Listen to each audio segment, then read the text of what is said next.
Hello, and welcome back to the 3 Up Moon live stream, everybody. It is Thursday. Happy Thursday. Hope you're all having a good Thursday, February the 16th, 2023. We're streaming live on twitch.tv/3up_moon, and if you're watching live, thanks so much for tuning in.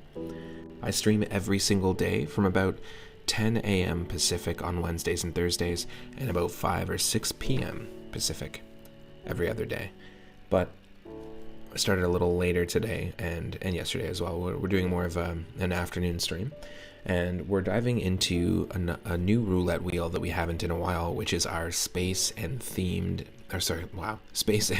and sci-fi themed wheel. So basically, I've created a list of over 700 games from Atari 2600 all the way to N64 and PS1 that all have to do with space or aliens or planetary travel, anything like that, anything science fiction related. And this is actually episode 24 of our ongoing series. So if you're watching live, thanks for tuning in, but you might be watching on YouTube after the fact as part of our space and sci-fi themed playlist. As many previous episodes, we started this whole series off by playing Space Invaders, and it was a lot of fun. Space Invaders on the NES. And the way it works is I don't choose what game we play, but the wheel decides. So I can spin the wheel at any time, but so can you for 420 moonstones. And whenever you spin the wheel, I have to stop and play whatever game I land on. So we did an initial spin today, which gets us Star Soldier. This is an NES/Famicom game that came out in 1986, but we're going to play the Game Boy Advance version, because when the Game Boy Advance first came out in 2001, they did a whole series of NES Classic ports and Famicom Mini ports. Now this is not the same as the SNES Mini or the consoles they released years later. This is essentially just a series of games, kind of like the black box games when the NES first came out, that you can play and are formatted for the resolution and widescreen of the Game Boy Advance. So we've tried this out with Castlevania, we've played the Metroid one, and Donkey Kong Arcade. So this will be our fourth one. So Star Soldier up next. This is actually pretty decent classic shoot 'em up if you haven't played it before. And enjoy some of the music. In the meantime, I'll be right back and bringing you episode 24 of our space and sci-fi themed retro roulette.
I am open to suggestions and ideas for other themes for Wheels.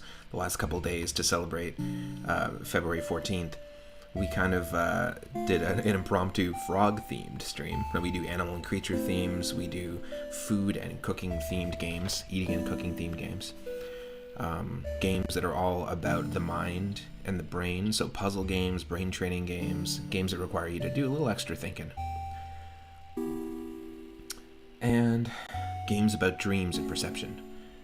Some pretty cool themes, but if you have any suggestions, feel free to DM me or let me know in Discord. If you're not a member of the Discord, that's actually a community there where I stream when I'm not on Twitch, and we can stream classic cartoons. We sometimes will stream comics, we'll stream indie games, dungeon crawlers, that sort of thing.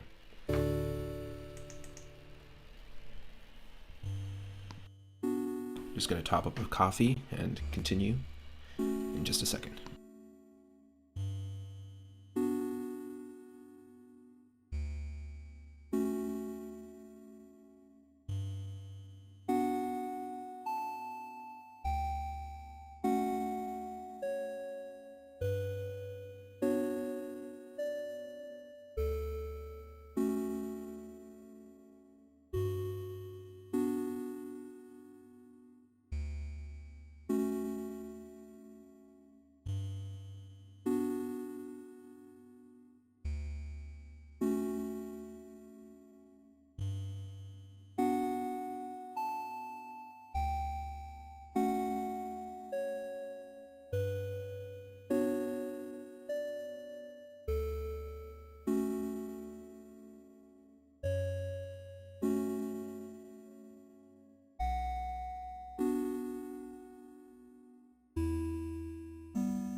Okay, we'll be starting very, very shortly. Just had to handle something with work, but that's fine. Just be a second. And thanks again for your patience, considering that we did plan on starting the stream earlier, but that's okay. You gotta roll with the punches.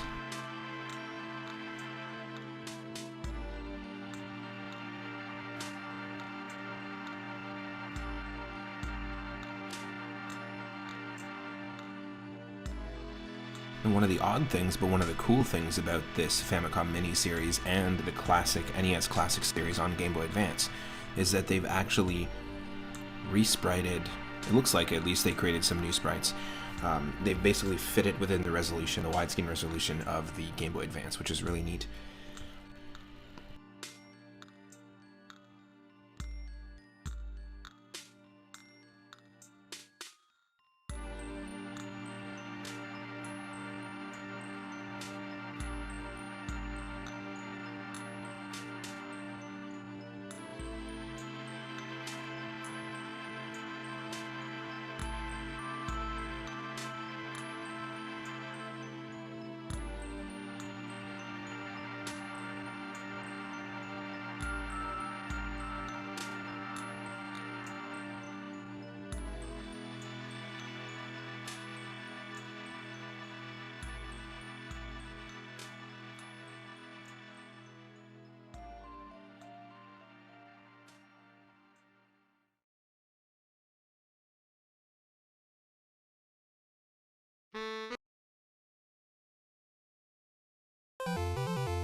It's actually pretty tough when you don't have as much of a vertical viewpoint. When it's widescreen like this, you don't see as much of what's ahead of you. But pretty decent. I played the original one of this before, and I used to grow up. I grew up playing Galaga, Galaxia, and really like Space Invaders as well. So it's kind of similar. Just one sec, I'll be right back.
like this music.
I feel like it's not like looking the greatest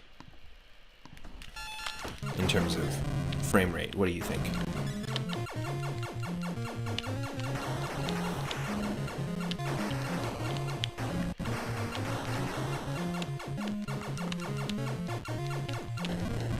Oh, come on.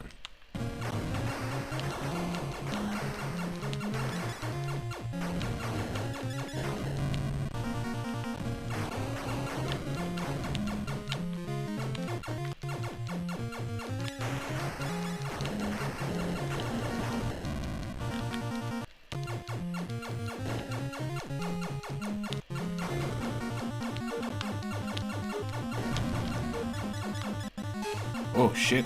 What the? What the? No, that is cursed.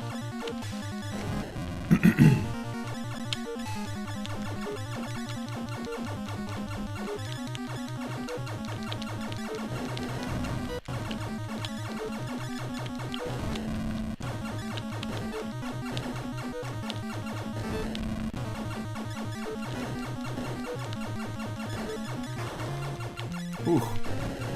Extremely cursed.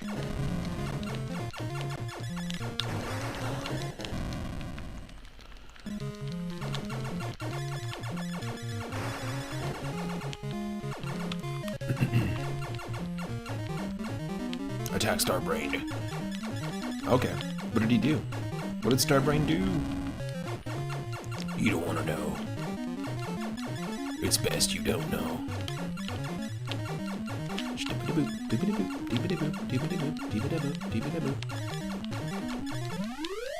Brain escaped. That happens to me every single morning. Thank God for coffee. Return, Starbrain.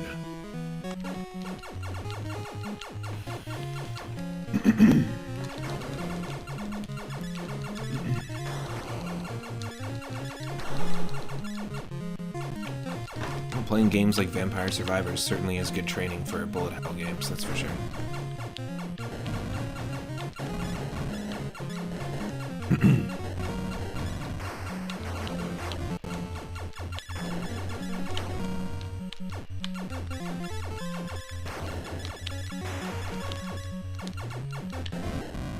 Whoop. As soon as I looked away. As soon as I looked away.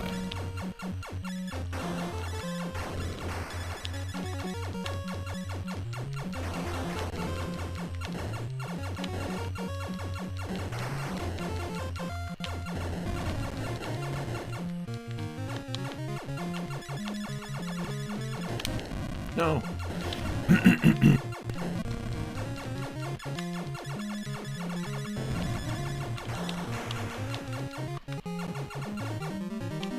Oh, it's the brain again.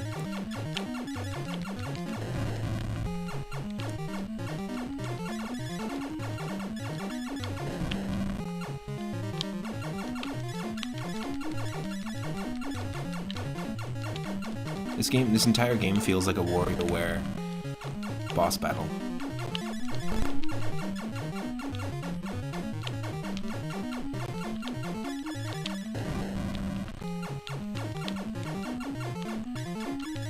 Do you know which one I'm talking about? The one that's clearly based off of shmups.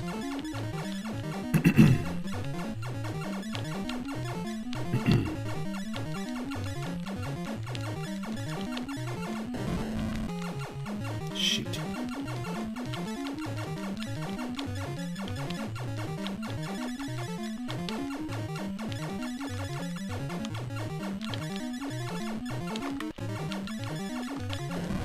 Oh.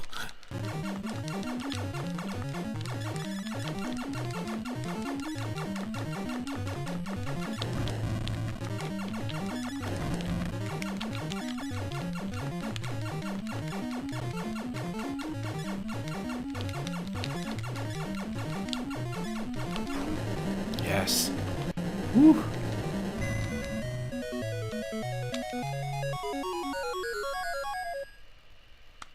That was a pretty cool fanfare.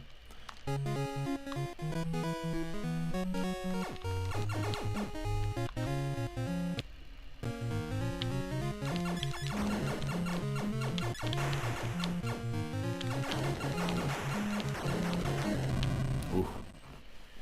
Roof.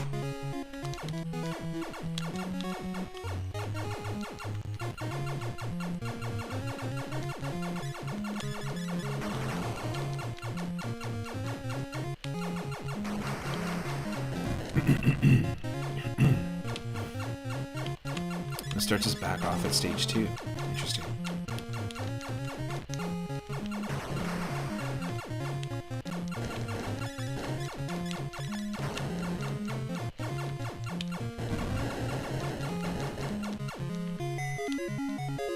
What? Yes. I don't know what happened, but I love it.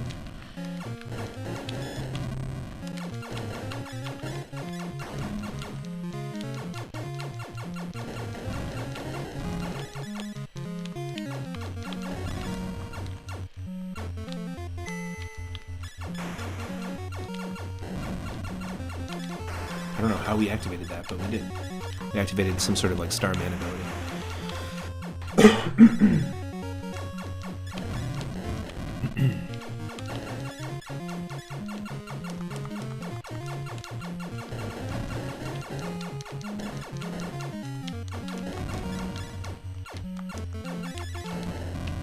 Come on.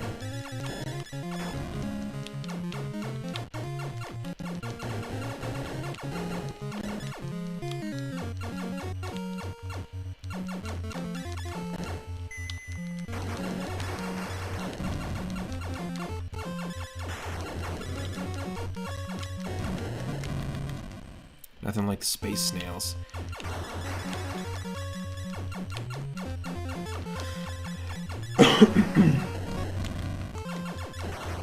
Little known fact, snails actually are they're time travelers. They're just moving way faster than we can even perceive, but they just look like they're moving really slow to us.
Well, that's kind of neat, actually, that you can hide.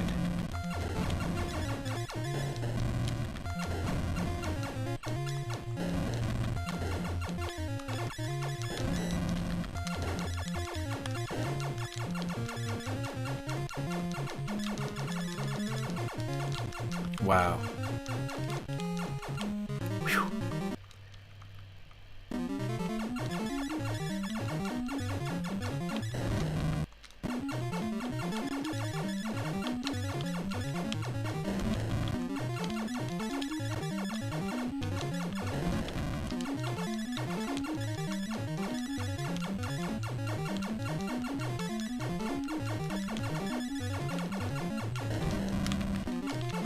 Damn it.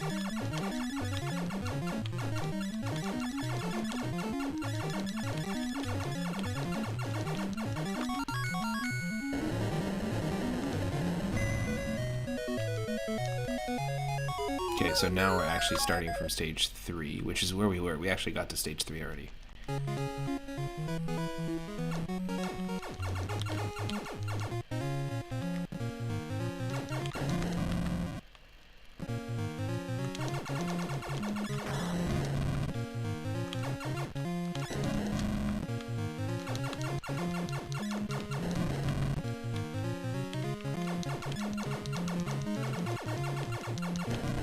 What?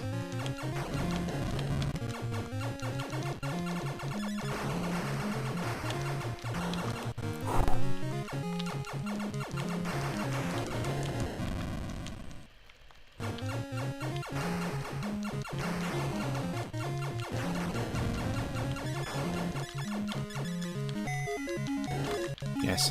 Spread shot. No.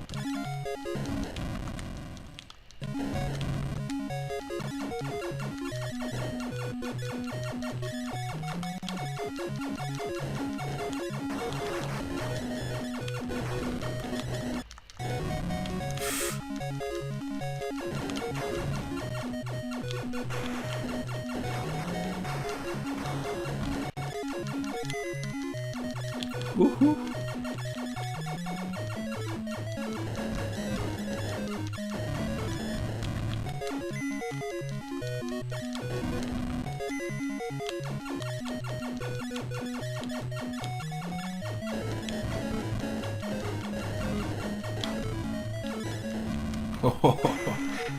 Wow.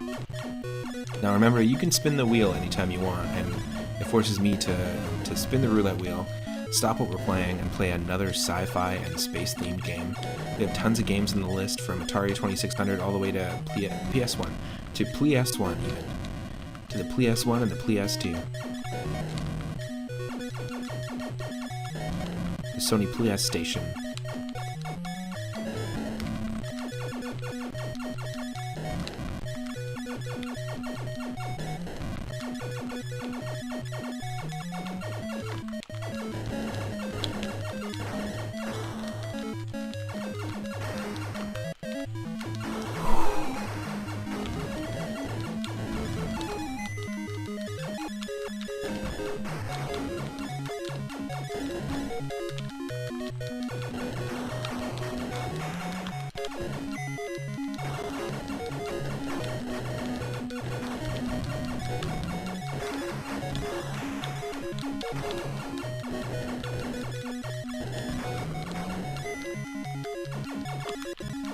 Woo.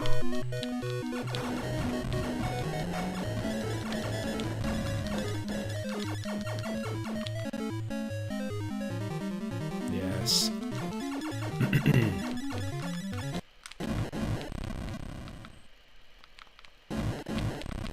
No. What a time to save. What a time to save. Your father was a great warrior, a great star soldier.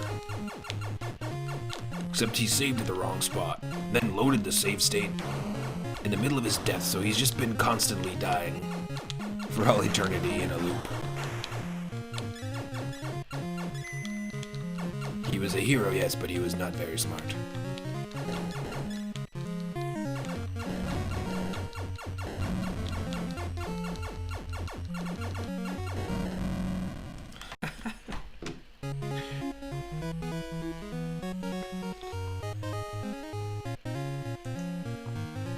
I think we should spin the wheel. Let's spin the wheel. Alright. Now the way this works is pretty simple. You just use 420 moonstones to redeem the spin the wheel redeem, which Moondrummer just did. And we're going to see what other space and sci-fi themed game we get. Nothing fancy in terms of the visuals here, but it's landing on game number 528. So let's see what game that is.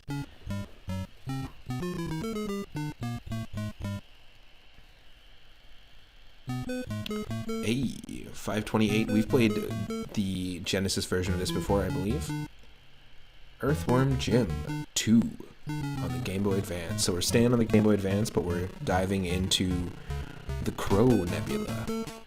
Earthworm Jim 2 up next.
So it looks like we have played Earthworm Jim 2 before on the stream, but specifically it was the Genesis and the Super Nintendo versions for our animal and creature themed roulette wheel.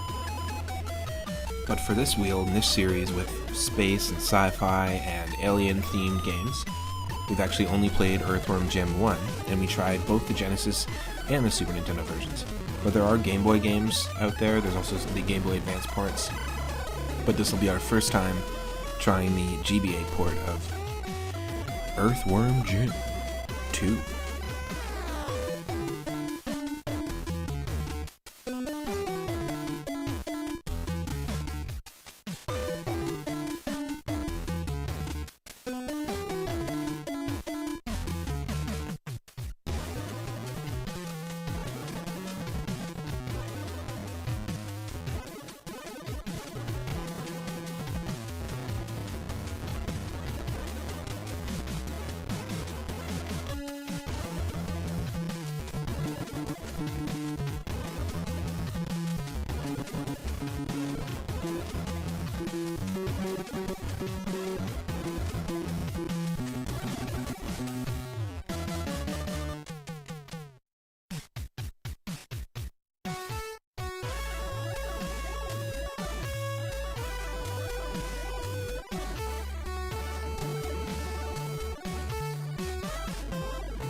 Here we go.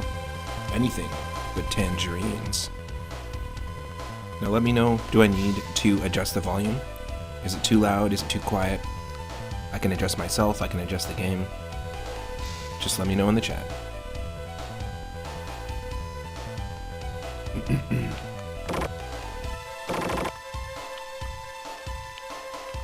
Oh, it certainly feels different than the Genesis version and Super Nintendo versions.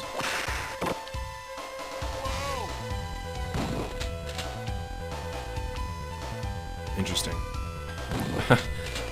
Our block is just a shield. Whoa!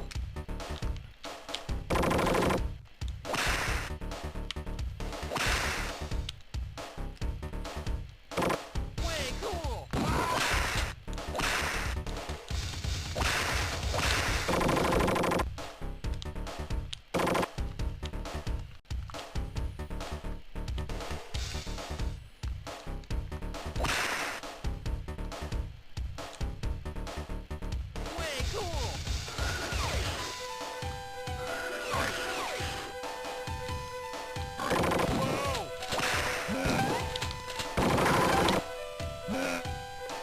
Way cool! Way cool!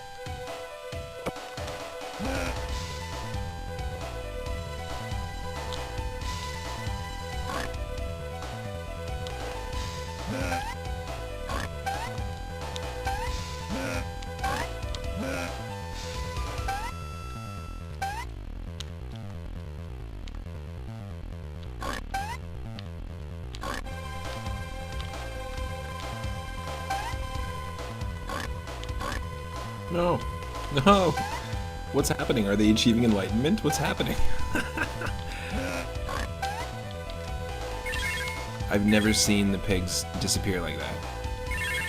Because I know you have to launch the cow in the first one. But I guess these pigs have achieved enlightenment. Let me know. Way cool!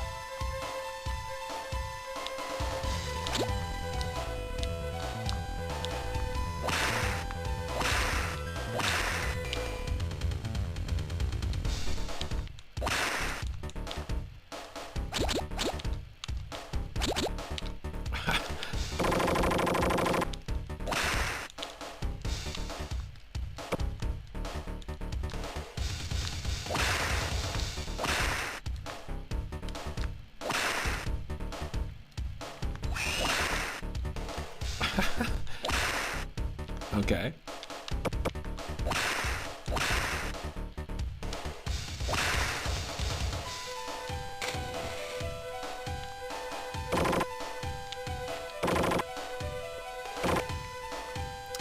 I guess we're supposed to do that with multiple pigs. Way cool!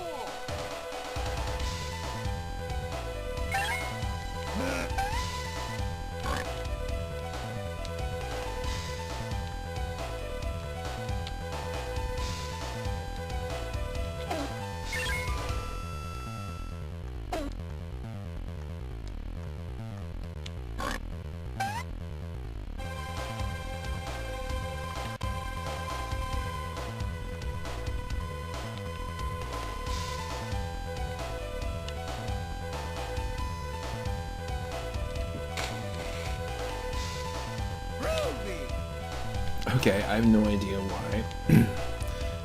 Maybe you just have to get the one pig. Who knows? Why are the pigs there? I don't know.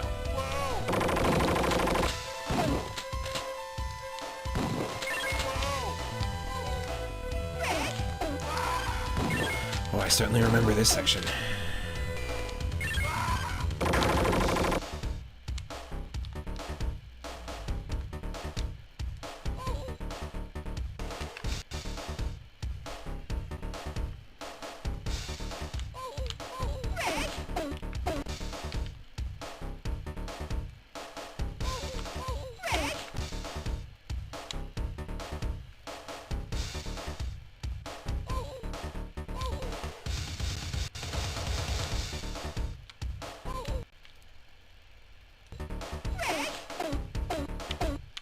Oh, she says fresh. I gotcha.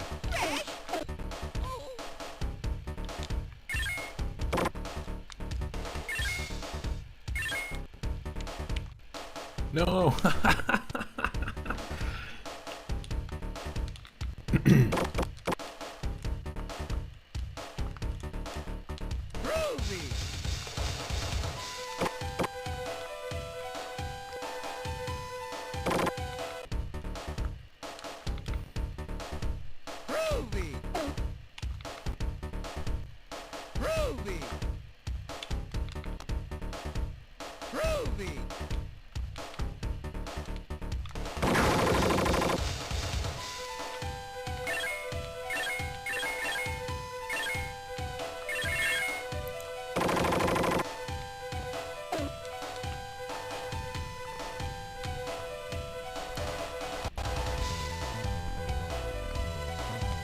What?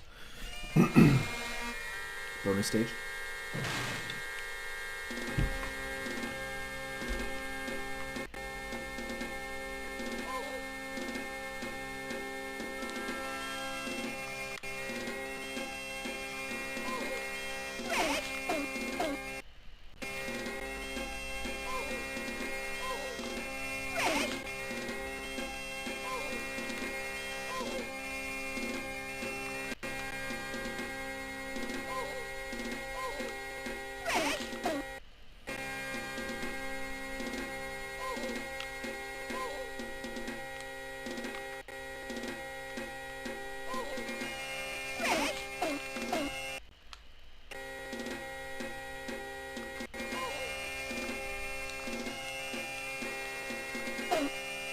Way cool.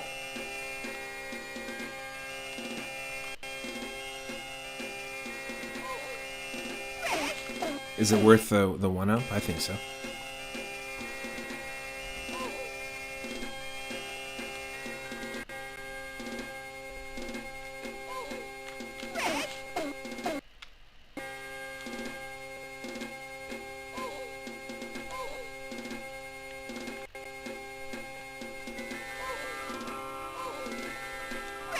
Oh.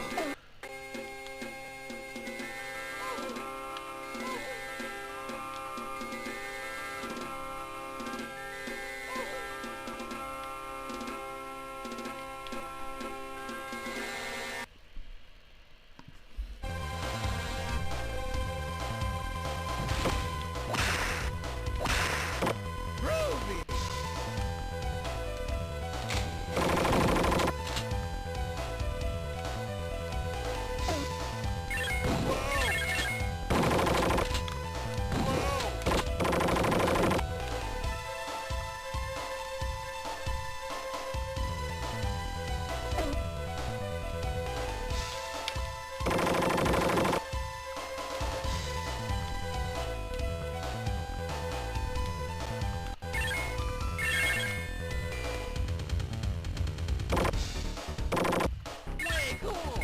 We got a can of worms. Way cool. It was already open, so we're not opening a can of worms, we're just claiming one.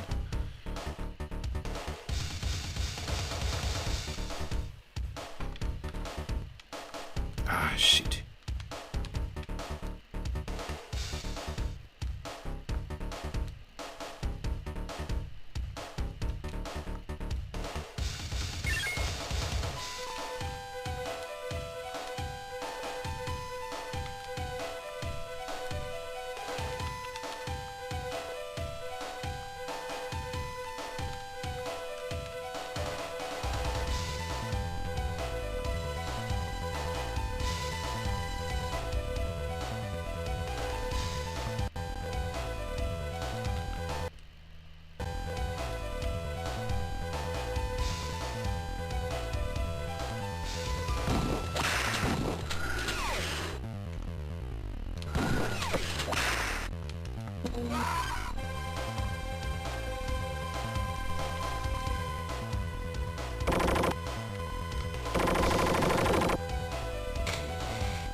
Ew. Snot swing.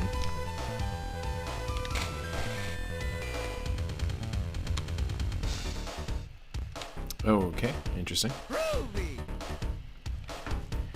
Yo, groovy. It a roovy.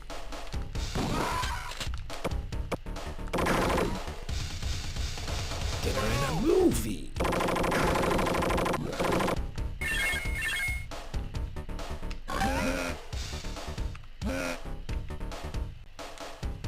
Moonworm drum. Drumworm moon. Whoa.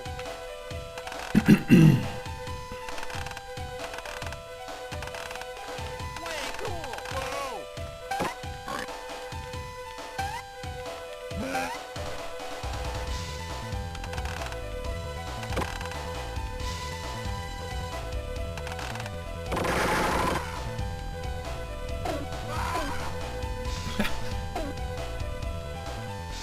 Ah.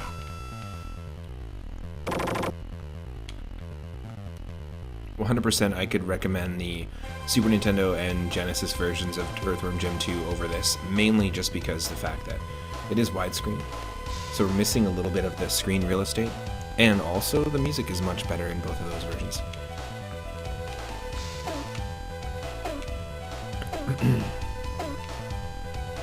This is certainly not unplayable, because if you wanted Earthworm Jim on the go, this would have been kind of your only choice.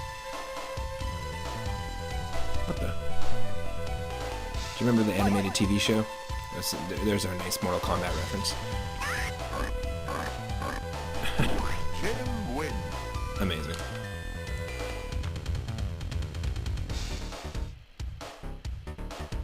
But yeah, the TV show was pretty funny. Well done. Thank you. Thank you, cow. We didn't launch any cows, that's why it said well done to us this time.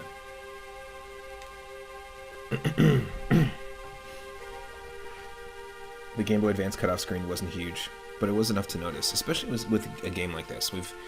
I feel like the camera works a little bit better on the Genesis and the Super Nintendo as well.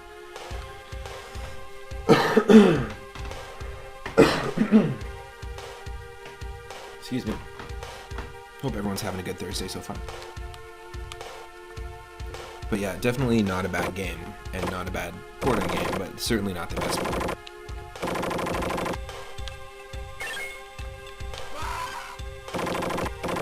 Way cool.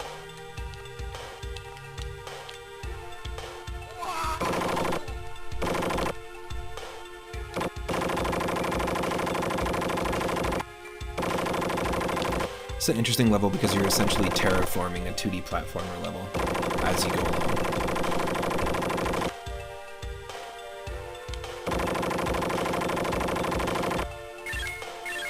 This is a neat mechanic for sure. Whoa.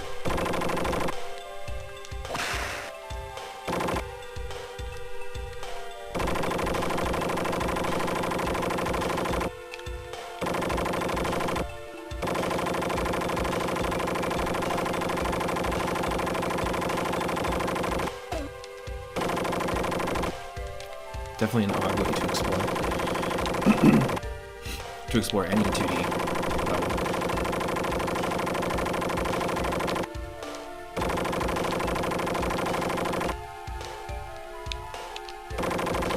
Way cool.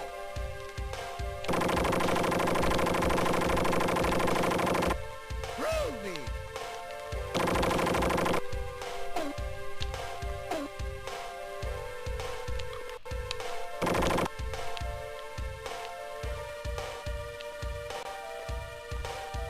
Whoa. Whoa. Whoa. Whoa, indeed. Way cool. Whoa.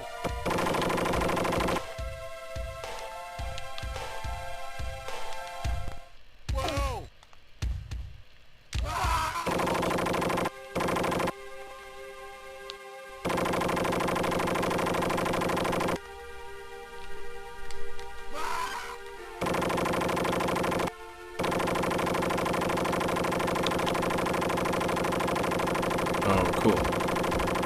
I get it. You're supposed to do that to block it off.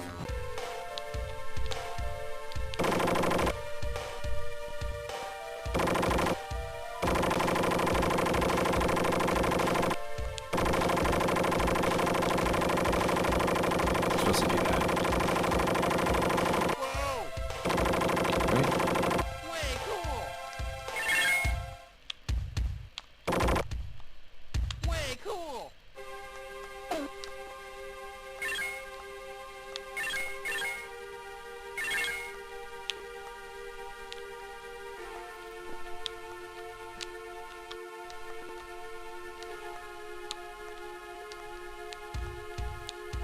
Do do do do, boo boo boo boo, boo boo boo boo, bow. Boo boo bee bop, boo boo boo boo, boo boo boo boo. Do do do do, do do do, boo boo boo boo. Whoa.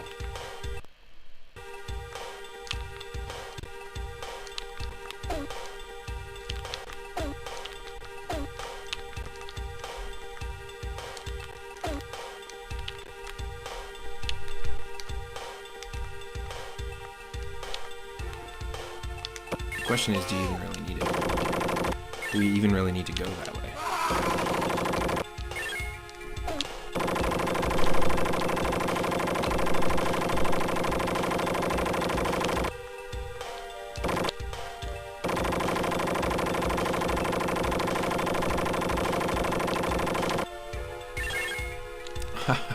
Okay. Whoa!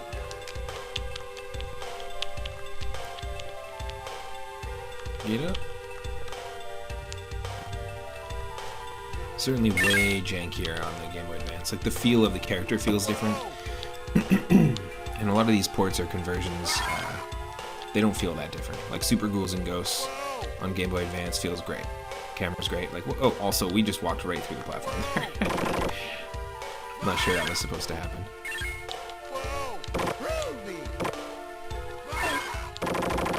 Earthworm Jim. The game is not complete. Way cool!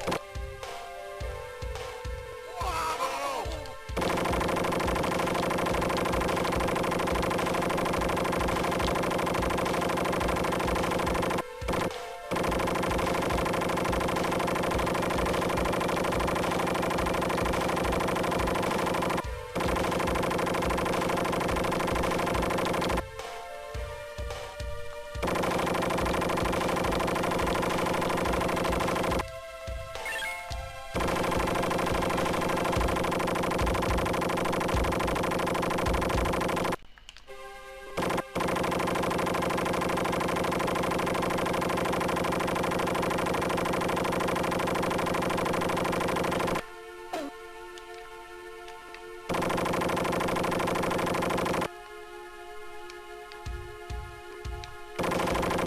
This is like certainly fun gameplay.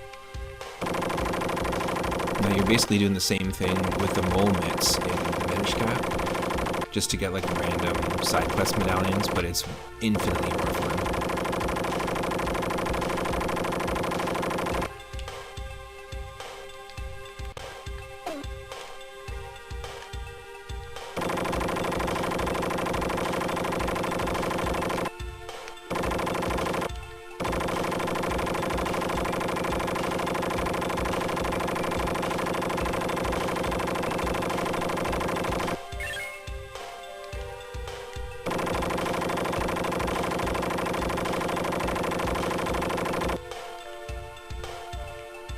Lots of camera nonsense.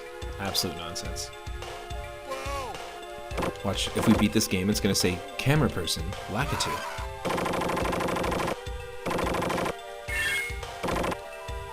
The Lakitu brothers. Ah, shit.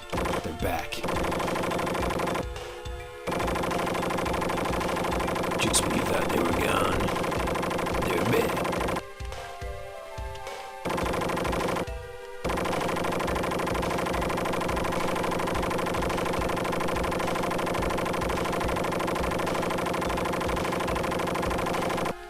We we just passed the 1 hour, 11 minute, and 11 second mark in the stream. 1.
Oh! It's stuck between a cheese and a hard rock. In a hard place. And some hard cheese. Whoa! Way cool! Are you talking about this same game? Are we talking about the same game? Way cool? Just because you say it's way cool, does that make it cool? Oh, at least, you know what? It is pretty way cool that they saved our path, at least. We don't have to do that again. That is pretty way cool. Not gonna lie. I mean, it's not Mondo cool, but it's way cool.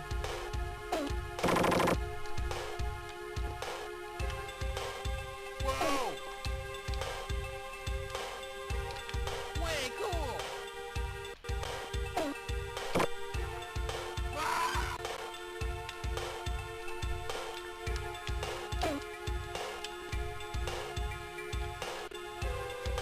Way cool!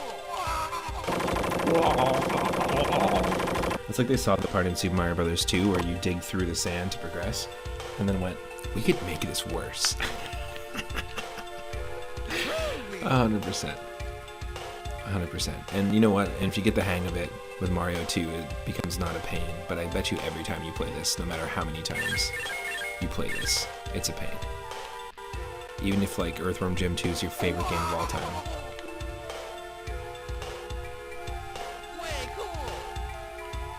Well, they really wanted you to feel the trials and tribulations that Earthworm Jim himself was going through at the time while trying to save the universe from Psychro for the second time, after having thought he just defeated Psychro in the first game. I mean, if you were going through that, then you'd want to feel the exact same experience. It's a realistic experience. That's why they put this level in the game. You leave my Earthworm Jim 2 alone.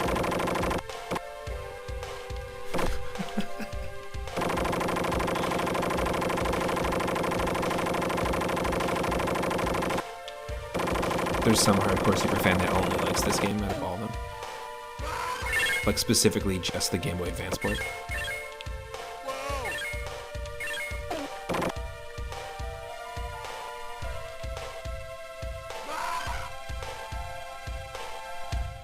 Whoa!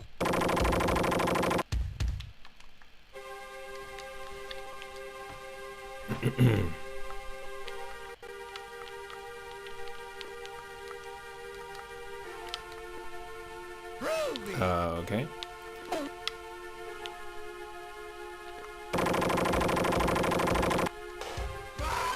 We're getting eaten by a maggot on a unicycle that was hanging from the rafter. The weird pipe in there, and this weird cheese cave that every time you shoot the cheese with the electricity out of this weird 1950 space ray gun, you can terraform the cheese into mountains and cliffs and things you can climb so you can progress.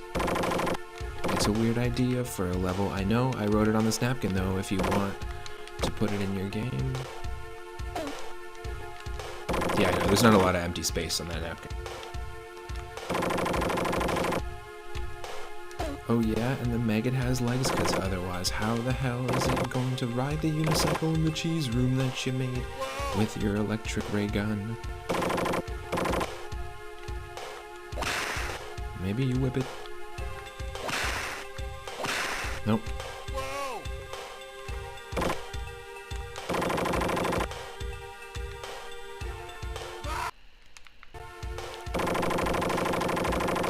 There's got to be some weird abstract way to beat this. Whoa!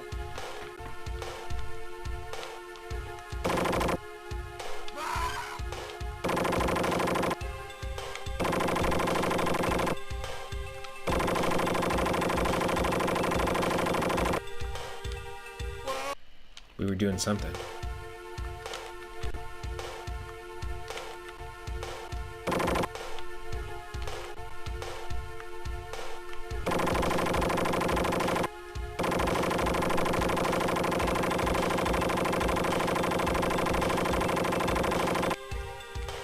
What?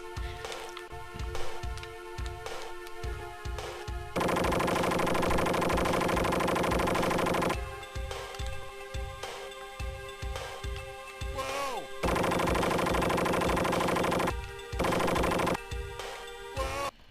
You've seen a lot of napkin scrawlings in my day, but that might be my napkin opus. Let's go get drinks and dinner to celebrate, and then later you're looking for a napkin and it's the only napkin you have, so you use it. And the next day we get to the office and like 3 words are legible. Yeah, but you had to wipe your hands. It was wing night.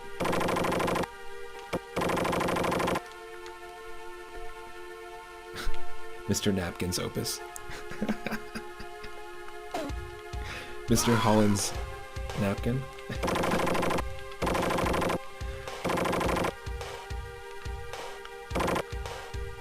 Oh.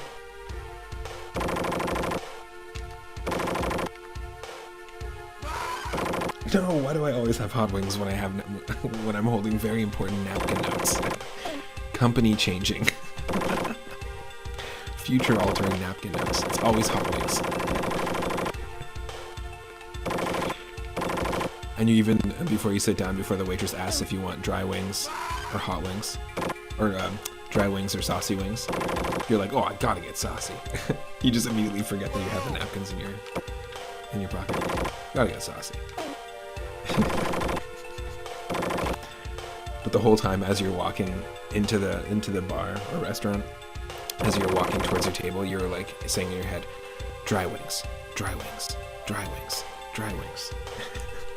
Oh yeah, gotta get saucy, gotta get saucy. I can't say no.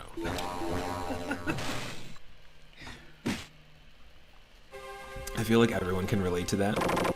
Like if you're on a diet, you're like, don't order a dessert, don't order a dessert, don't order a dessert. Can I get you a dessert menu? I'll take a look at it, I'll just look at it. Alright, since we're splitting it, we'll get 3 desserts, but we're splitting them, so it's fine. Gotta get that sauce. We need some sauce right here, because what the hell's happening? There's, on the screen, we got cheese, snot, maggots, worms, electricity. But I can't do nothing. Whoa! Earthworm Jim is weird in that the way that you like progress and do the boss fights.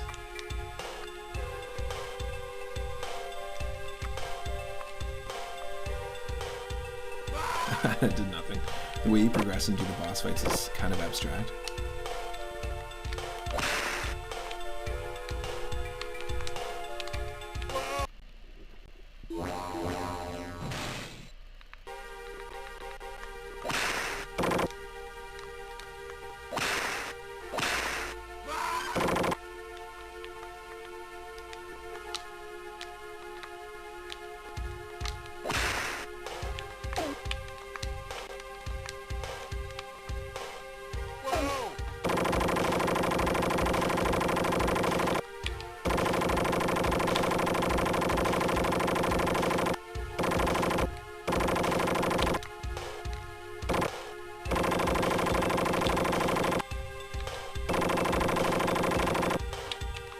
The unicycle maggot is your limit. Okay, we got ourselves a wheel spin. All right, let's do it.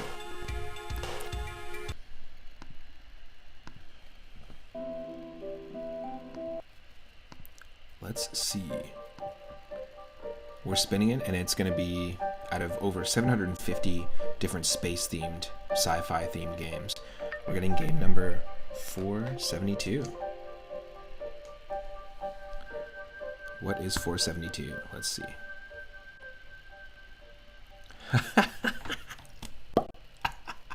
There's so many games to choose from, and it landed on Earthworm Jim 2 for the Genesis.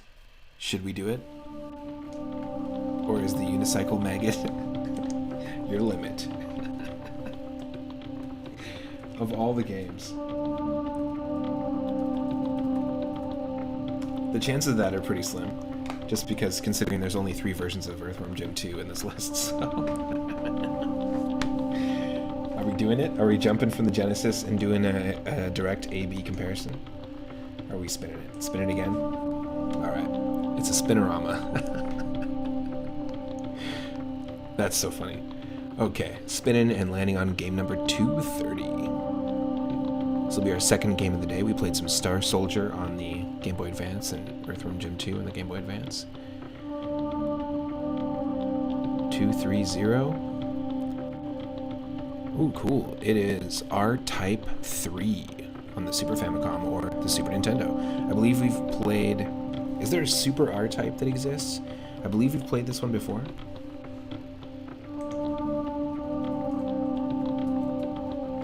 Yeah, there's Super R-Type. That's the one I think we played. Although we could have played R-Type 3 in the past. It was very fun.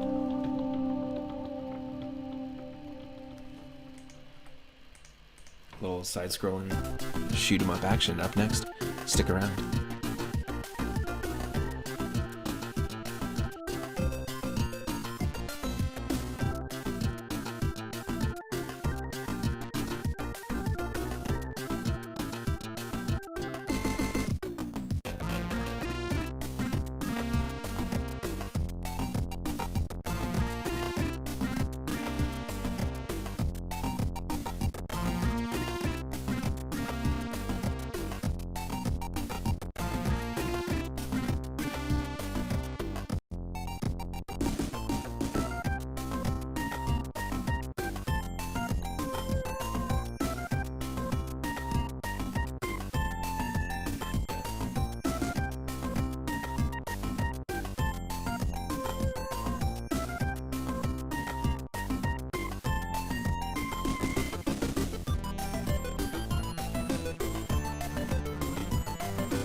You know what? Believe it or not, I don't think we played this. I was totally wrong. I don't even have Super R-Type in the list, which we gotta add, for sure.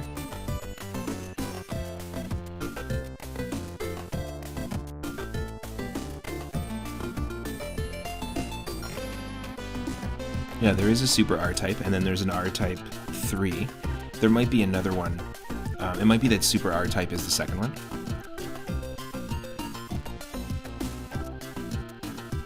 But 100%, yeah, we're going to play the third one, but there is a Super R-Type. I'm pretty sure we played it.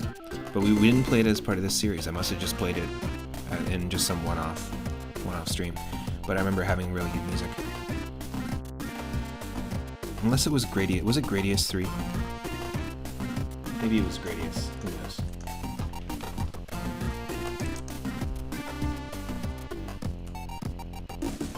Yeah, 100% was Gradius. It was Gradius 3. That was the one we played. But we haven't played Super R-Type. Yeah. Okay, cool. So there's R-Type on NES, Super R-Type, which is number 2, and then we're gonna play the third one.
Alright everyone, hello.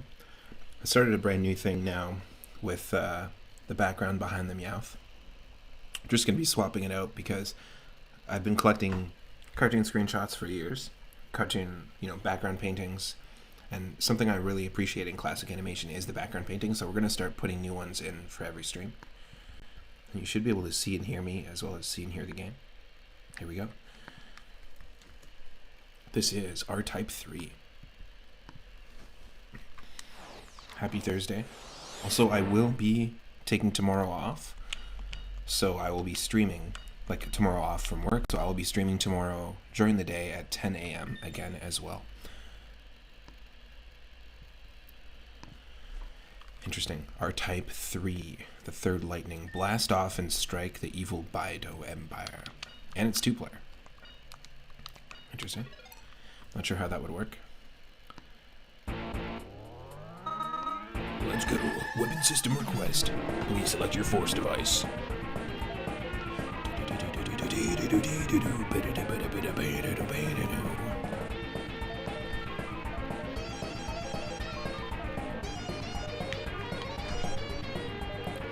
We got Shadow Force.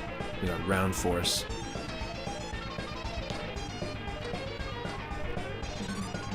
And then we got the prototype of the new Cyclone Force. This is kind of cool. It tells you that this prototype was rolled out in 2235 and 2243.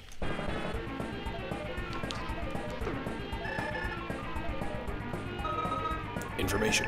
Mission sequence level 2. Warp out to enemy's territory. Warp out!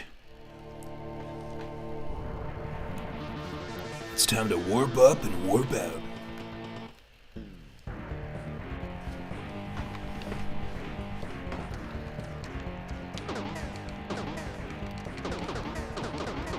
We got a bunch of Patrick Starfish ships to start us off.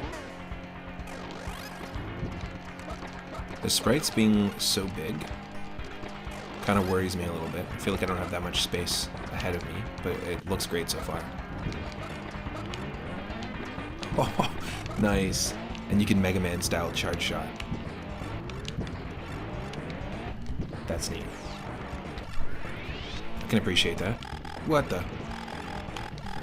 Do do do do do do do do do do do do do beep boo boo do do do do do.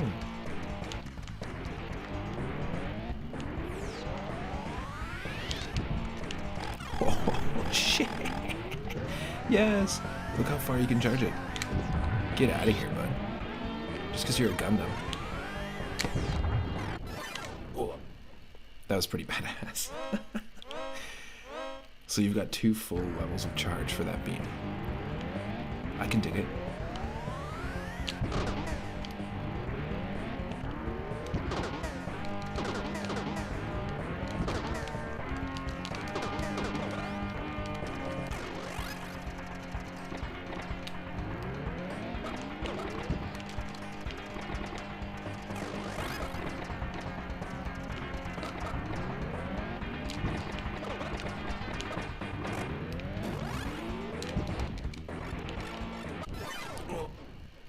Gundam R-Type, basically. It would probably work as a crossover.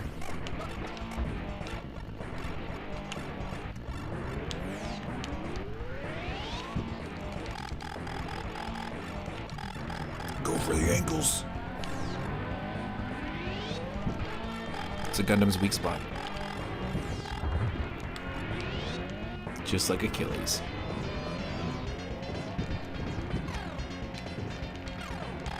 There, oh, that's kind of convenient. So you can actually attach it to the back.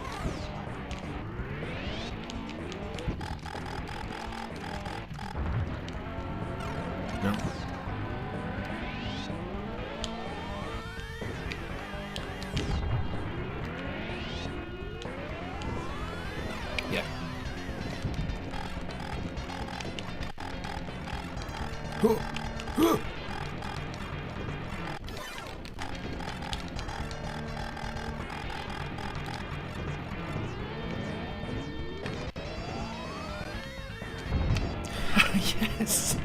That's amazing. I appreciate that. When he wasn't looking, I don't want to gender the Gundam, but when that Gundam enemy wasn't looking. It's taken out by the wall. That's cool.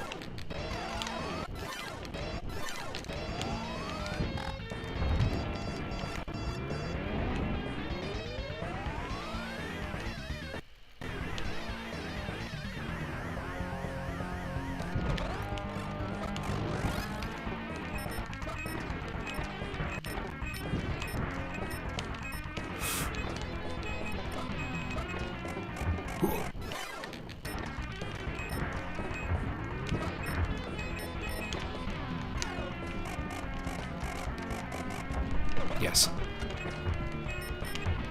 That's what I'm talking about.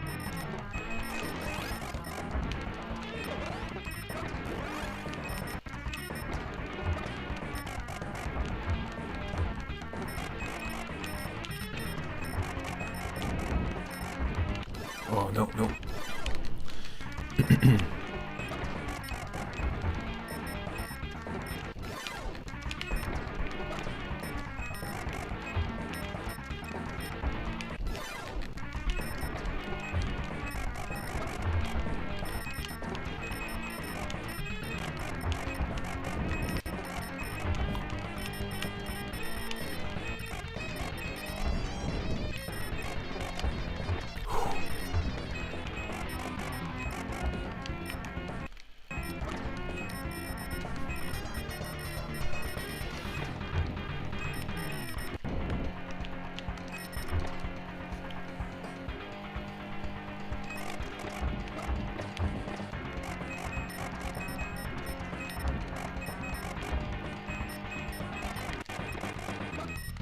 Holy crap.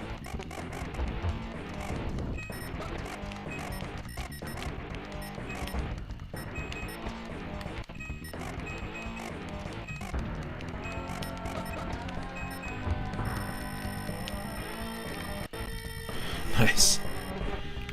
Funny place for a bullet to get caught.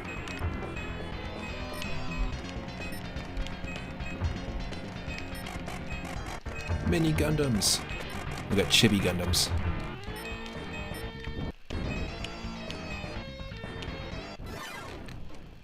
Oh, that was dumb.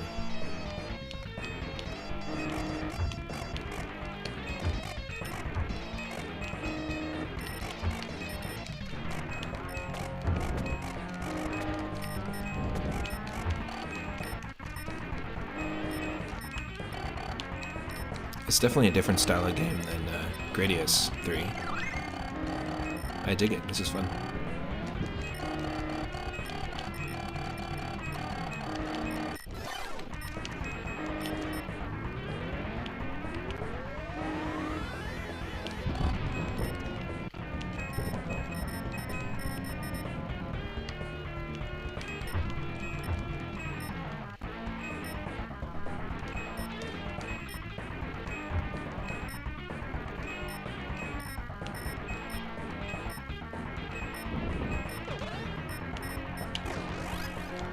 Okay. Changing it up.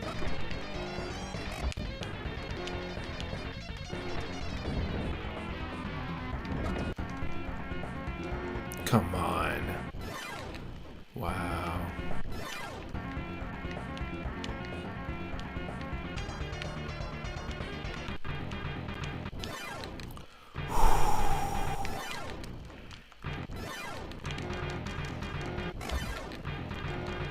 This is wild.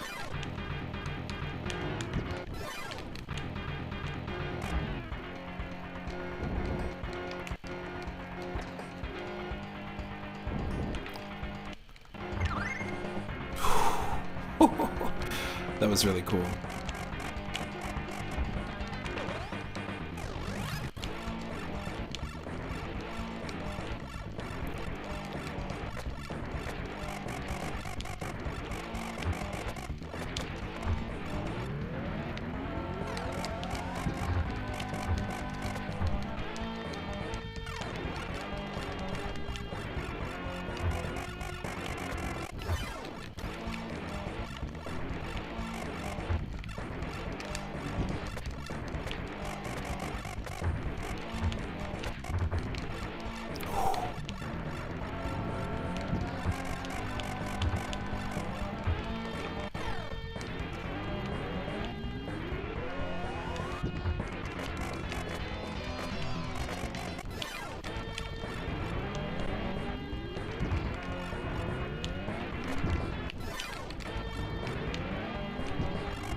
Wow.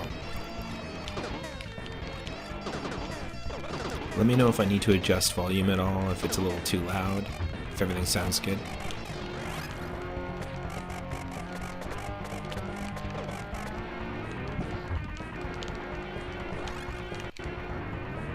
Oh, nice. Orbital? Did we just get ourselves a new orbital? That'd be kind of cool.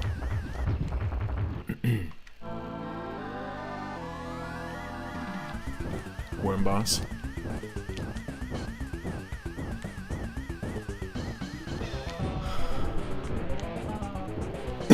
This is pretty cool. I really dig this music.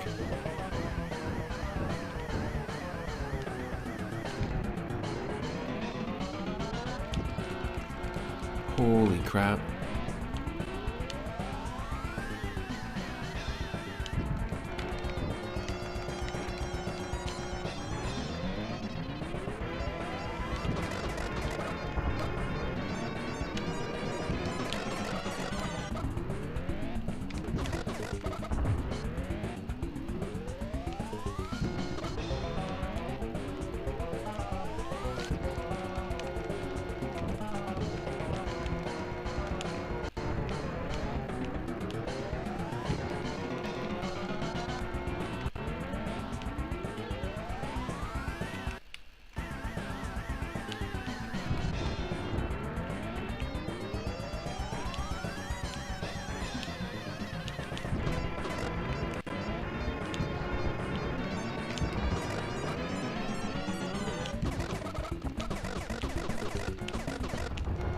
Yes.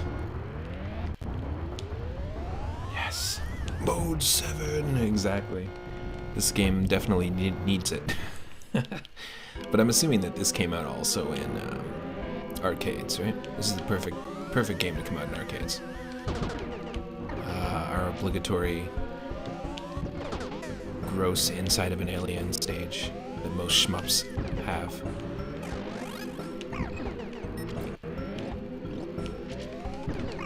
Great music. Damn.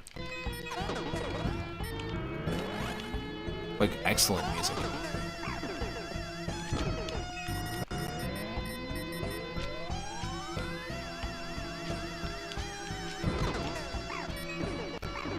Damn, Vampire Survivors really does help with games like this. I feel like it's really good training.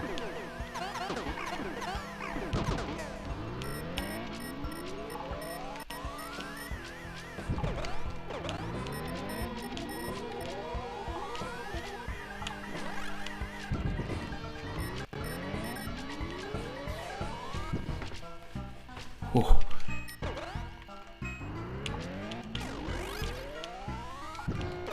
Giant enemy crab. It looks like it to me, at least.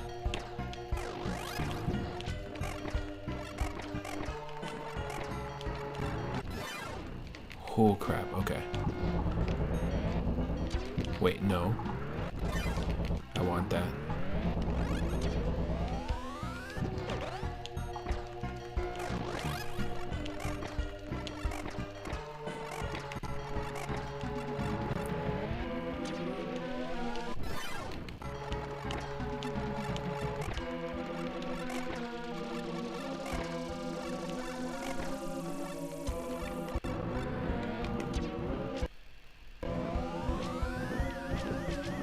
It's happening.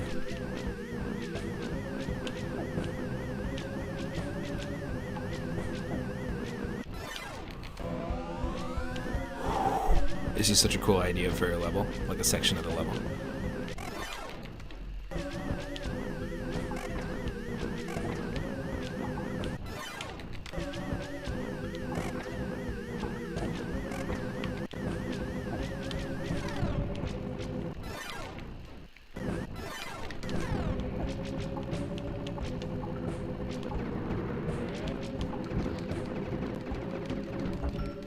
Yes.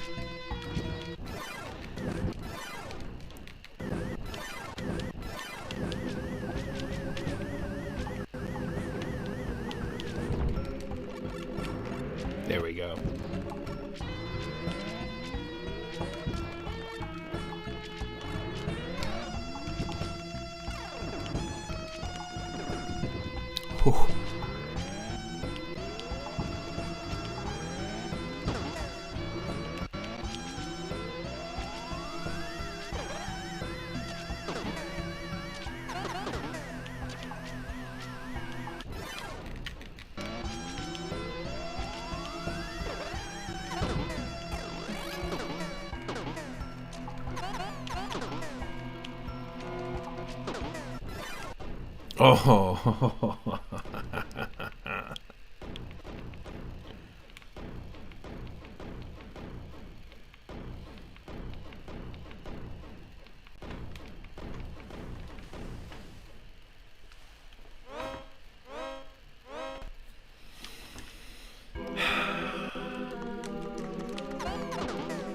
From the top. Cool level though.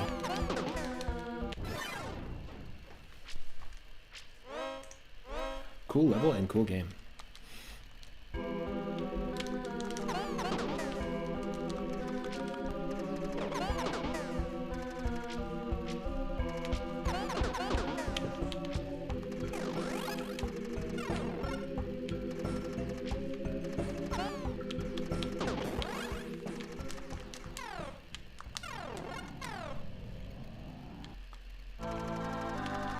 Oh shit, it remembered where we were. Took us straight to the boss.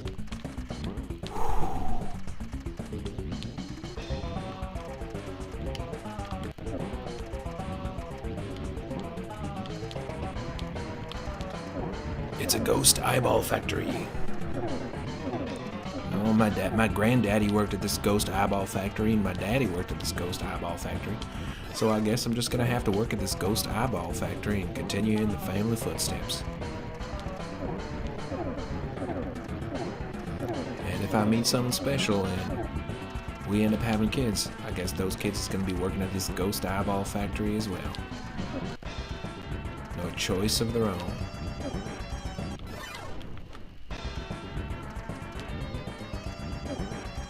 Oh, our family name, it's the Repeatersons. We just repeat ourselves generation after generation.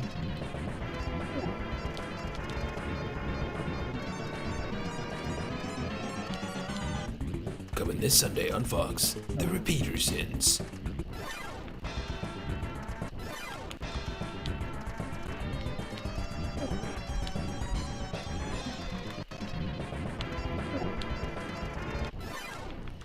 Can't tell if we're actually doing damage here.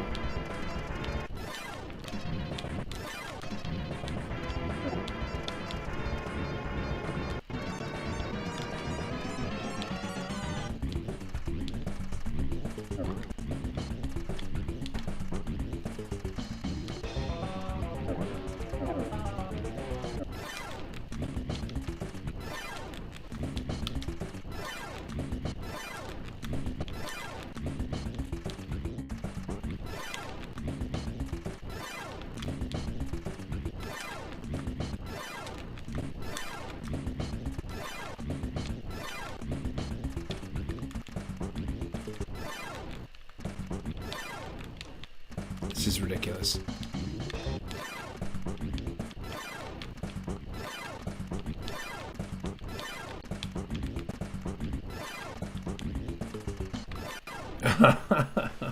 Fuck. Fuck that.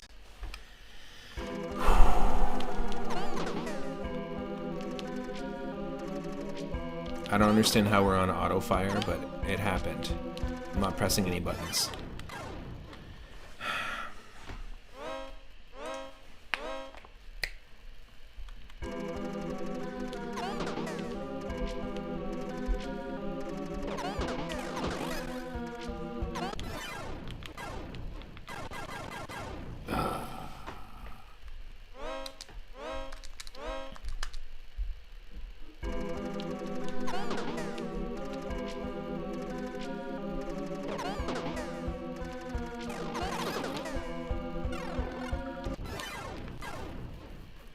Come on, that's just nonsense.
No.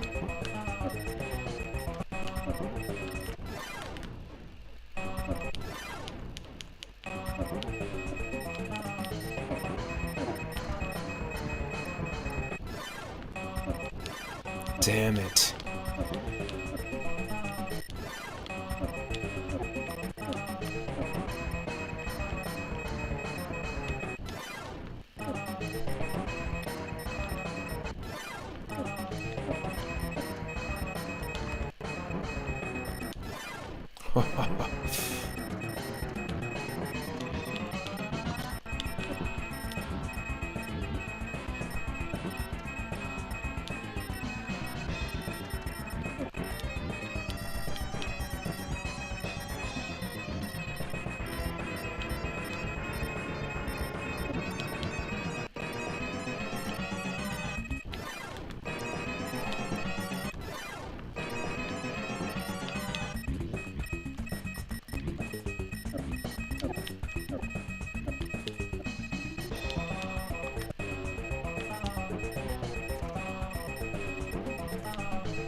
This is wild.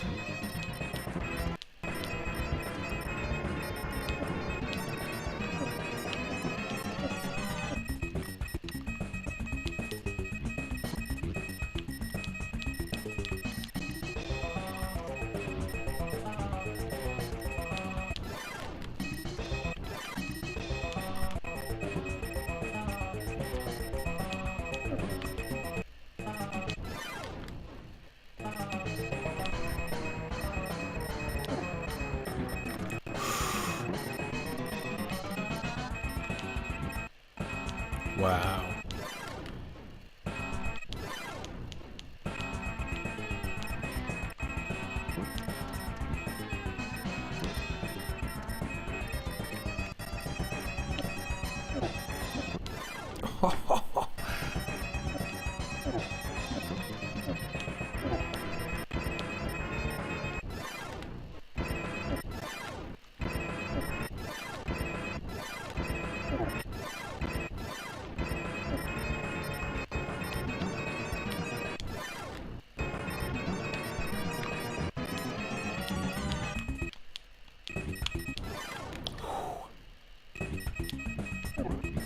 Also, side note, I would absolutely love to cover this song live with a bassist and band.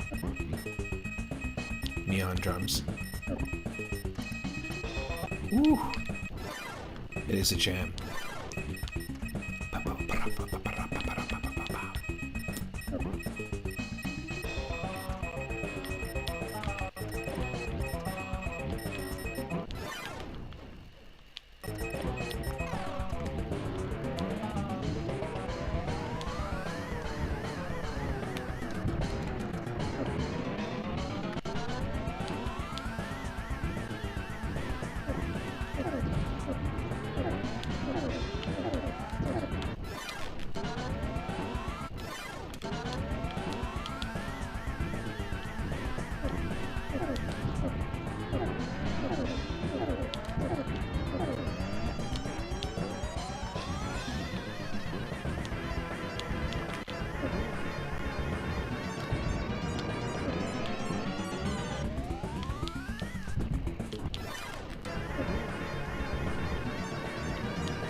Wow.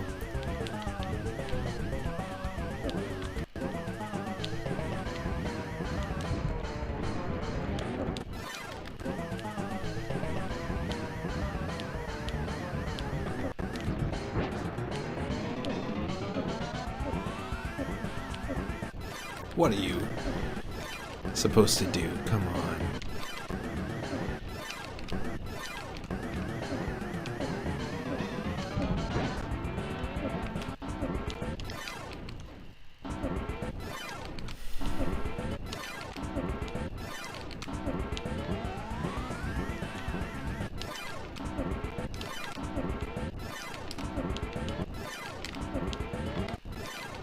Oh, no.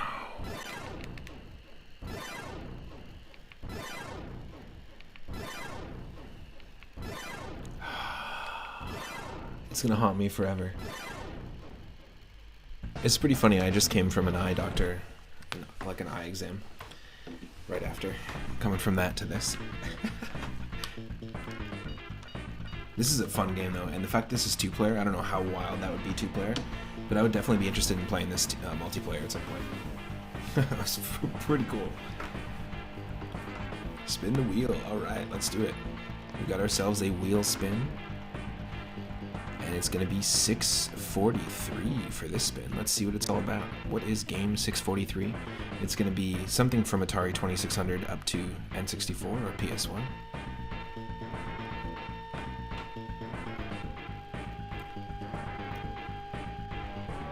$643. Cool. It is Doom Plutonia, which I think is the Doom PC port brought over to Doom 64's engine. Now, we've played Doom 64 on the channel before. I haven't played this one. Doom Plutonia on the N64. Let's see if we can get it to work. Up next. I really like the music in Doom 64. It's actually very different than the other ports of Doom, but it's more atmospheric. It's more, it fits like almost like a sci-fi movie in a way. It's pretty cool. But stick around for some Doom.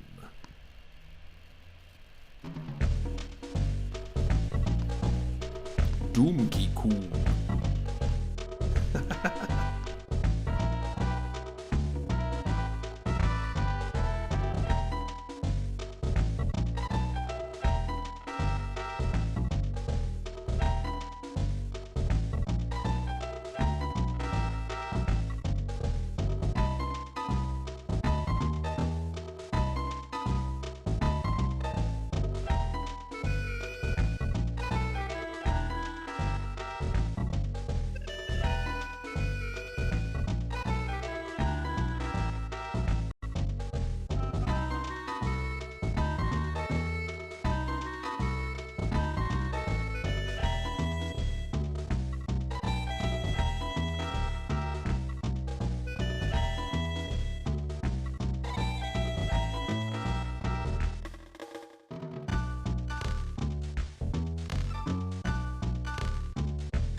I'm also going to pull up a card and computer, Earl Grey, hot. I'll be right back.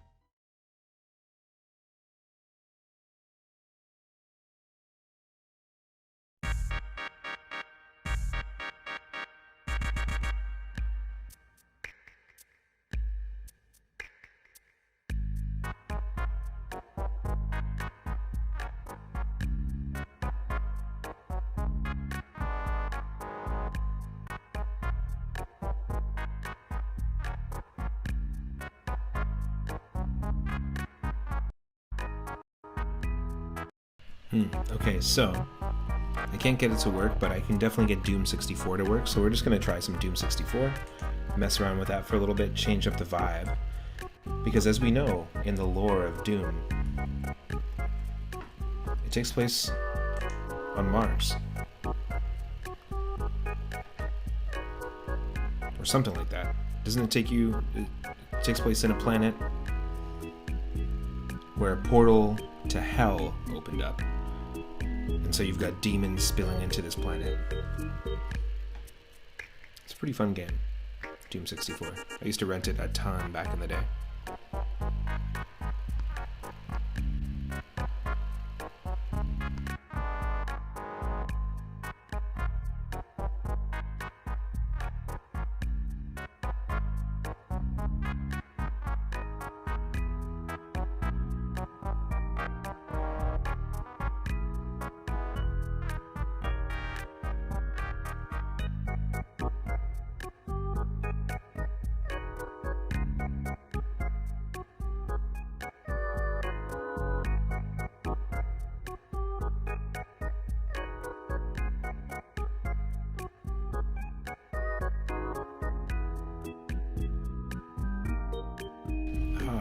Doom 1 takes place on Mars. Doom 2 takes place on Earth, where you think that there's a lot of travel throughout hell in Doom 2. Nice.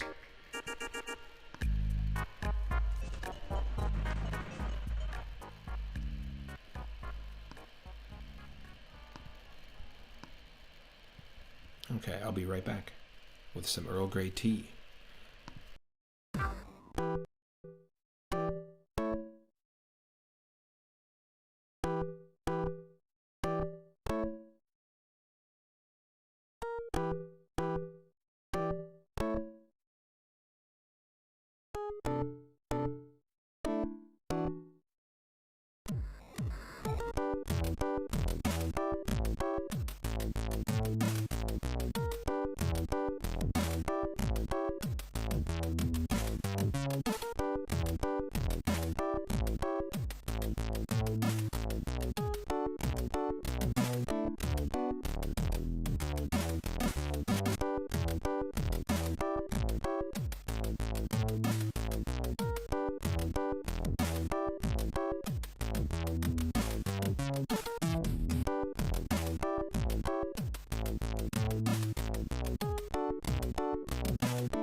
Wow, wow, wow.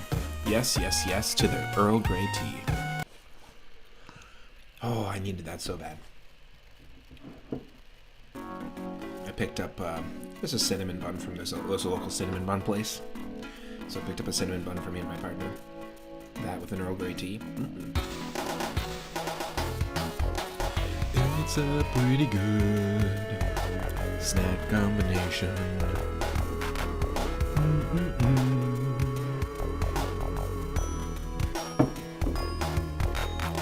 It's a pretty good combination of snack and beverage.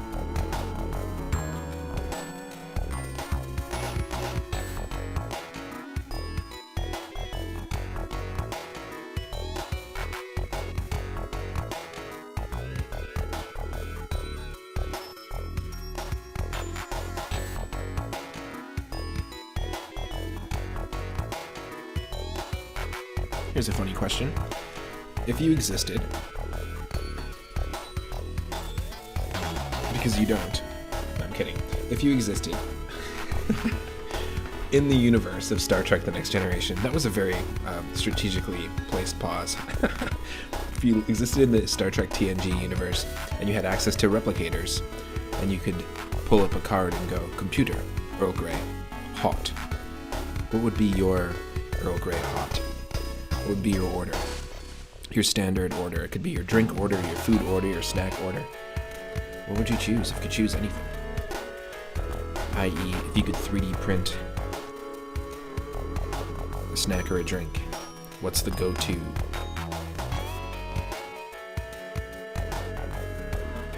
I would go computer, computer, computer.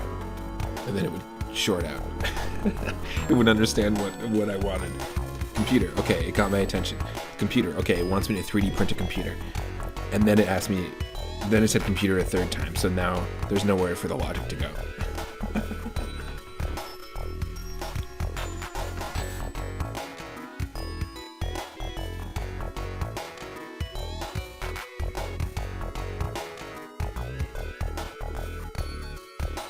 I'd get really fat, but maybe like tuna belly sashimi. A toro sashimi.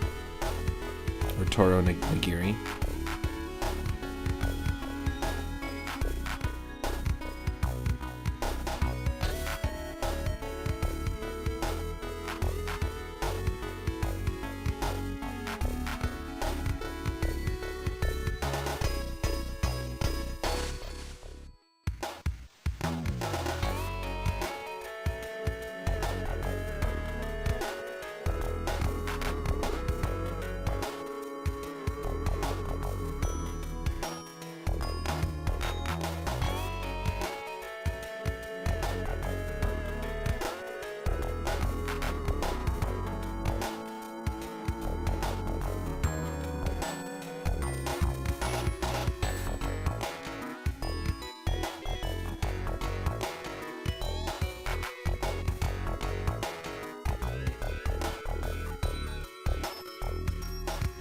Ah, you'd go for some very saucy hot wings. Good thing you have this napkin in your pocket. Yes. Love the callback. Oh, by the way, now that I'm done wiping my face and hands, I gotta show you this amazing idea I got here in my pocket. I've been so excited about it this whole meal, this whole lunch meeting. This seems like the absolute perfect time to show it to you.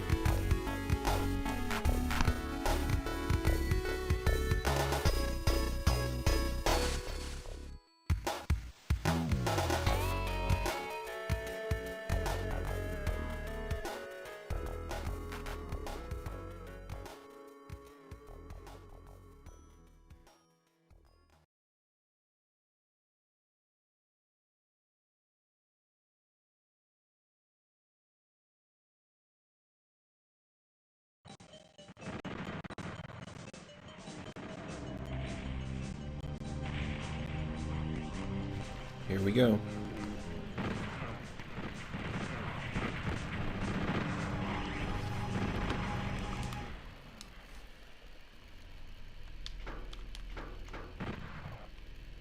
Let me know if it's too loud, too quiet, too quowed, too light.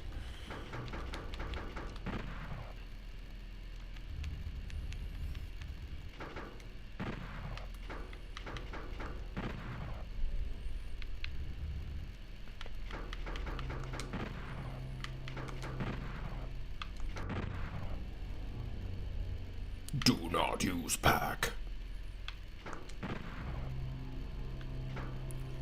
Be gentle, bring it on. I own Doom. Watch me die. We'll just use standard. Now, growing up, I played Doom 2 the most on PC. But like I said, this soundtrack is very different. Right away, you can see they're trying to build atmosphere here.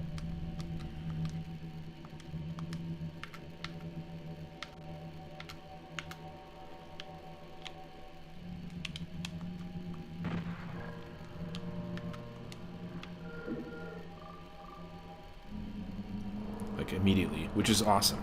You know what? I commend the Doom movie for attempting to create atmosphere like this at times, but they have a first person. I remember going to the theaters to watch it, which was awful. I should not have done that. But I also worked in the theater at that time, so I went to go see a lot of movies I probably shouldn't have necessarily went to go see, like in terms of supporting, to tell Hollywood, yes, make more of these, please. Not the best vote with my dollar, but there's a pretty hilarious scene where they try to go first person. And I think Doom came out in 2006 or 2005.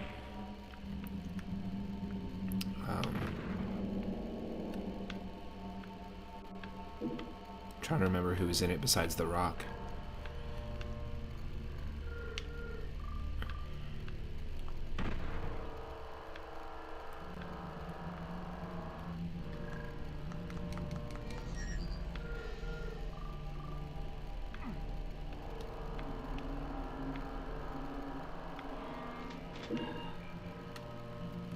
Okay, we got a shotgun.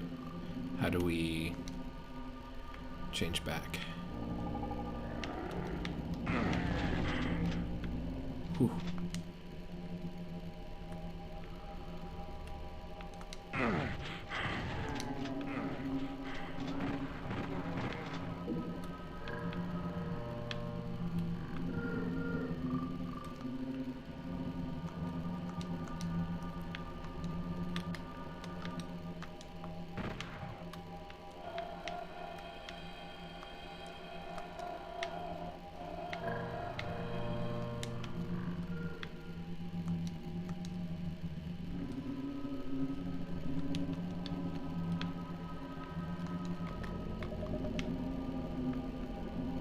I think if we can open it, it's a different button. I'm just trying to figure out what the button is to open a door.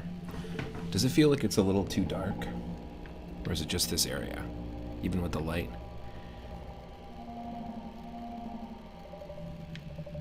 It does feel like it's a bit dark, but that's part of the atmosphere.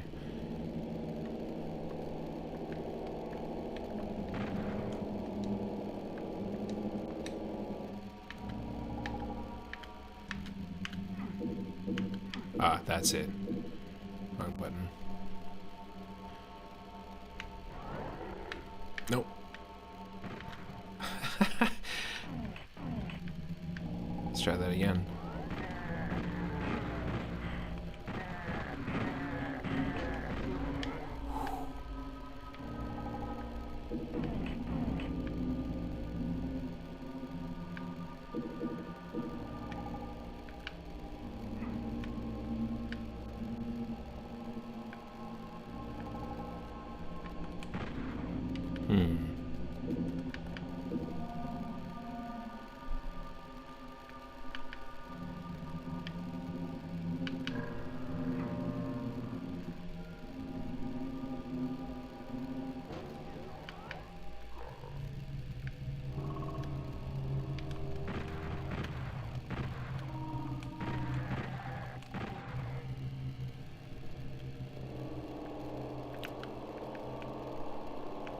No.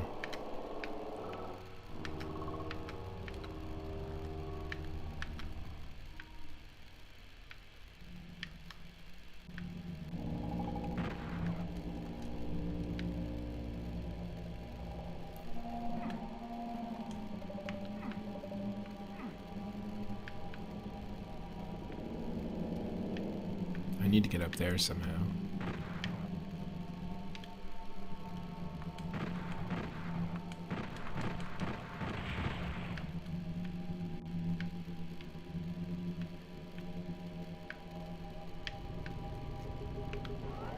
No.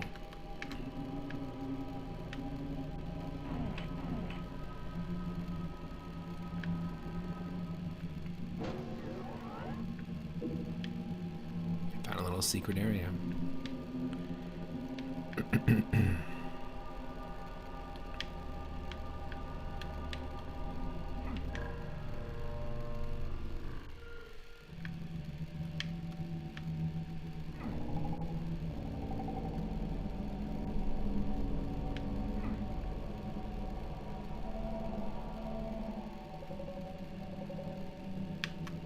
Yeah, that is the way. You have to go this way.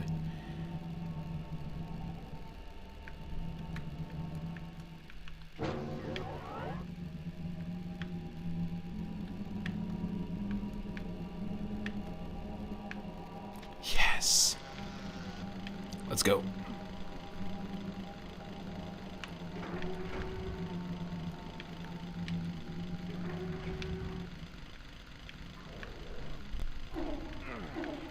Looks pretty meaty.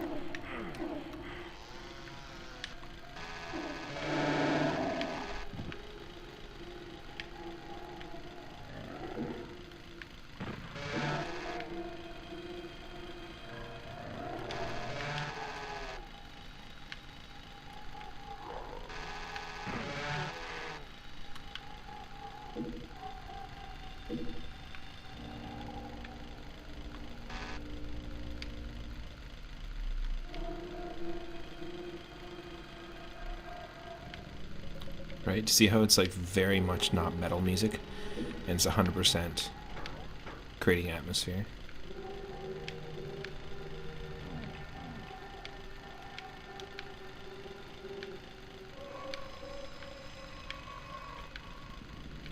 What did that open?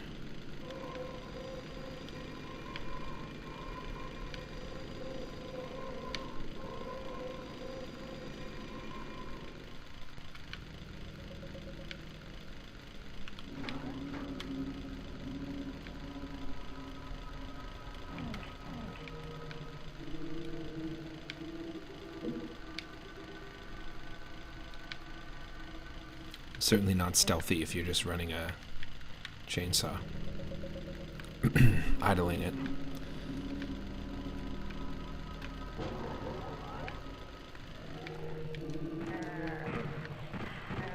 That was dumb.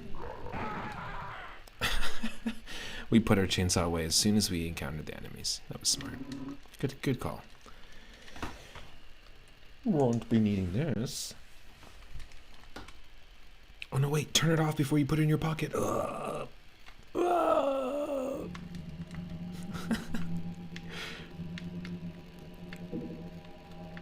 Also, don't put a chainsaw in your pocket. Is that a chainsaw in your pocket, or are you just happy to see me? Or are you just really hungry and making weird stomach noises that sounds like an idling chainsaw?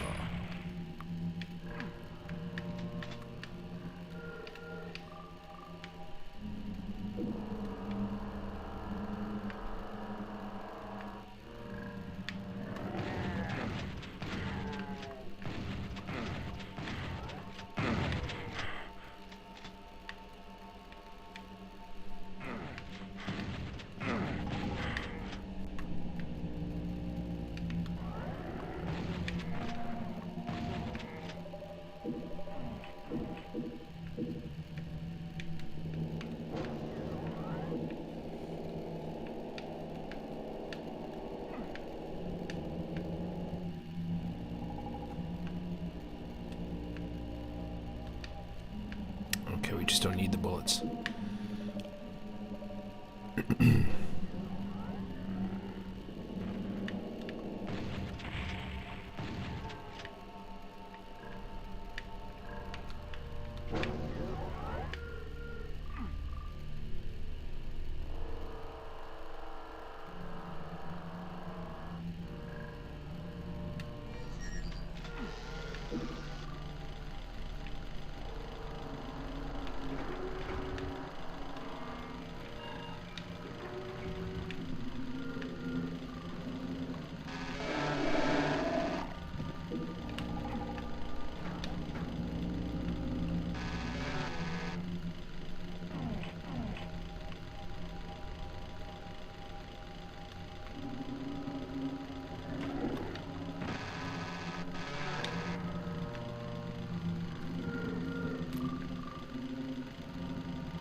need health.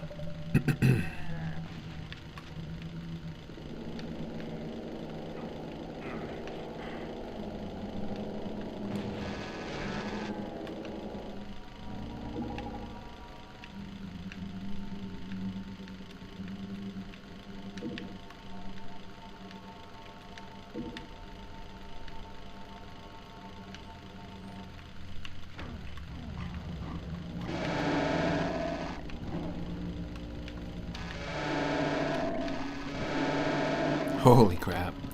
Wow. Something going on in this room. Sacrifice room or something?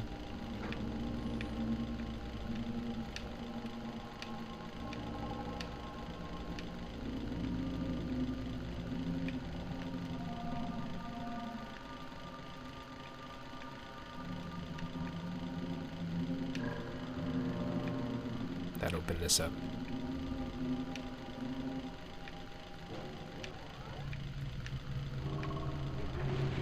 Oh, shoot. Okay.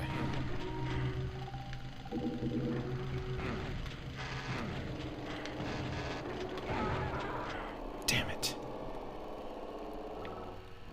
Look at that stance. The guy, after he kills me, he just stands on his one foot. Now that is just bragging. He's just taunting.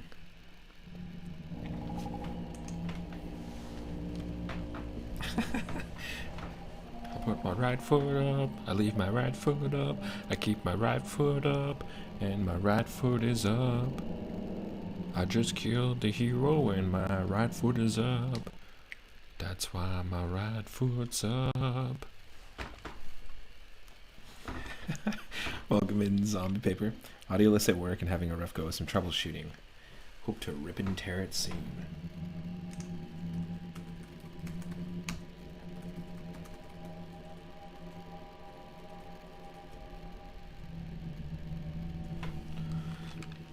It looks really dark.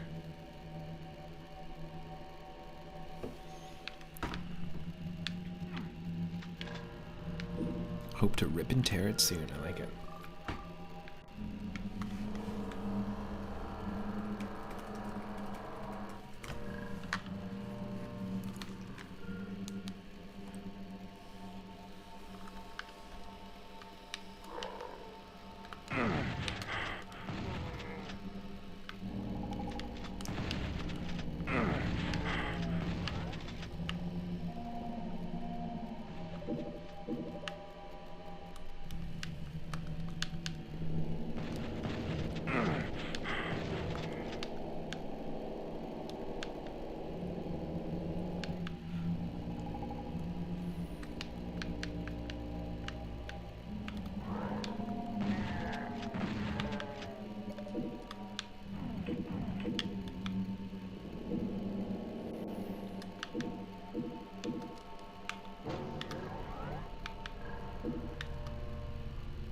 Secret door.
Terrible time to pull up the map.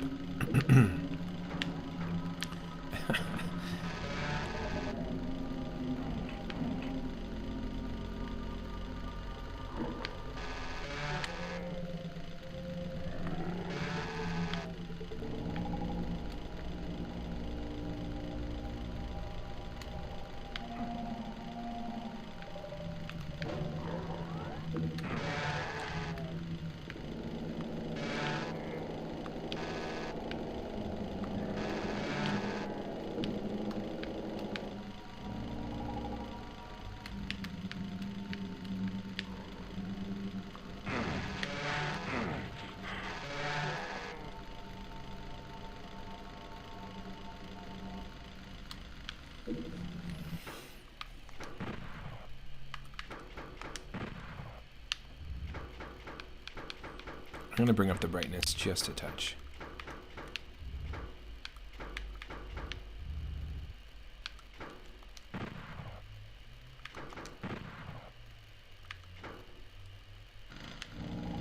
There.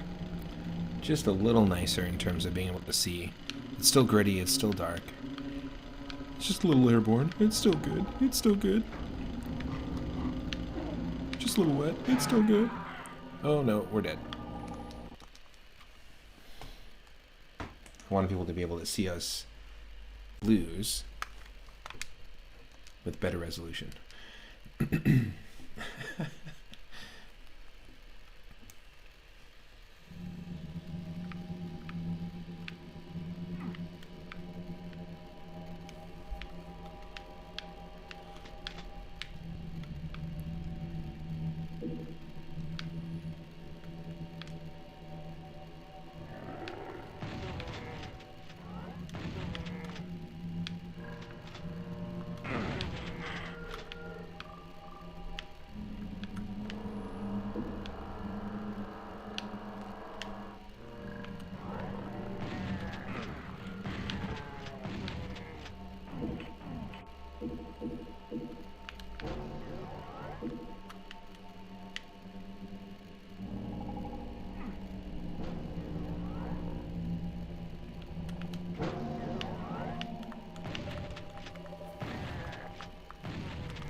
Gotta give a demon a punch real quick first. It's just standard demon etiquette. Quick punch, then the chainsaw.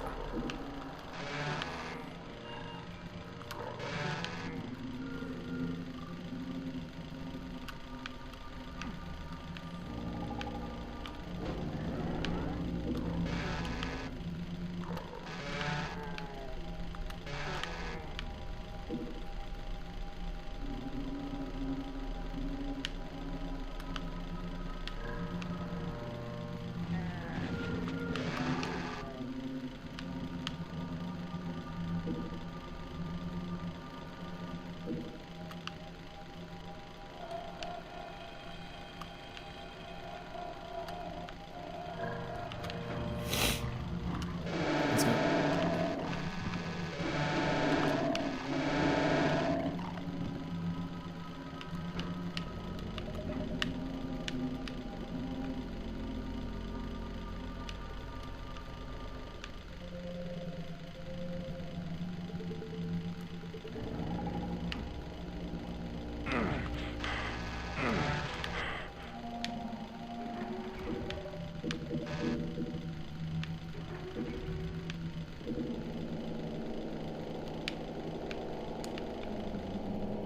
What? When we load up this computer, this is what it shows us. It's just telling us where it is.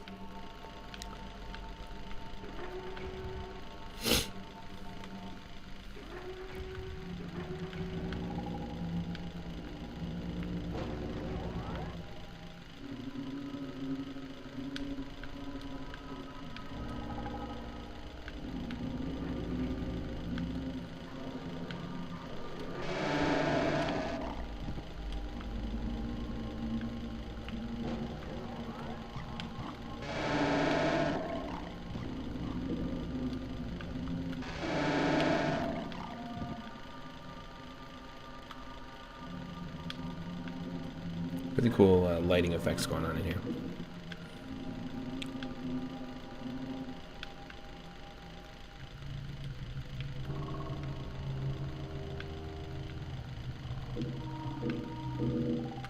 Nice.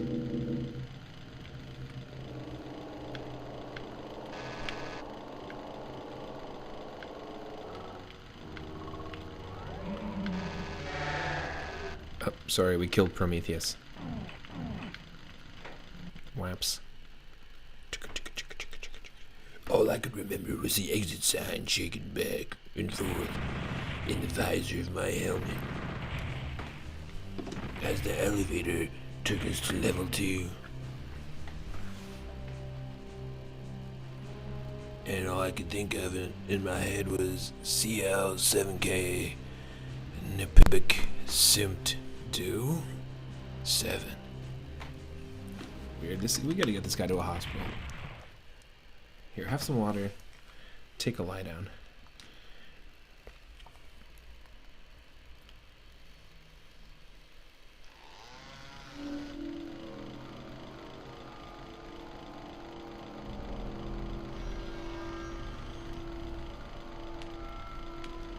I came here to shoot guns and use chainsaws.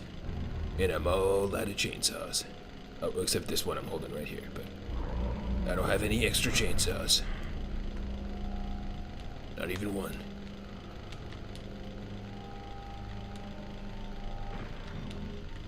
I think if I had to let you know how many chainsaws I had, it'd probably be just this one. I definitely don't have any more as backup or anything. How do they not hear me talking or the chainsaw? Come on. Wake up. Wake up a little, Susie. Wake up a little, Susie. Let's go. Oh, great. This is terrifying. It's the fun house. You said you wanted to go to the fun house. You said it was your favorite amusement park attraction. Here's your chainsaw. Enjoy. I don't know if this is the kind of fun house I was talking about. Cool lighting effects though, when you stand underneath. Your weapon lights up in red. Whew. How did we make that happen?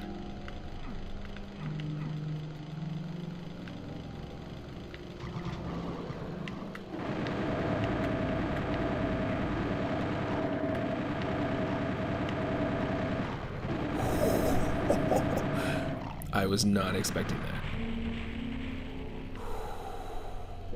Wow.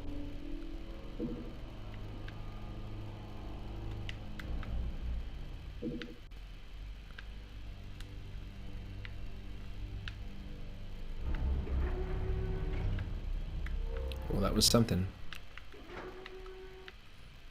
Oh, that's nice. That's nice.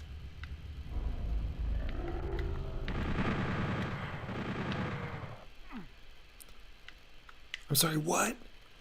We're supposed to be sneaking into this place. Oh, it's a stealth mission. I had no idea.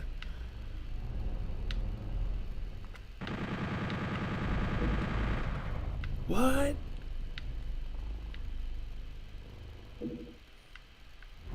I said nice shoes.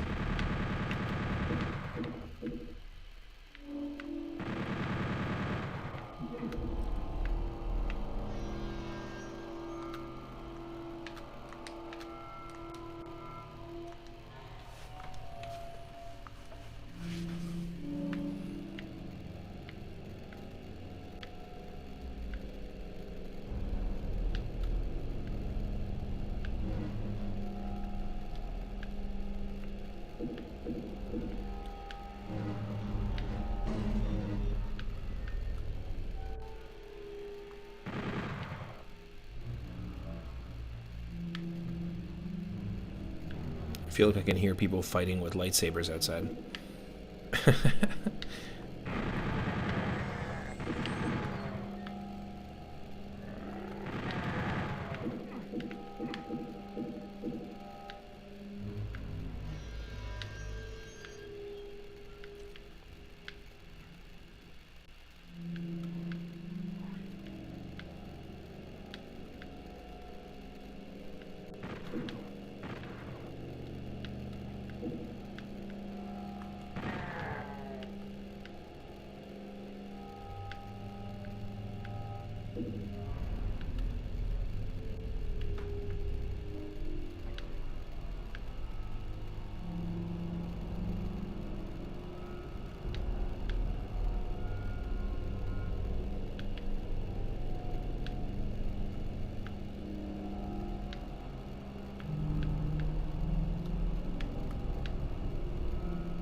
Just wondering if there's a switch anywhere that I just didn't see. Oh, it's right here. Whamp whamp. Literally right there.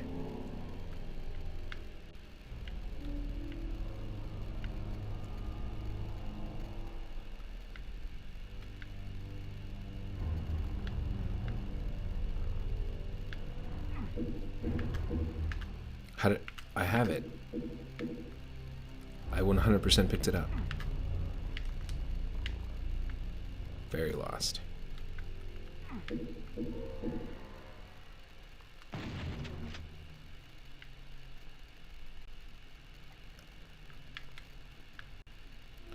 Oh, they're like illusions. I gotcha. That's silly as hell.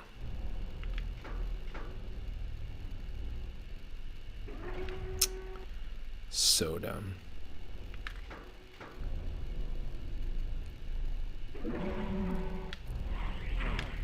Oh. What a time to turn on the map. Prometheus's brother showed up. We got you.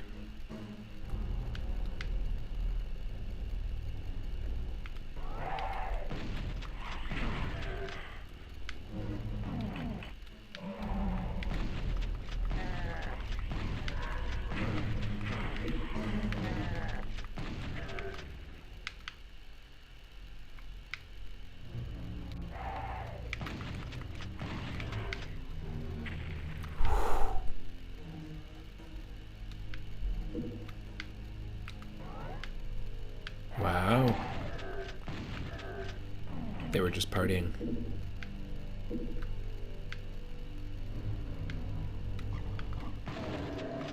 Whoa. Holy crap.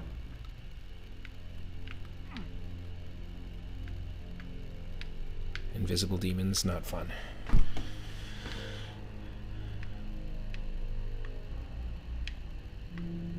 Oh, that's cool.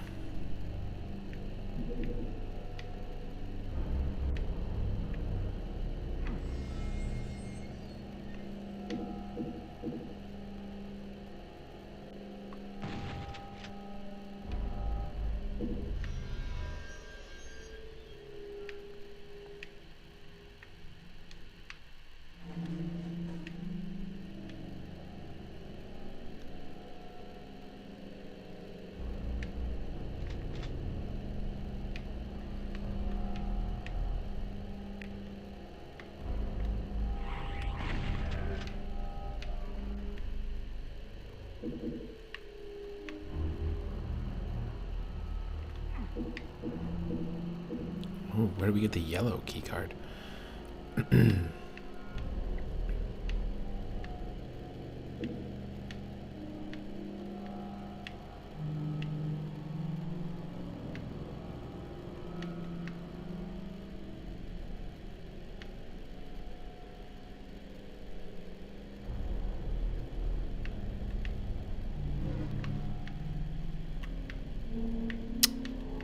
Feck off.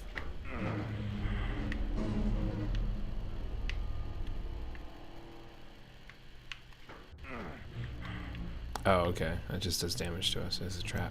It's a trap.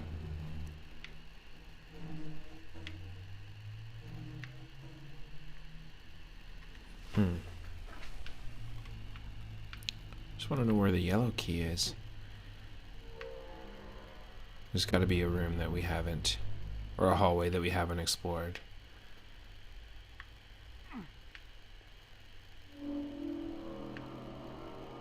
That's where we get the chain gun.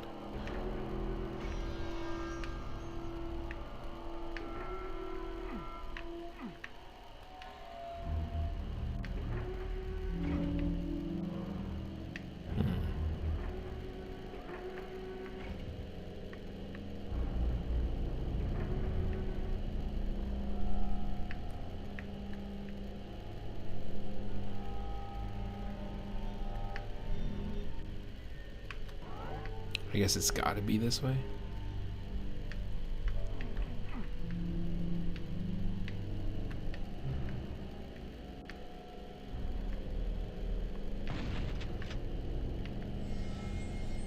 I didn't realize there's a second section here.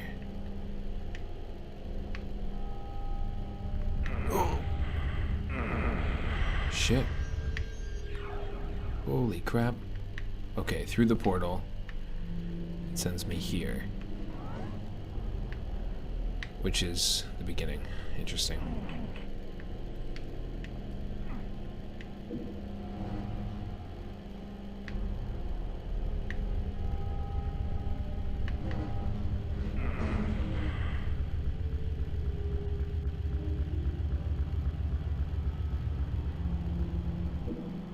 Holy crap.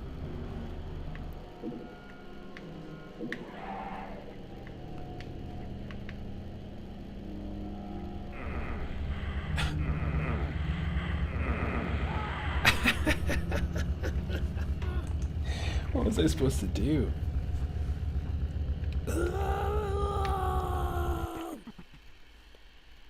Squeezed.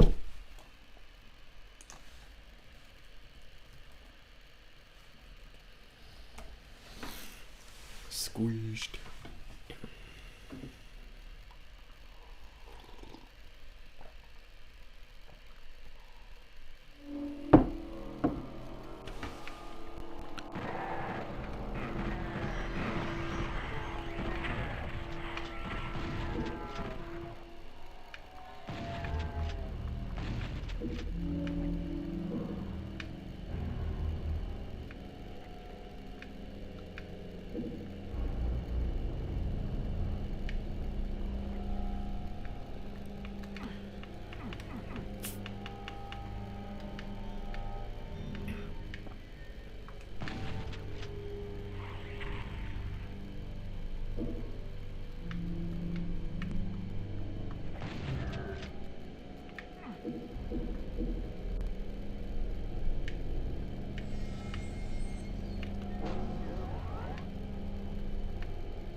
Nice. Light amplification goggles.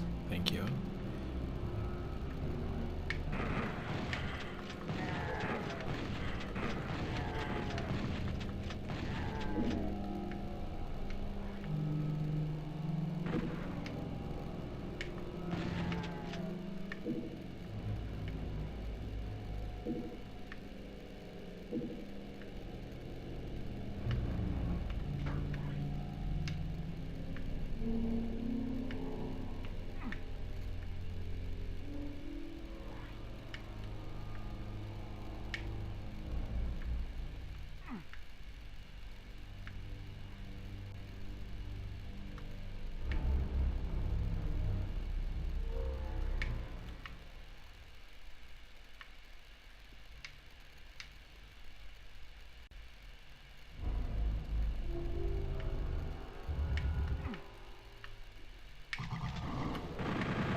Okay, somehow I went berserk because I fully healed.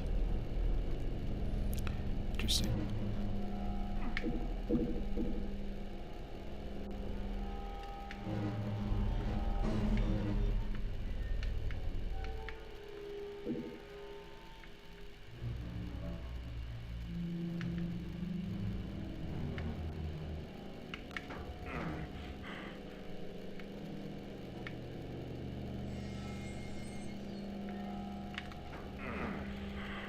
What?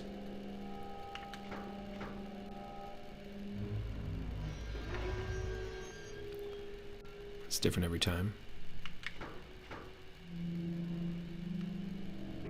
Oh.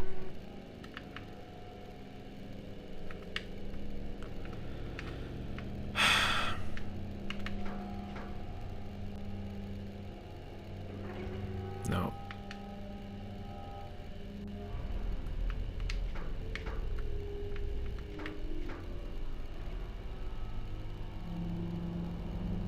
Fuck that. Yes.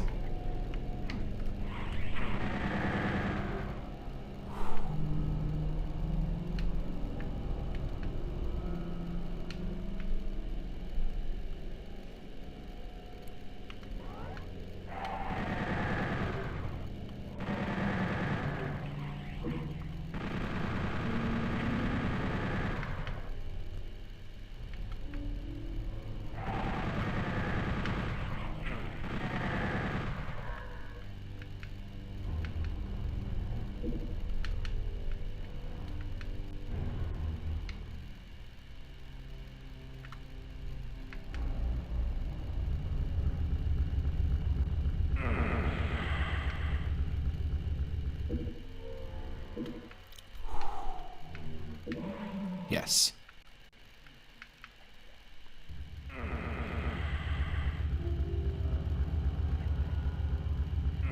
Oh no. There's a way to do it, but I just do not have the timing down. Holy shit.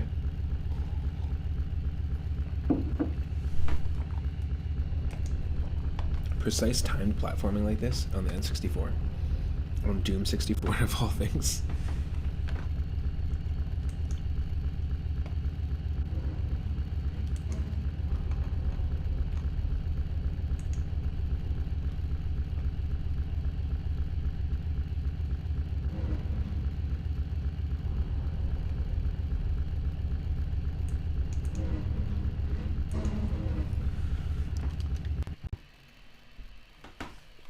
Okay, here, one sec.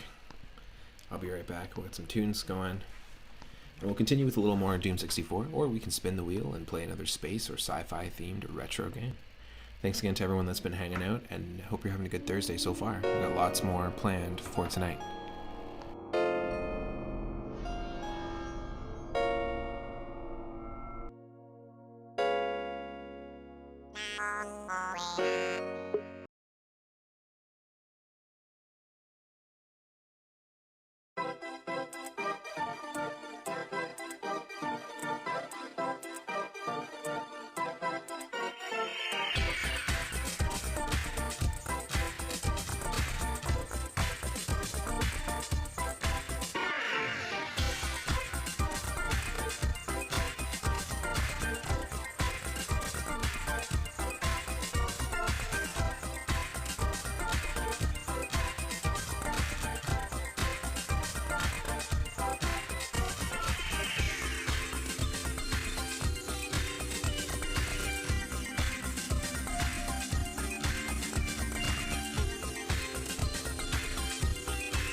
Okay, you know what? I'm actually going to spin the wheel. So when we jump back, we're jumping back into a new space-themed game. Nothing against Doom 64. We just attempted this level like 4 or 5 times, and I feel like let's just keep it fresh, keep it going. We played some Earthworm Jim 2 on Game Boy Advance, some Star Soldier on the original Famicom from 1986, and then this. So it's already been a pretty interesting mix. So we're just going to do a quick spin, and the wheel is going to land on 576, which is going to be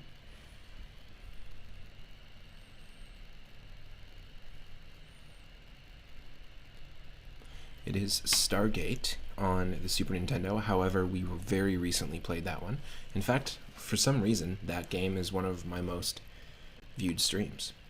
It's actually not bad. It's for a licensed game, it's pretty decent, and the controls are not as janky, which is nice. We're spinning the wheel again, though, because if we do land on something like that, then we're gonna give it a second spin. It's landing on game number 20. Let's see. What game is number 20?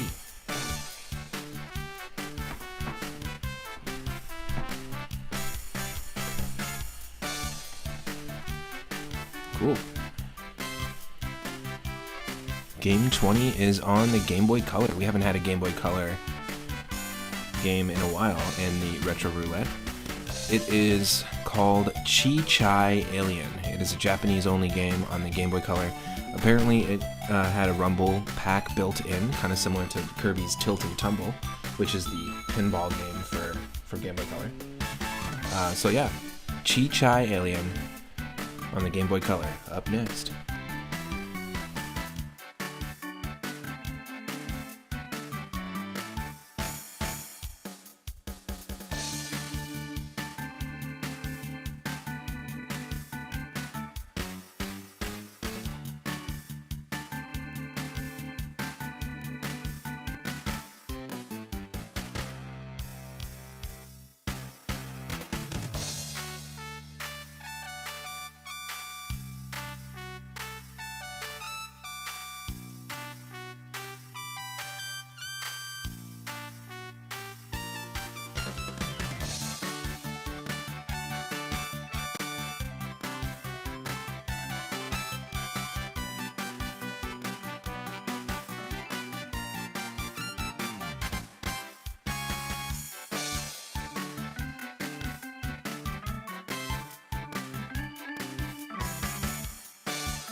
Cool. So it looks like Chi Alien is a game from the year 2000 on the Game Boy Color, only released in Japan, and it was made by Creatures.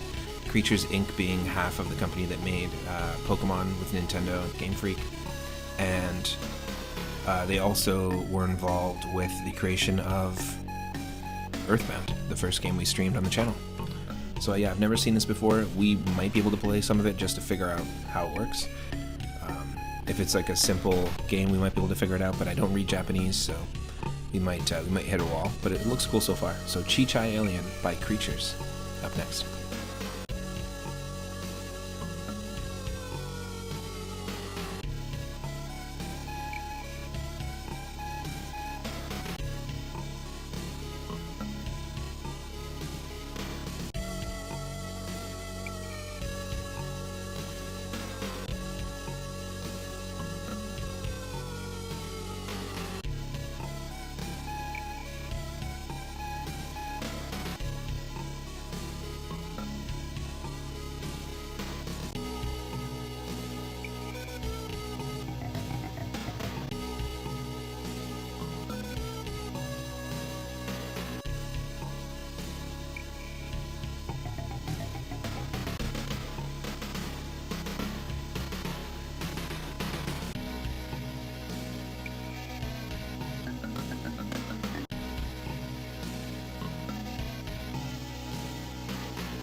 There we go. Kind of makeshift, but here we go. This is Chi Alien.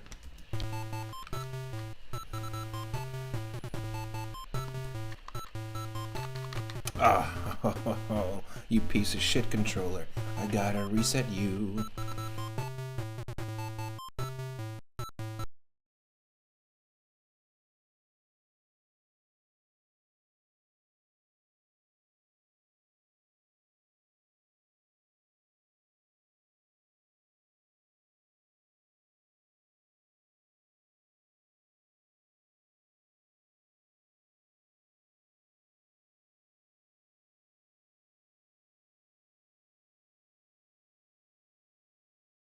Every once in a while, the controller needs to be reset.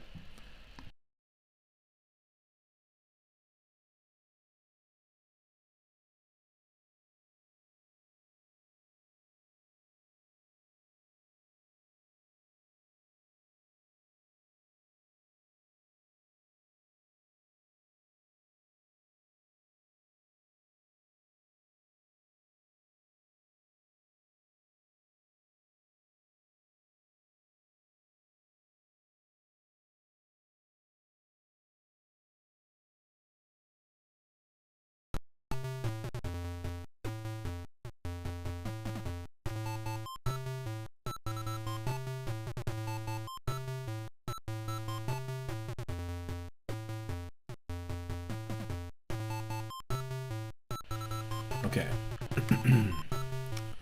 So the controller should work now. It shouldn't be like glaringly loud.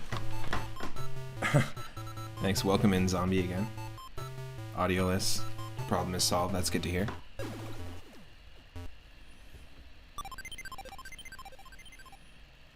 So this is Chi Alien by Creatures.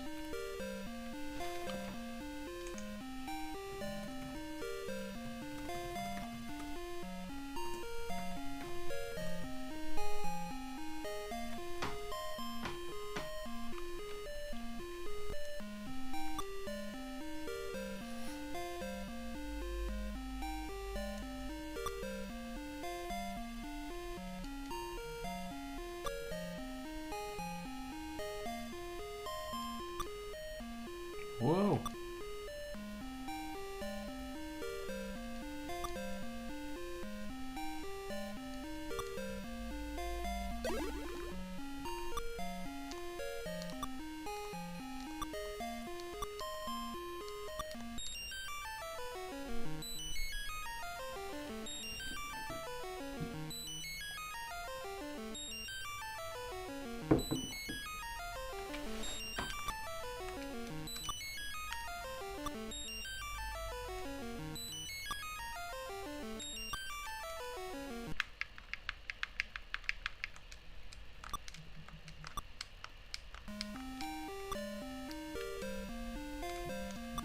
It's got some good music.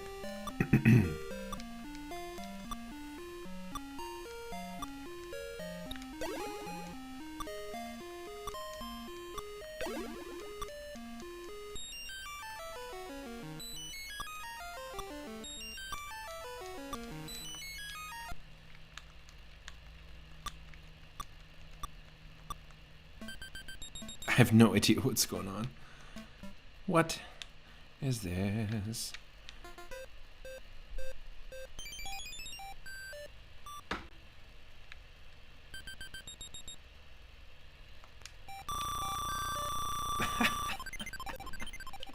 It's a WarioWare minigame? That's funny. I don't know if I quite get it.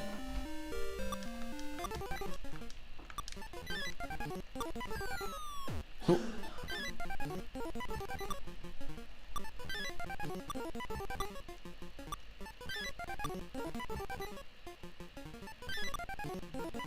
It's quite the experience.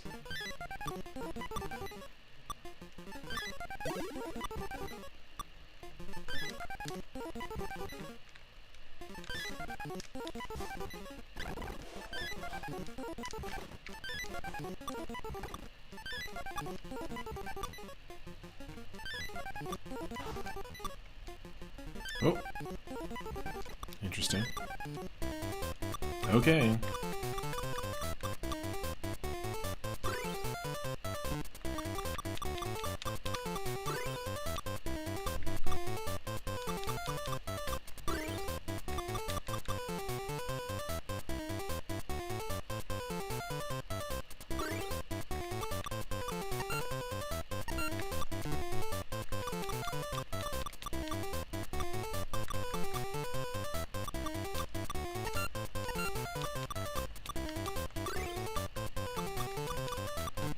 Nope.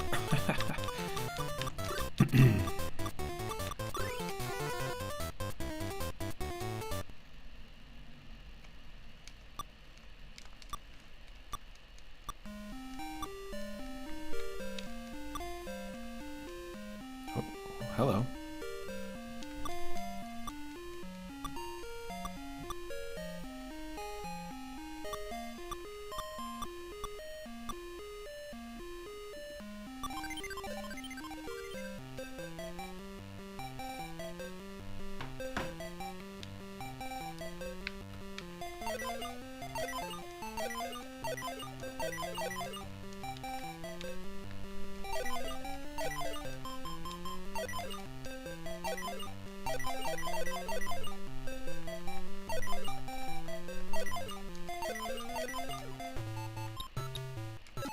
Did we just go to the main menu?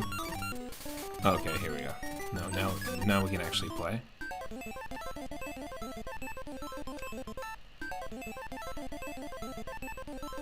It's quite the map.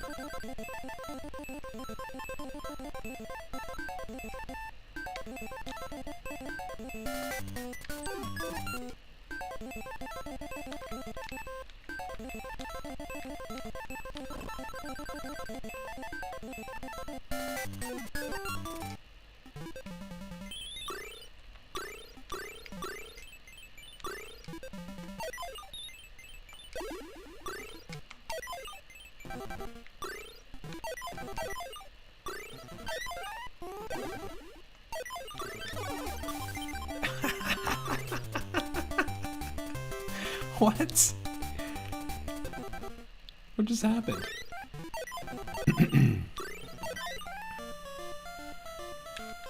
You can go in here for later.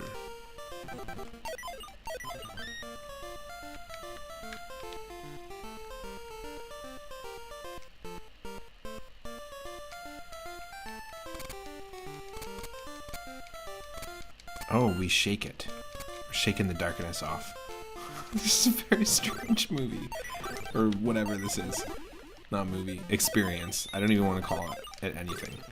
Because I feel like I'm watching a cutscene in a game.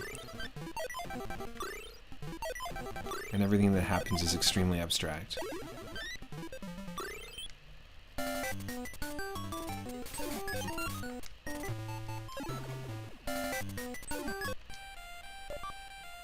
What?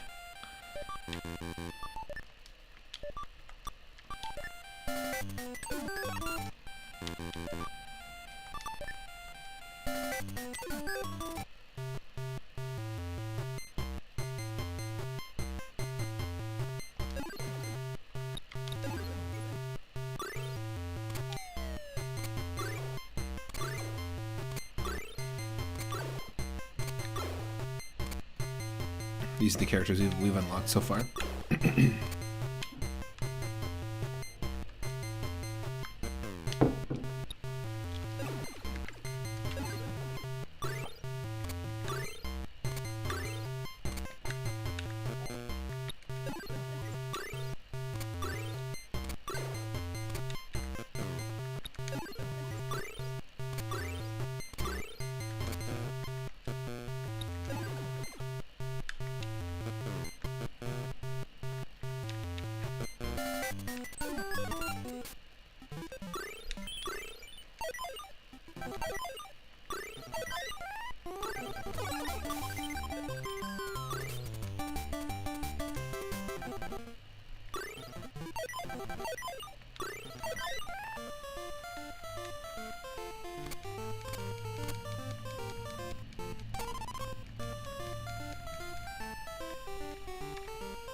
Interesting. So that must be like our garden, I guess, of aliens.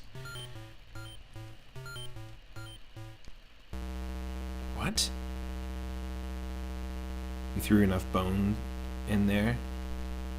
Something's happening.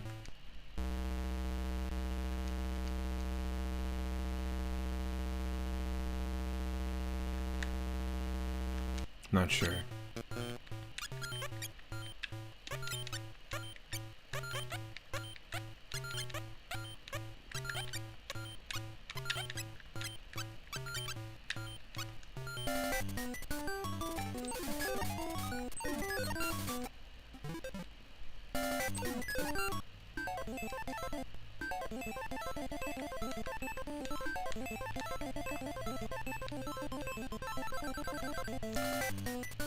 Okay.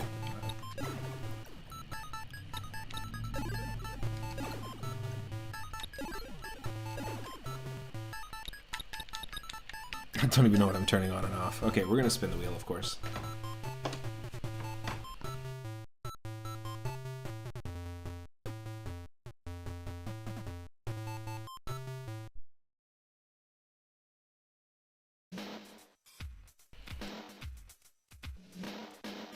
What does spinning the wheel mean? Well, we've got over 750 games that are all sci-fi or space or alien themed, from Atari 2600 to N64 or PS1, and we've got them attached to a roulette wheel. You can spin the wheel, just like I'm about to now, and whatever we land on, I have to play.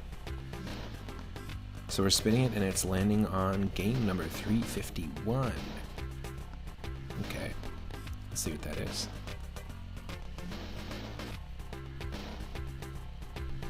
Ooh, looking like Serious Mario Brothers.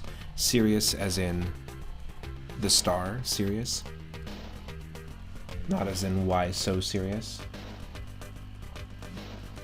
Now, I believe this is a ROM hack of Super Mario Bros. 1. And I mentioned this a couple days ago that, you know, we've been playing some Mario Bros. 1 ROM hacks and I've played a bunch on stream. I do have a plan to do a Super Mario Bros. 1 ROM hack themed stream coming up soon. So if you're not a member of the Discord, feel free to join. Now the cool thing about this series, Serious Mario Bros, is that there's 6 of them, and they're all hacks of Mario Brothers 1, which is really neat. So let's check it out. Let's hop in. Stick around, and happy Thursday if you're just joining.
No, I've actually played the first one. So, here's a question. We've played the first one and we beat the first one. Do you want to play the first one, or should we try Serious Mario Brothers 2? I mean, there are 6 of them. They're all on the list though. So, do we play the game that we landed on, or do we try out the sequel? What do you think?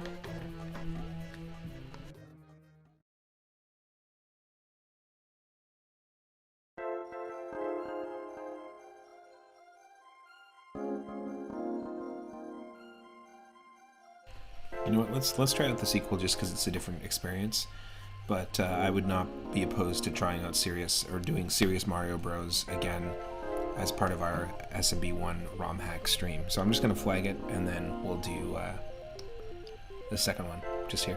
One sec.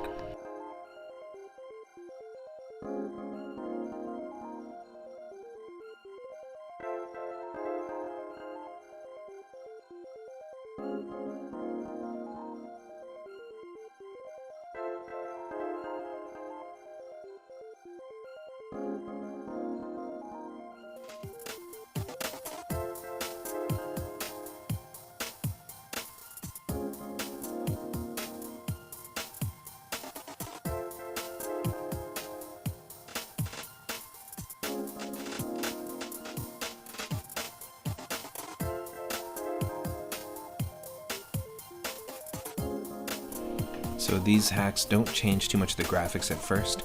Most of them are like vanilla hacks, so they're mostly just level design hacks. So it's going to look like the original Mario Brothers 1. And you know what? I love this game. I love Mario Brothers 1. I've been actually enjoying going back to this original game more so lately than going back to Mario 3, even though Mario 3 is 100% my favorite Mario game. It's been really fun revisiting this, and every once in a while opening up Super Mario Maker 2 and filtering out just the Super Mario Brothers 1 levels. Supercun, welcome in. Thank you so much for the follow recently as well. Happy Thursday. We are on episode 24 of this specific series that I do called the Retro Roulette. Now, I don't always do episodes of this on my stream, but every Wednesday and Thursday I'm live, usually from 10 a.m. Pacific. And today we're playing, it's part 24 of the space and sci-fi and alien themed retro roulette wheel. So I've got a curated list of over 750 space themed games, tons of Star Wars, Star Trek games, all sorts of stuff, and you can spin the wheel with channel points. Anytime the wheel is spun, I gotta play something else. So the game we just got is Serious Mario Bros, as in the Stars Serious. Serious Mario Bros 2, which is a level hack of Super Mario Bros. 1 on the NES. But yeah, stick around, and welcome in.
Just getting something to drink.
Okay. You should be able to hear me and see me. And see and hear the game. We played and beat Serious Mario Brothers 1 before.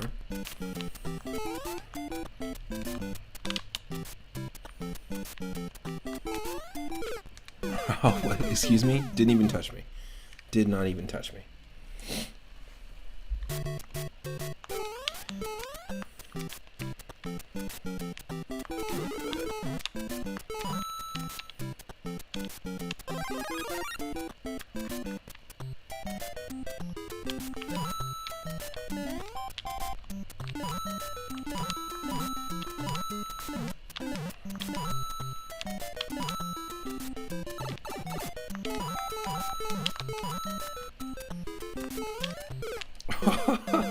Okay.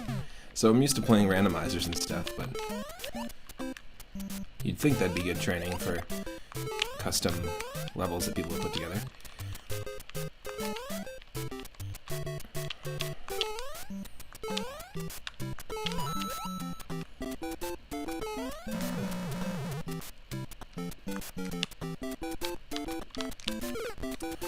This is tricky.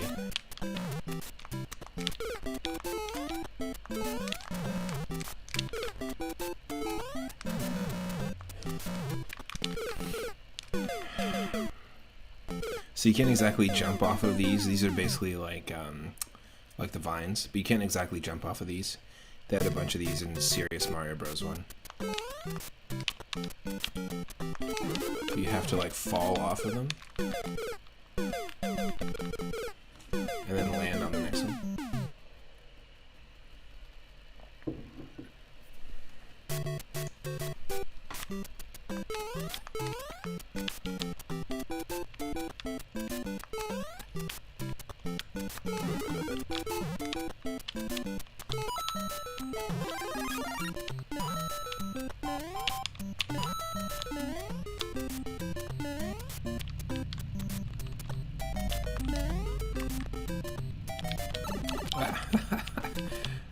So simple. Is this a space-themed game? Only in its name. Only in its name.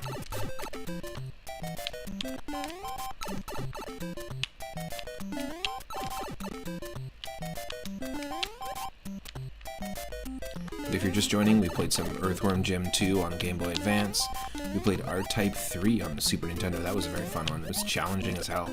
And it was definitely a showcase of Mode 7 if you've ever seen one. We played a little bit of Star Soldier, a Famicom game on the Game Boy Advance.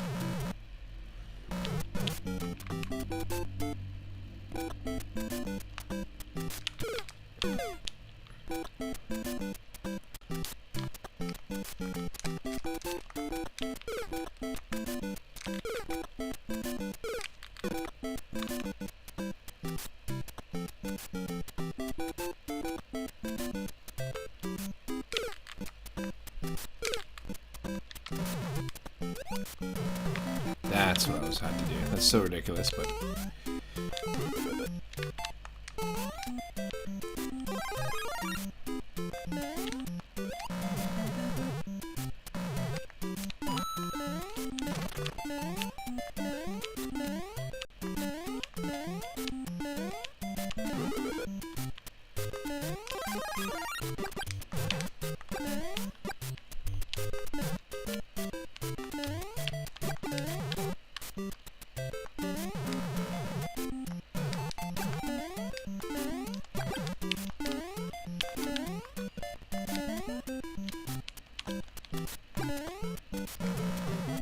Nope.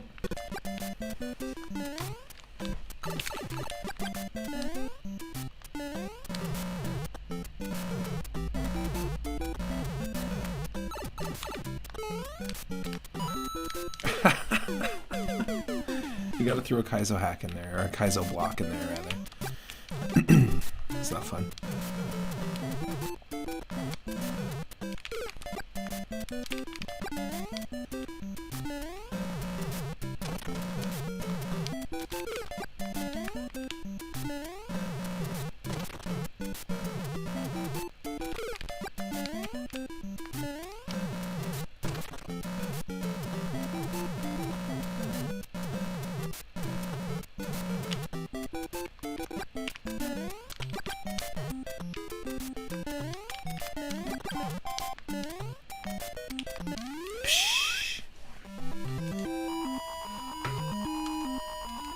Not a fantastic first level in the grand scheme of Super Mario Bros. 1 ROM hacks.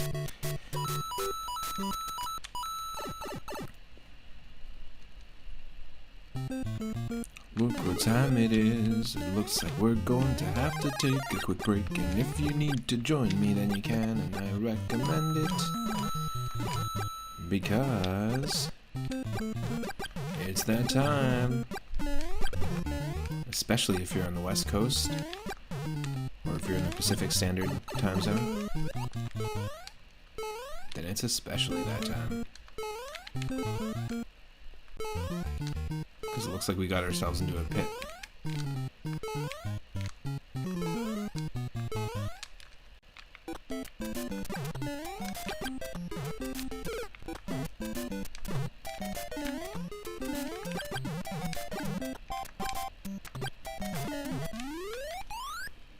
Yes, it is. Okay, I'm going to take a quick break.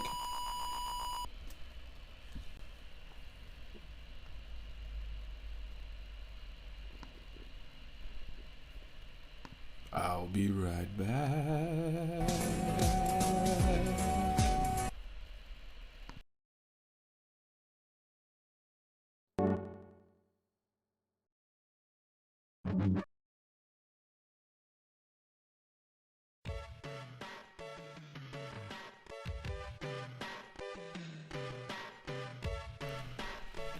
Great opportunity to get a snack, go for a smoke, get some water, make a coffee, make a tea.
Hell yeah. This is a song from the Spyro games. And little known fact, the Spyro games are all composed by Stuart Copeland of The Police. And this is one of my favorite pieces from Spyro 2.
You know what I realized? That the tall Meowth is almost as tall as the flagpole in Mario Brothers 1. If you put them up on the platform and they reached up with their arms, they'd be just as tall.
We'll be back in just one moment. Basically, when this song is over, I'll dive back in.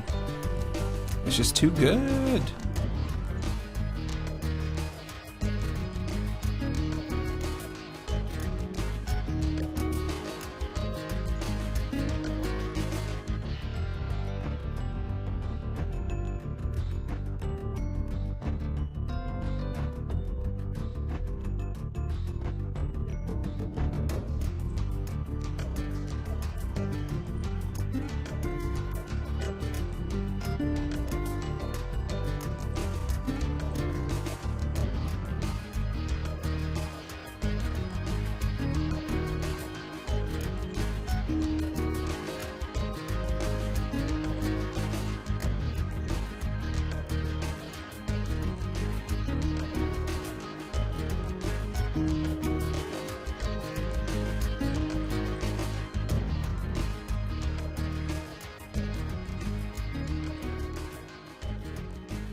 And here we go.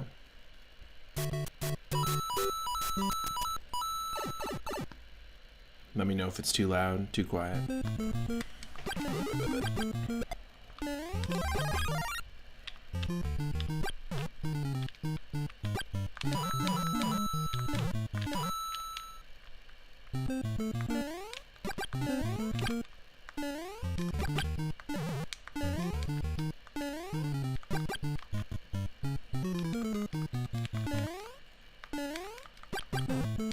Oh.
What? You gonna double it up?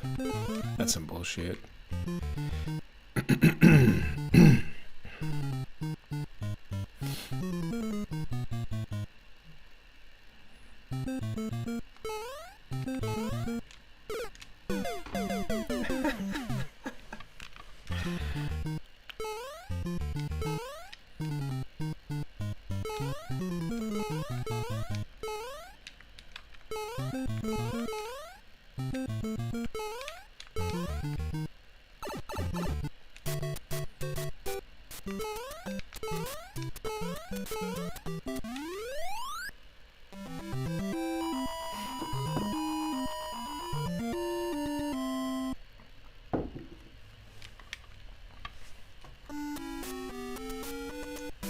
Underwater castle.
Ooh.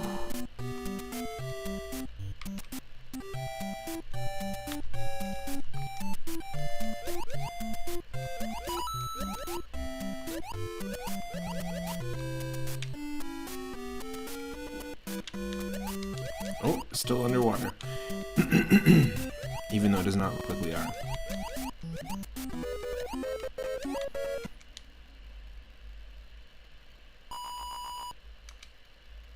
Double flagged it.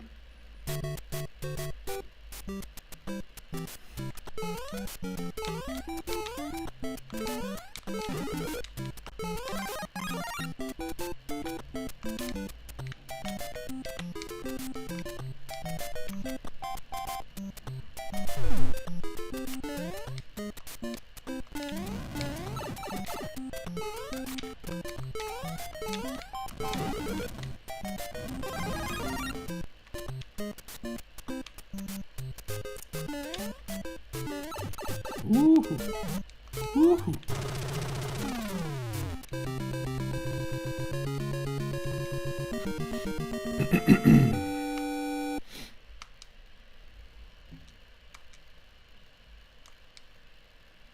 World 2-1. World 2-1.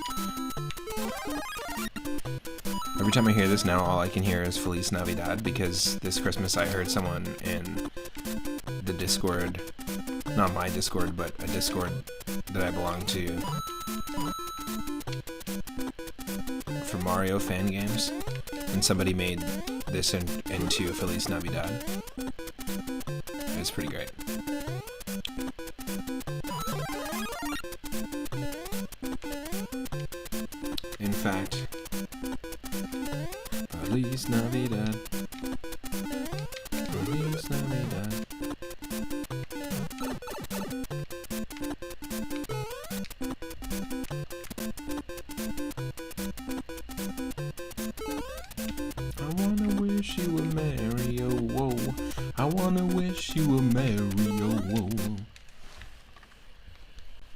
have to play it now.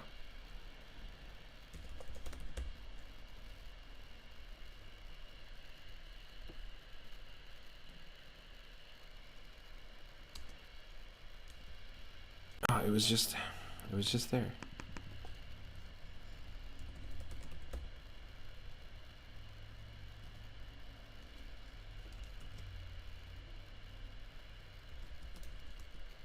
Ah, version. Okay. I just gotta play it because it's just too good.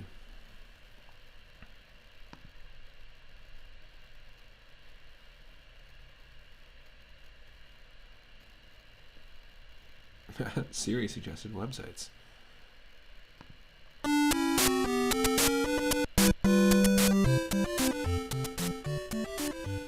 This is not the right one though.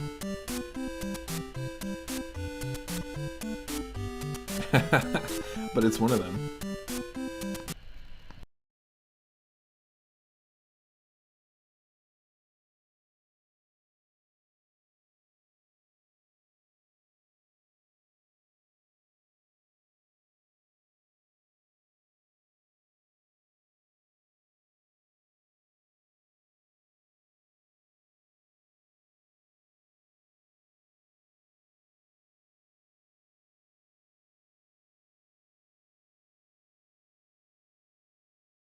Here, I'll find it. One sec.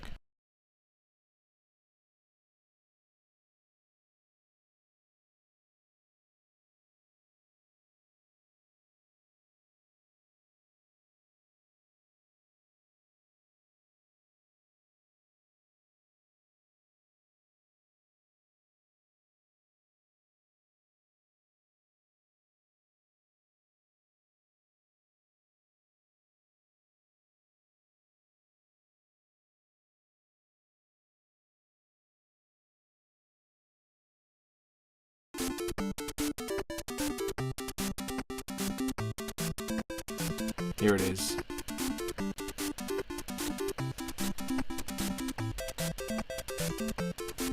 It's just too good.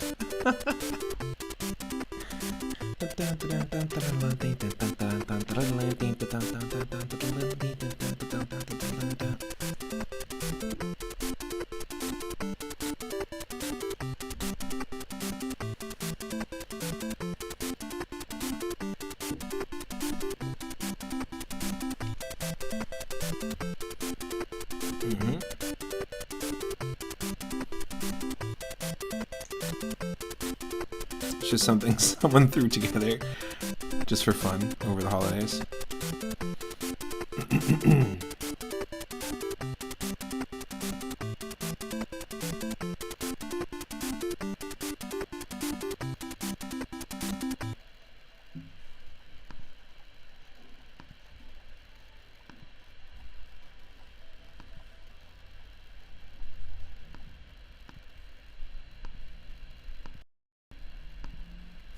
Okay.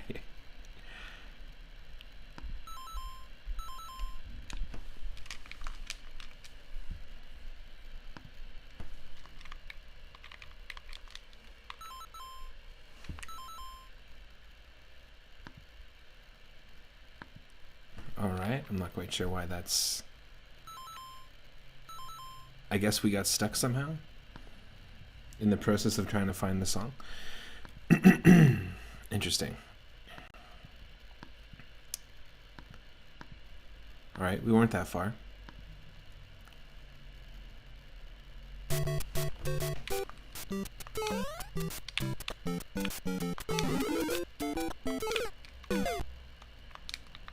Yeah.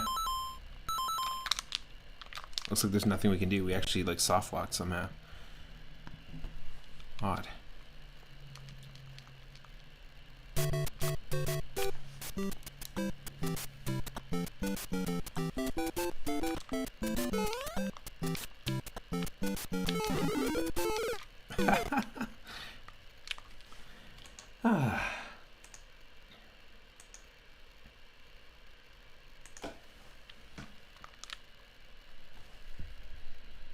I'll try it again.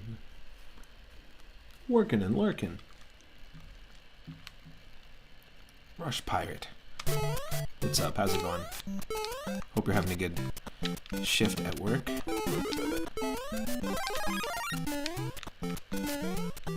Whoa! Can we get a shout out for Rush Pirate? If you're not following Rush Pirate, please go give them a follow. They also do space-themed games and many other different themes across the week. Oh.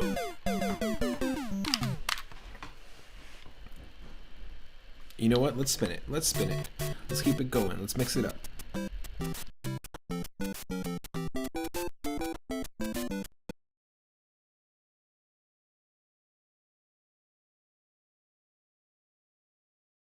We are going to spin the wheel, and it is going to land on game number 42. Oh, Hitchhiker's Guide to the Galaxy. We got ourselves Dragon Ball Z Supersonic Warriors. We played this one before. It's a really fun, just fighting arcade-style game on the GBA. So we're going back to the GBA again for a third time today. Dragon Ball Z Supersonic Warriors up next. Because, you know, most of those characters are aliens.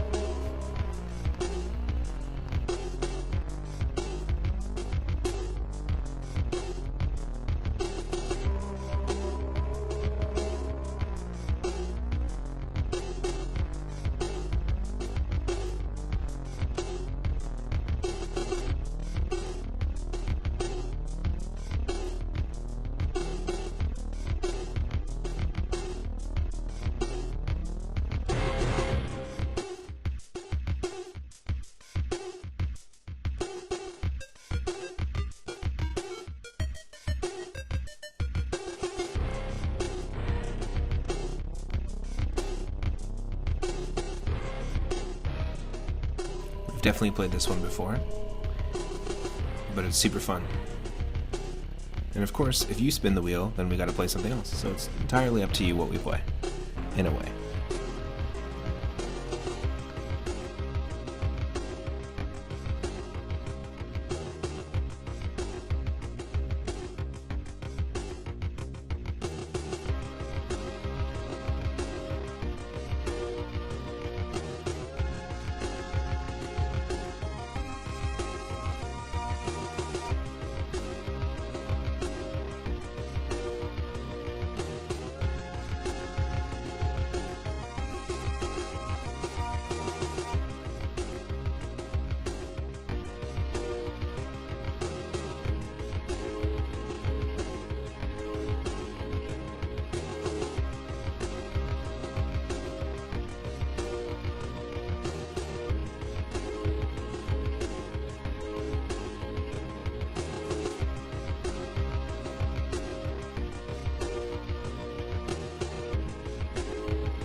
Last time we played this was in the summer.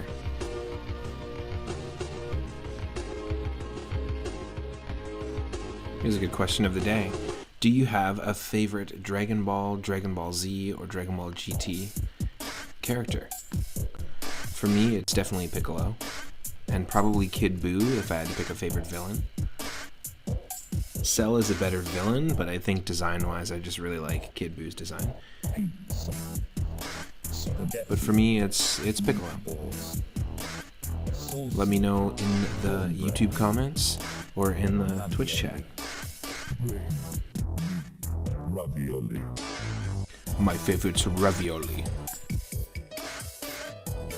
Actually, I wouldn't put it past Dragon Ball Super to have a character named Ravioli. Ravioli.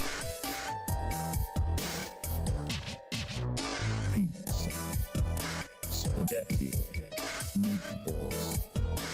Salsa. Cornbread. Ravioli. Ravioli.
spaghetti, meatballs, salsa, cornbread, ravioli,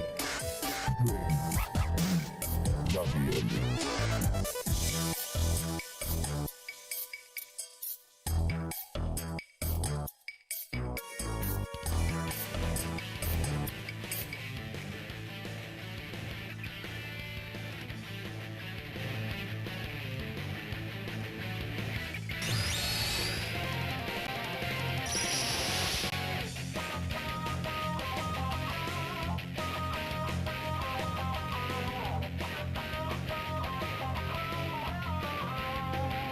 Here we go.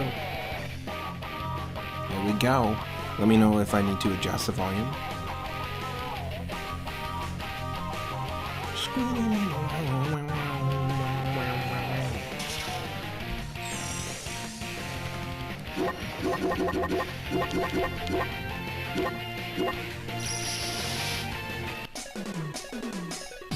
So you've got stories with all sorts of different characters you can play as. Let's go with Piccolo. We did Piccolo's story last time. Scene 1, The Wrath of the Namekians. After being revived by the Dragon Balls, Piccolo finally stepped on the soil of hhis home planet Namek. Merging with Nail, a Namekian warrior, Piccolo powered up to confront Frieza. A battle to decide the fate of the planet Namek was about to start. To think that a Namekian had still survived. So you're Frieza, just as I thought, a ridiculous creature. Ha ha ha, a Namekian that thinks he can defeat me. Feel the wrath of all Namekians.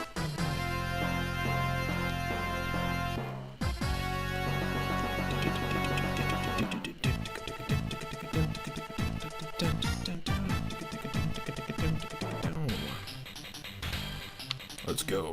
Fight.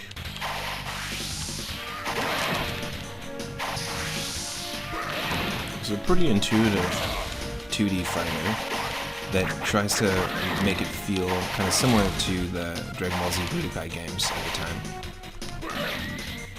that had been out on like PlayStation 2, GameCube. And they do it quite well. I'm very impressed that this is on Game Boy Advance, and the sequel is on the DS. Supersonic Warriors 2.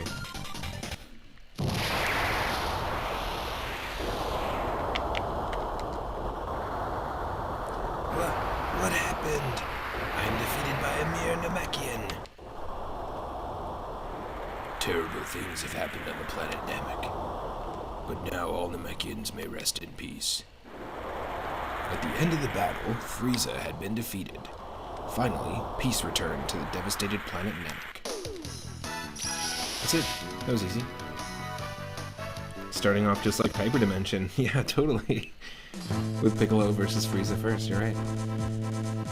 Yeah, that's kind of cool, actually. That's a cool little nod. Because we could have picked any character, but the fact that we picked Piccolo's story, it's cool that they stored it. It's cool they stored the story at that point. I'm storting words right now. Distorting. A few years after the battle on the planet Namek, Piccolo was in the middle of storting. He stortled the androids. So you're the androids. Pathetic. I didn't think they'd actually appear. It's exactly as that guy from the future said. That's interesting. How did you know that we were androids? Why, let's have your answer. Well, why don't you try forcing it out of me? That's what I'll do.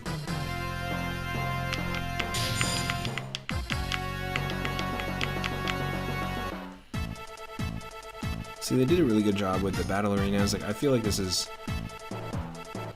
got like a lot of nuance as well too. Like, there's a lot of combos and stuff that I just don't know how to do.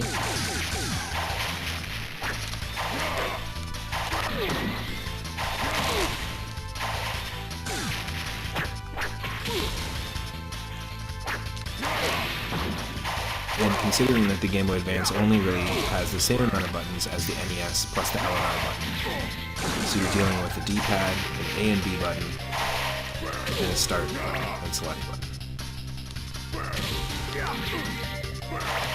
Plus L and R. So there's not much, but they're still pretty limited in terms of controls. They do a good job at this.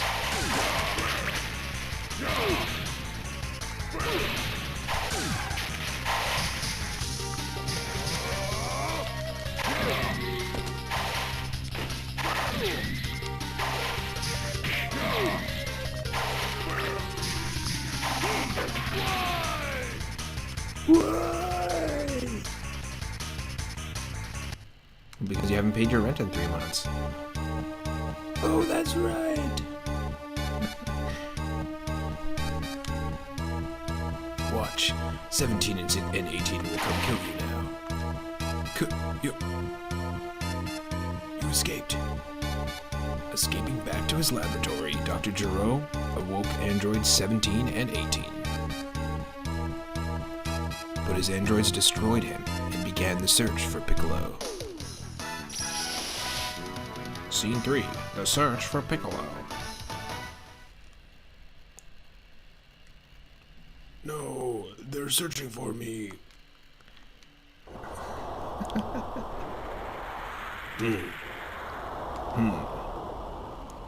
You and I were originally one being. I know the reason that you have come. The time for our joining has arrived.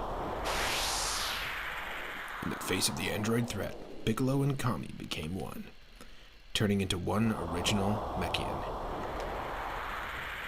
His lost power was rewoken. I'm finally restored to my true power. Let's go. That's just what aliens do. That's just what they be doing.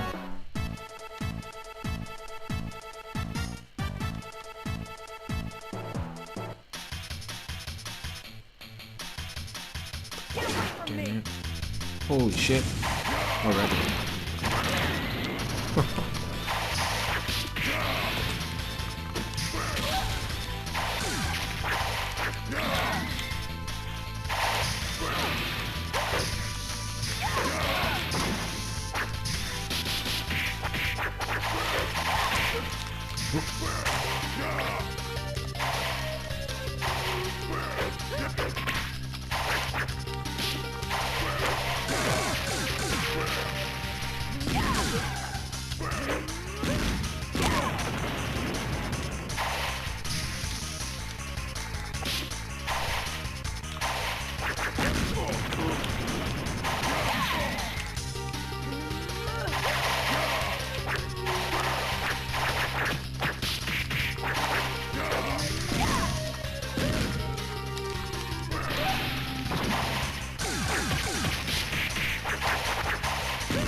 Yes. Finished.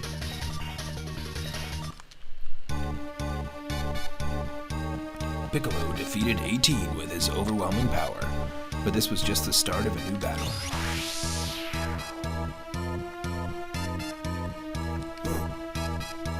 Ha ha ha. Thank you for reducing my work. Thankfully, I absorbed 17 and 18. What are you? My name is Cell. I'm an android created by Dr. Giro. Ha ha ha. I have to thank you, Piccolo. Because of you, I now have a perfect body. As a show of my appreciation, let me give you a frightening show as a gift.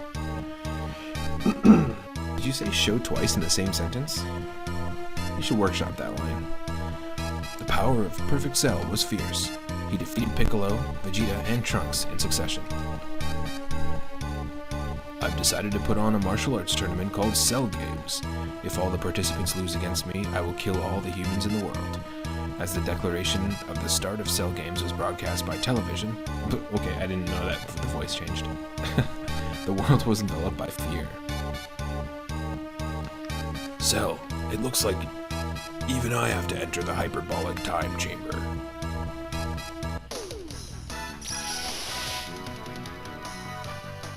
Perfect Cell has perfect speech. I've been thinking about my thoughts and thoughtfully, in my head, it believed me to...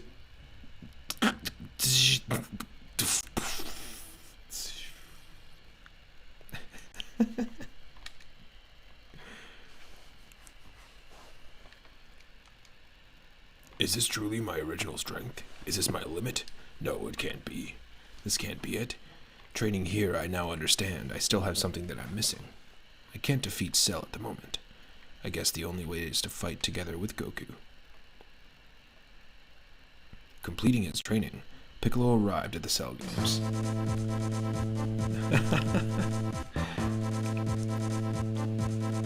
Welcome to the Cell games. Hey, Goku and Piccolo. It's going to be the two of you. This is going to be interesting. To win, we must be prepared for anything. Don't forget, my friend, this is unlike any battle before.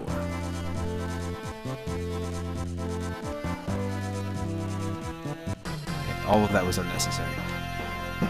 Excuse me, what? We have 2 cells? I guess that's one workaround.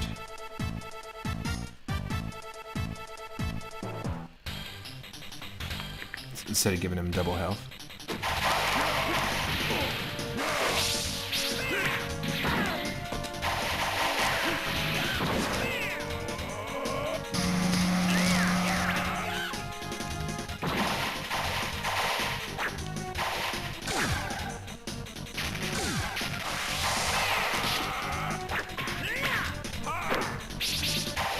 Holy shit.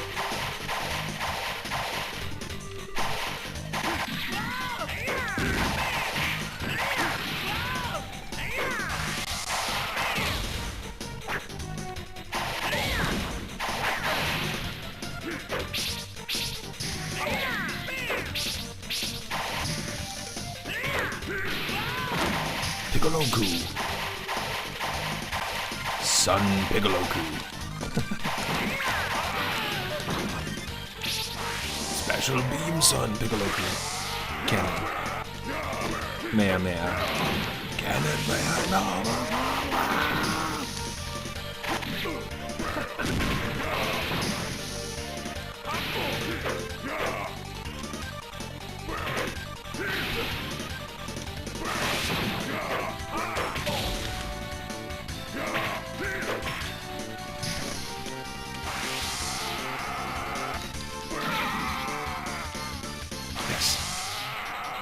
One cell down.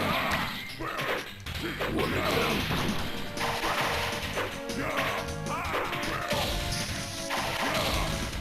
Yes. Get rocked. Oh shit. That really, unfortunately, our legs were completely spread open, so you got a direct shot. That's all I'm gonna say. That looked very painful.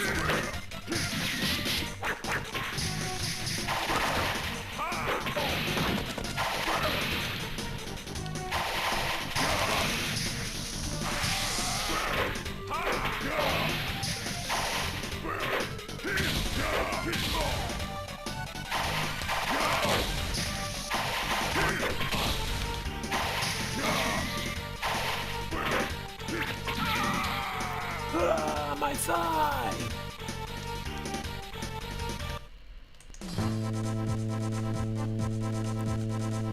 What's happening? This wasn't supposed to happen to my perfect body. No. Fooled you.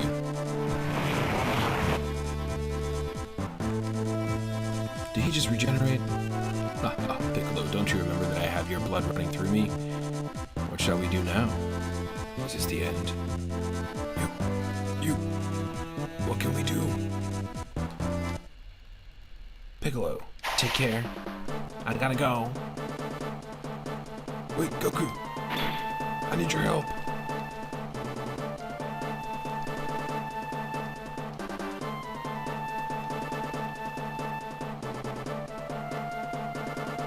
I can't remember if this actually happened in the anime where they tried the Raditz maneuver on Perfect Cell. I can't remember if this was a real legitimate thing.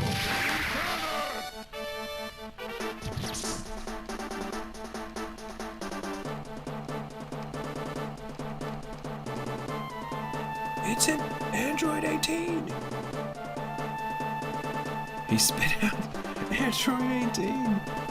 Are they gonna rat its Goku? Are they gonna rat its Cell? No, they're gonna rat its Salad. Heyo. I know there's probably a character named Salad. Bombarded by the special beam cannon, Cell lost his perfect body and was no longer Piccolo's nemesis. He lost his perfect body. No! With one blow, Cell was destroyed and the Cell games came to a close. Piccolo, please take good care of everyone. Daisy, Daisy. Also known as Goku.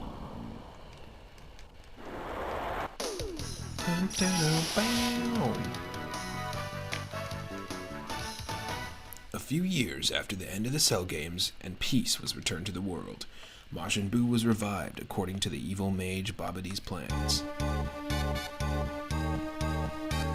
Boo! Using Majin Buu, the evil Babidi destroyed cities across the globe. It's sad. We couldn't prevent Buu's revival. If only I was here earlier. We don't have much of a choice now that he's been revived. We have to fight and defeat him. Your reign is over, Babidi. You will die. There's still somebody stupid enough to resist us. Do you think you can defeat Majin Buu? Get him, Majin Buu. Show him your power. The power. Oh-ho!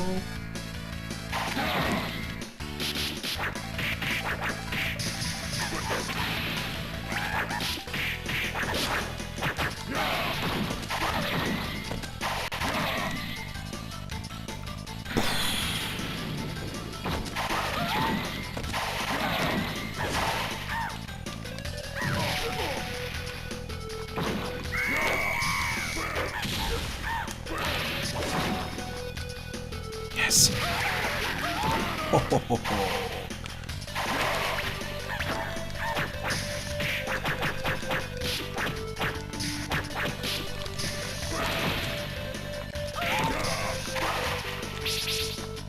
No.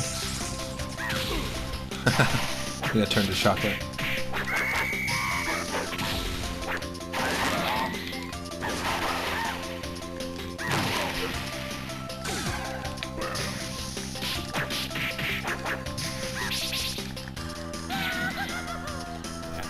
I love how hopeful the music is.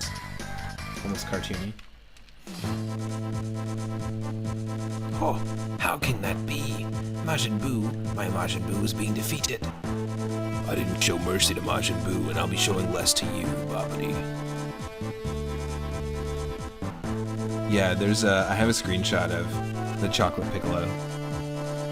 I was considering it as a sticker. In fact, we do have an open sticker. I could add the chocolate Piccolo. Die.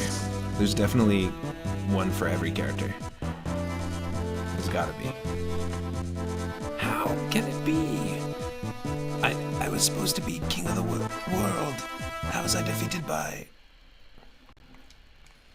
Majin Buu was defeated, but Piccolo felt something more ominous.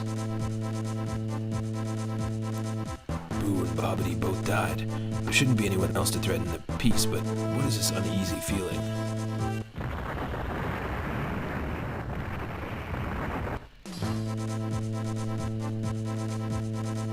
It can't be. This feels like... It's Yajirobe. Oh, never mind. Majin Buu revived. Majin Buu was invulnerable. It didn't matter how many times Buu was defeated. He revived each time. There was nothing Piccolo could do. He was powerless.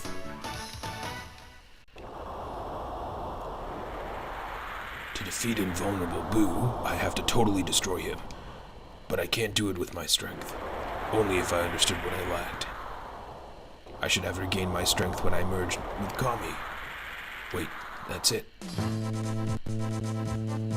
With the strength of Supreme Kai, Piccolo returned to the planet Namek. Gathering the Dragon Balls, he called upon Porunga. Now tell me what you desire. I shall grant you 3 wishes. Bring back the soul of King Piccolo. King Piccolo separated from Kami, not Junior. What is your second wish? Although Junior inherited all of King Piccolo's memories, he's not King Piccolo. Then allow King Piccolo to revive. If I was to merge with King Piccolo, I will finally become the one single being. Woo! It's an odd line. Woo! Where am I? Why am I here? It's been a long time, King Piccolo. What is this? What is this feeling? Is it Kami? He catches on quick. Merge with me, King Piccolo. Merge with you? Don't make me laugh. I'm evil incarnate. I will not merge with Kami. I am not nice or wonderful, or kind or sweet. Oh, do you want me to hold the cute little puppy? No, we'll get there faster if I hold it. But I am not nice.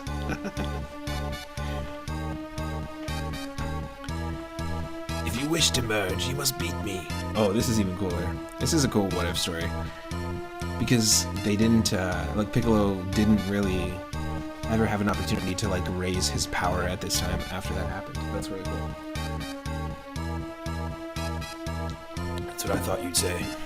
No, that's what I knew you'd say. Is it just going to be regular Piccolo or actual King Piccolo? Because that would be badass.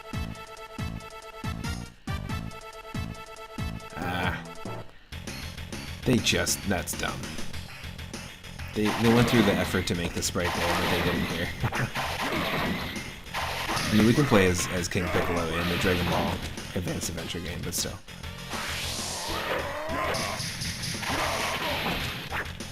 Porunga's just hanging out.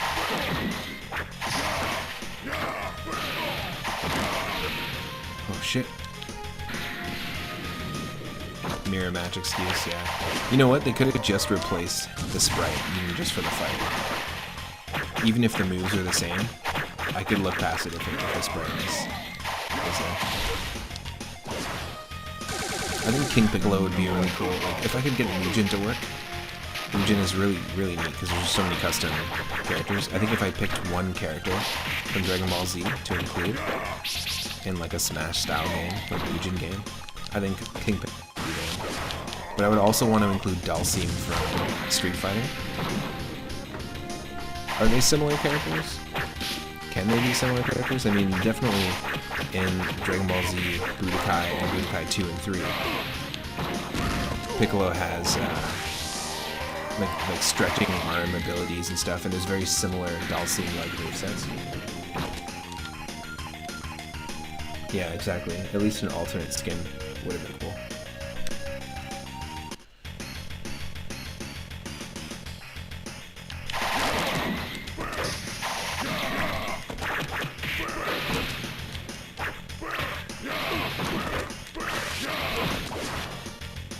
No.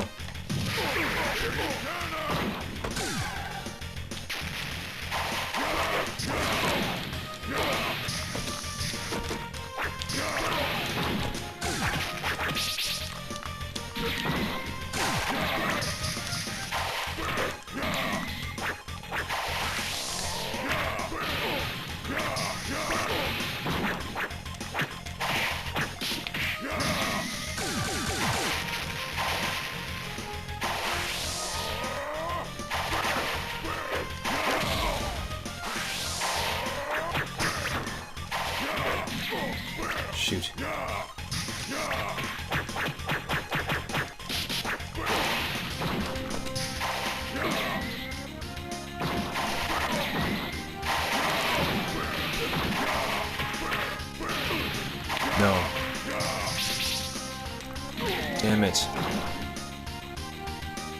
with how many random characters and versions of characters that they put in these games, Itorama's saying that I'm surprised King Piccolo hasn't been one, especially with this scene existing. I think, I want to say they didn't even bother including other characters like King Piccolo and other characters from Dragon Ball until Dragon Ball Z Tenkaichi Budokai 2. So there was the 3 Budokai games, which were good. Budokai 1 just felt almost like a demo prototype, right? Budokai 2 was more fleshed out, felt like a more complete game, and told the whole story of Dragon Ball Z. Whereas Budokai 1 only went like halfway, or less than halfway. And then Budokai 3 knocked it out of the park, refined it, and really is like the best experience of those 3 games. And then Tenkaichi Budokai changed the whole thing because it became more about like an over-the-shoulder camera. You could move away from your opponent. It was kind of more similar to this, but the camera was always kind of like over the shoulder. And it's just a different type of gameplay style completely. So Tenkaichi Budokai did that. You know, had a pretty fleshed out game with the first one.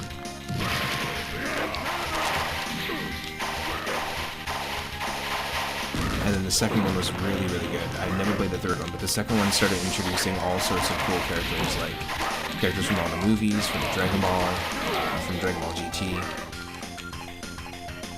And early on, like the earliest game that we had to do that was Dragon Ball Z Ultimate Battle, which just had like, it was an interesting game. It was on PlayStation 1. It was super janky looking, but you had different separate characters. So instead of Goku being able to turn into Super Saiyan Goku or Super Saiyan 2, you had to pick them separately. So Goku, SSJ, SSJ2, and SSJ3 Goku were all 4 selectable characters, and Kid Goku. So 5 character slots were all taken up by Goku, which kind of sucked. Early days. Yeah, Budokai 1 went through the Cell Saga, but had some really cool what-if stories. I did remember that, and they do introduce a lot of that into Tenkaichi Budokai 2. They really roll with the what-ifs in Tenkaichi Budokai 3. But they were fun games. I feel like, to me, the Tenkaichi Budokai games are more like Guitar Hero and Rock Band in that they're like great to like, or even Super Smash Bros. Where you can just go to someone's house and just pick up the controllers and you're just like all hanging out, a bunch of friends, or you're at a party and it's like a fun, you know, just matches in the background kind of thing. Whereas like Budokai 3 felt a little more like an arcade experience. But 2 had a very weird board game story. I do remember that, yeah. It had so much amazing stuff to find. Boo could absorb Frieza or Cell in a level. Yeah, exactly. There was all sorts of really cool unlockable stuff. Like they had, you were joking about the Goku Piccolo fusion, Piccoloku up there, but they had actual fusions of different characters, like Krillin and Piccolo, which up until that point only had been nodded at. It was like actually part of the mangas. They were just thinking about if they would fuse, what would they look like. It was like part of a thing. It's pretty funny. Yeah, they also did Tien and Yamcha and Goku and Hercule is actually a pretty funny fusion. Imagine like for Pan, how funny that is because it's just her grandparents fused. Both her grandpas as one person.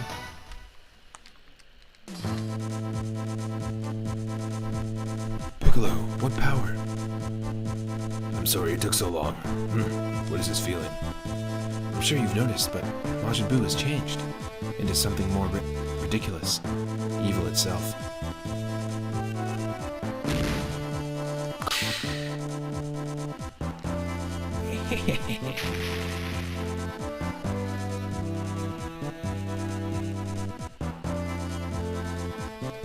I see. He has definitely changed, and he is powered up greatly. This is no longer an easy victory, but we won't know until we try. What? Are you an enemy? Majin Buu, how dare you kill the people of this planet? As a former guardian of this planet, I won't be showing mercy on you. Your strength is strong. I can't show mercy to a power stronger than me. Oh yes, the Witherling. on in. Welcome in. Happy Thursday. Yes, someone is actually playing it, and it is me, 3UP Moon. This is episode 24 of an ongoing series that I do called the Retro Roulette, and I curate themed lists of games that all match one specific theme. And today is episode 24 of the space and sci-fi and alien themed games. There's a ton of games all the way from Atari 2600 to N64 and PS1 on this list. And we just so happen to get this one with a wheel spin, so that's why we're playing it. But it's not the first time I'm playing it on stream. I'm playing this on stream, this is like the third time I've played it. We're just messing around with different story points. We're just messing with Piccolo's story right now. But playing this on stream for the first time made me want to dive into the DS one, and it's actually not that bad. We were just talking about all the fun fusions that Dragon Ball Z Budokai 2 included. Like Goku and Hercule, Tien and Yamcha. Oh my. Yeah, we are not in a good position with Boo here. This is, I think, last time we got walled by this fight specifically. Ooh. We played the crap out of this in high school. I was saying, like, this game's quite impressive considering like what it was and when it came out. Like in 2004, to be able to take this on the bus or play it in between classes and stuff, it's pretty sweet. Oh shit! Get me out of here. You can actually control the chocolate too. But yeah, the fun of these streams is that anybody can spin the wheel at any time. And whenever the wheel is spun, I gotta stop and play something different. So today we've already played Earthworm Jim 2 on Game Boy Advance. We played Star Soldier, which is an old Famicom game, but there was a port on Game Boy Advance as well. And also R-Type 3, a really cool shoot 'em up. Those alternate story modes, nice.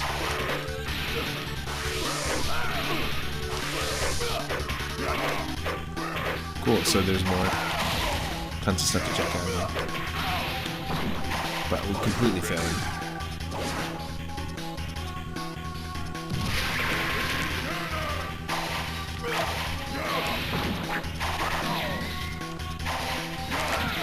These are probably two of my favorite characters in the series, Piccolo and Boo.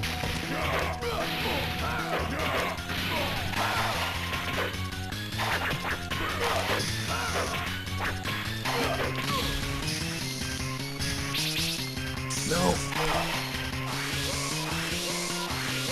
I can't find any sprite resources with all the chocolate characters, but you'll have to dig in more later. Yeah, it's pretty cool that every character can be turned into chocolate. Of course we're going to get destroyed.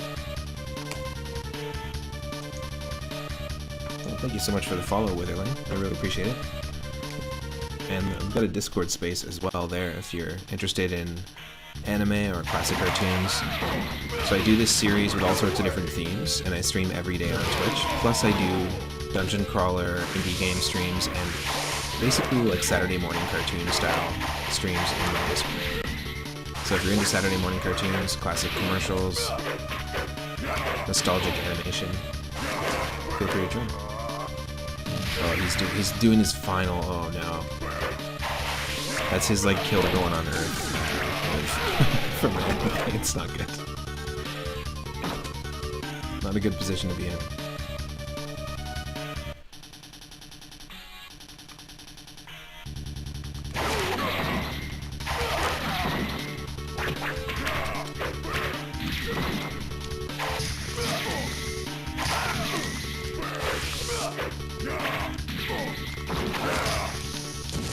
Nope.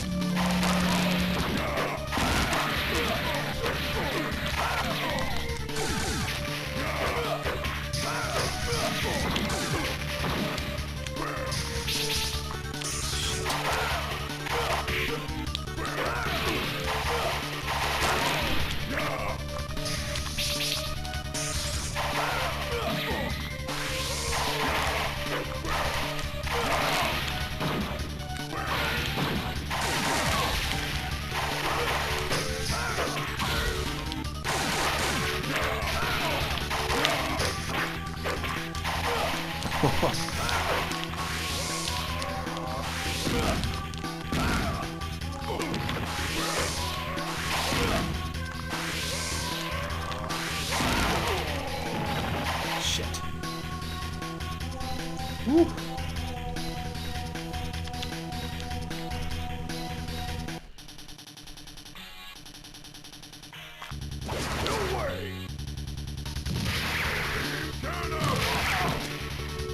That's it.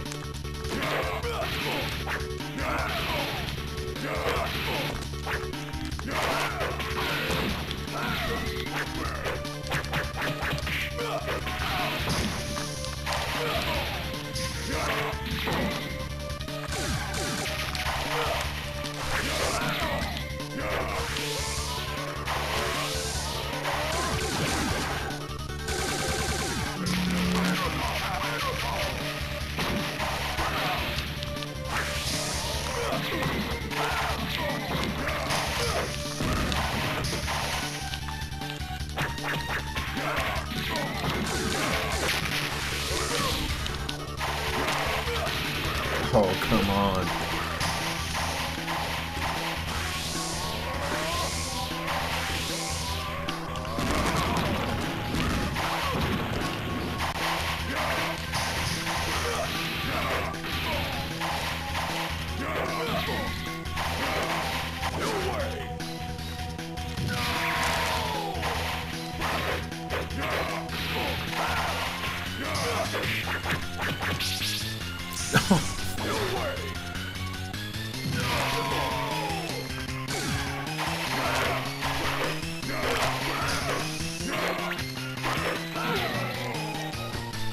Ridiculous. Ridiculous.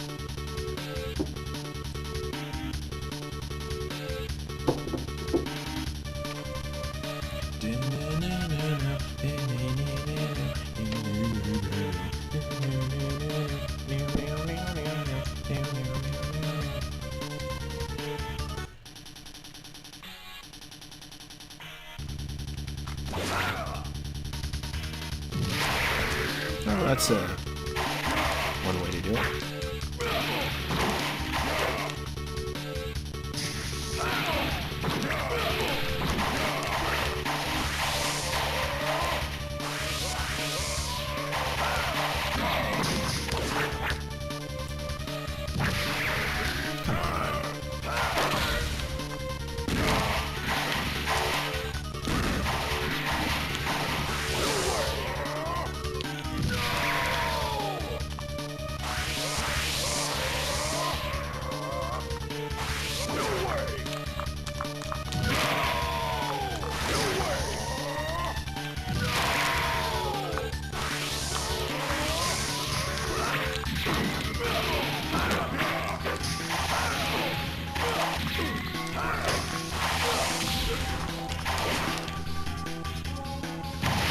Come on. What a waste. What's the point of charging it?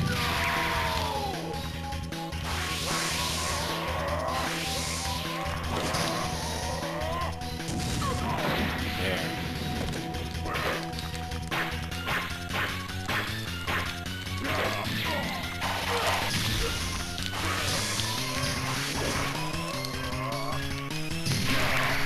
Fuck you.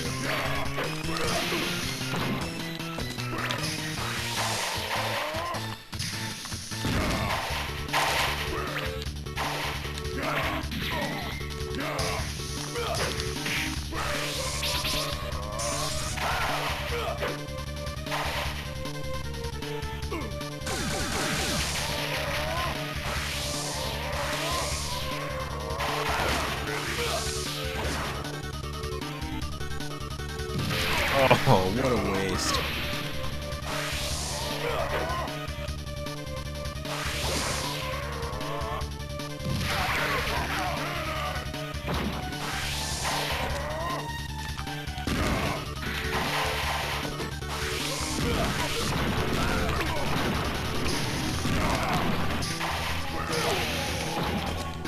Fuck that.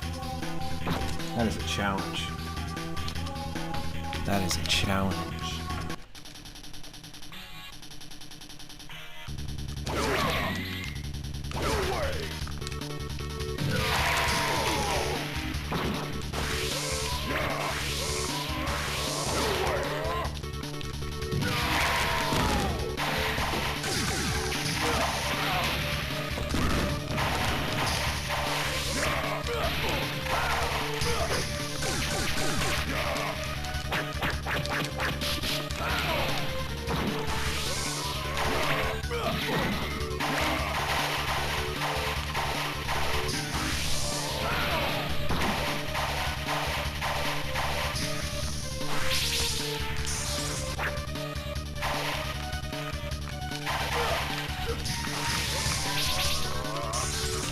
Double chocolate, huh?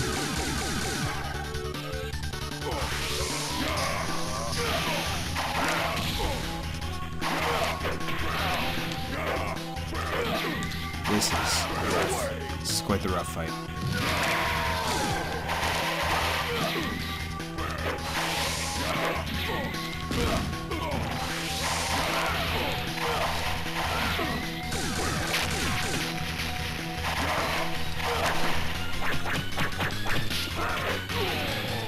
Bullshit. That's pure bullshit. That's pure bullshit. Bullshit.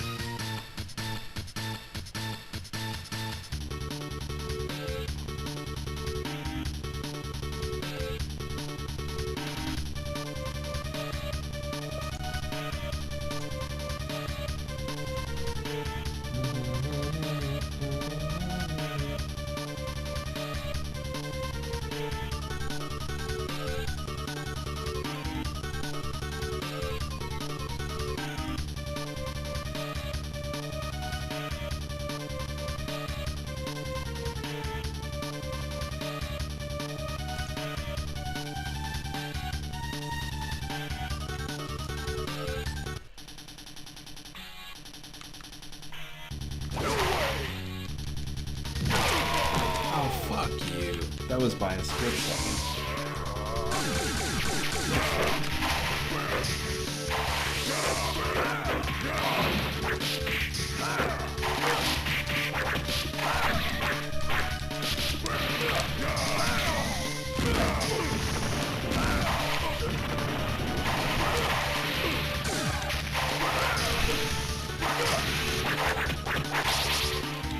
Yo, Money Collector coming in with that raid. Thank you so much. I was hanging out and lurking in there while you were doing some Magic the Gathering. Saw a couple of wins in there. We are playing some space and sci-fi and alien themed games and getting our ass whooped as Piccolo, taking on Super Voodoo for the first time. Welcome in Zombie Paper and Ravenous Lobo. Thank you for all the meat. We definitely need the health because we're getting destroyed right now. We've been playing all sorts of cool games today. Star Soldier, R-Type 3 on SNES. Star Soldier is an old NES game. We played a game called Chi Alien, which was made by Creatures, one of the companies responsible for working on Earthbound and stuff like that. And we also messed around with the first world of a Super Mario Bros. 1 called Serious Mario Bros. 2, which is named after the Star series, like the satellite radio company. So yeah, welcome in. Thank you for shouting out Mighty Collector as well. Happy Thursday. Normally I stream around this time every single day, and on Wednesdays and Thursdays I stream a little bit earlier. So as you can see, we've been going for a while now. However, also tomorrow I'm going to be doing. Thank you for that. Tomorrow I'm going to be streaming early. I'm going to be doing an early stream. Normally it's around 5 or 6 p.m. Pacific, but we'll be starting around 10 a.m., which I'm stoked about. Recently we've been doing all sorts of different themes on the stream. Yesterday and the day before we did frog-themed games, which I thought was pretty funny. So we're not like... He's going to punch me right in the crotch. Yeah, that's what I thought. We didn't land it.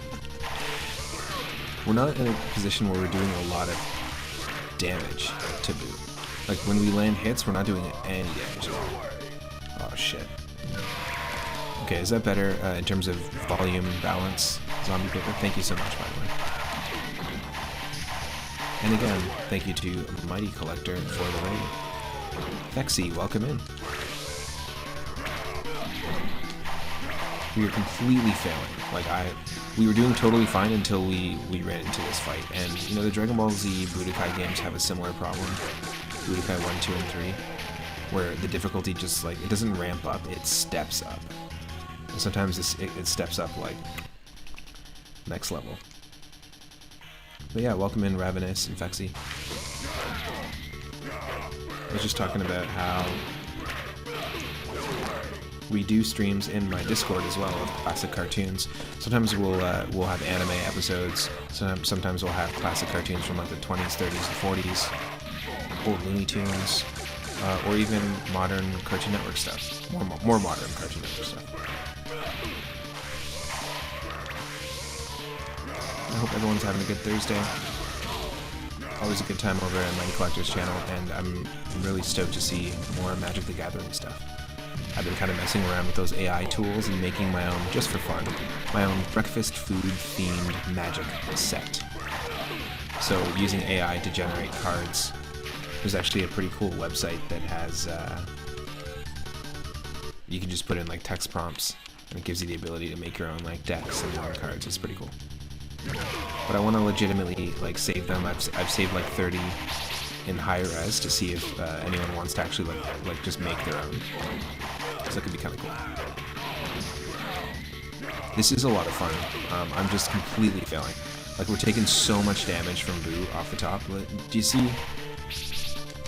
We're hitting for almost the same amount of landing, almost the same amount of hits, but we're just taking so much more damage. I do really like this game because for a game on the Game Boy Advance, it has a lot of versatility. We're playing through Piccolo's story, and we're doing a little bit of the What If story earlier. But I really like this game in terms of the feel and how it kind of, they were trying to like make it feel almost like you're in the 3D plane, but the sprites almost feel like they're referencing the old Super Butoden games on Super Nintendo. It's a nice little nod. There's a sequel to this on the DS, the original DS. Okay.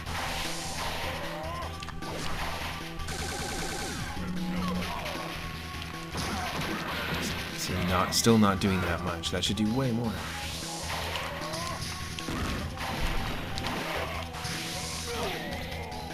That's it. Done. Whew. That is rough. That is rough.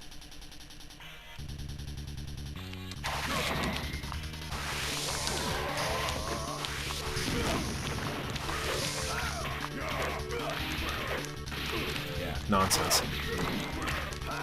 Look at the amount of damage we're taking.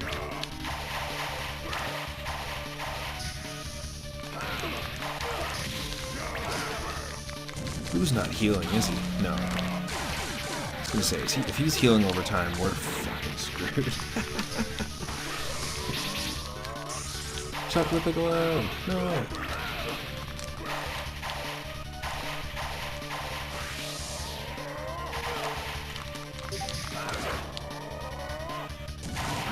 Yes.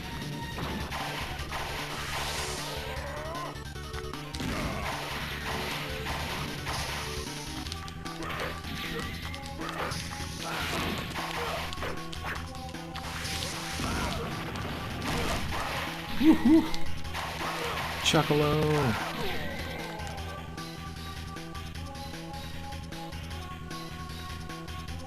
Nice. You're just chilling out?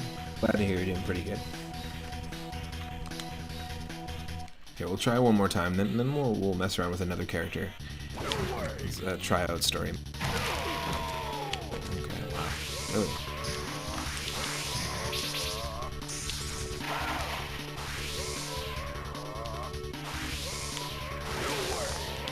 Oh, eat your own key energy, okay? Make your own pizza. Oh, no. Just destroyed.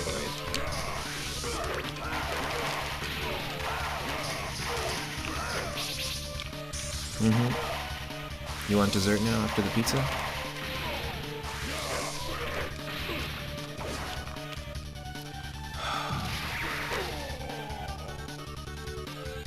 Yep. But just consider that this came out in 2004. This came out, I think it would have been after Dragon Ball Z Budokai 3 came out, and after the Legacy of Goku games. But the 2004 is near the end of the life cycle of the Game Boy Advance in terms of, like, I think, I want to say the DS came out in 2005, 2004, something like that. I have to look that up when the DS came out, but you can see that a lot of, compared to like an early Game Boy Advance game, the developers really know their way around the GBA. Like, this is some pretty cool stuff to include in terms of visuals in a handheld game. And to have been able to take this like to school, like we just had a recent follow from the Witherling. And also, thank you so much, Vexy, for the follow. I really appreciate it. Really appreciate it. The Witherling was just saying that they grew up playing this game in school, and I could totally see how at the time, like, this being your only option to have like a handheld fighting game. Oh wow, do we do this? Dare we? Dare we easy it up? There's beginner, wow, but you can't. There's no hard mode. So we were already in hard mode. Nice, I love it.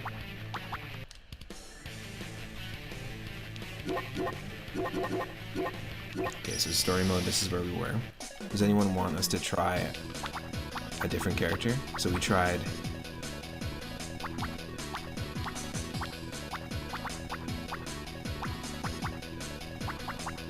Piccolo's.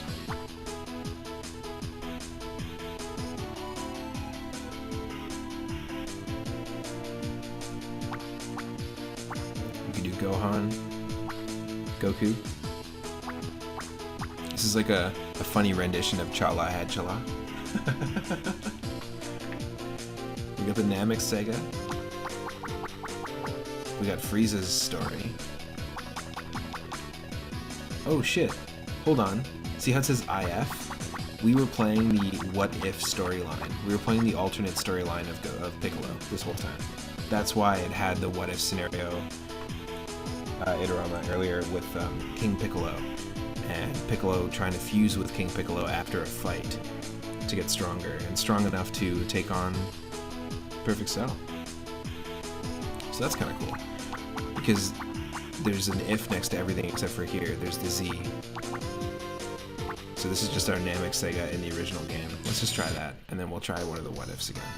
But again, the way that this stream works, this format is that you can spin the wheel anytime. If anyone spins that wheel, we gotta stop what we're doing, and we gotta play a different game that is space or alien or sci-fi themed. Here we go.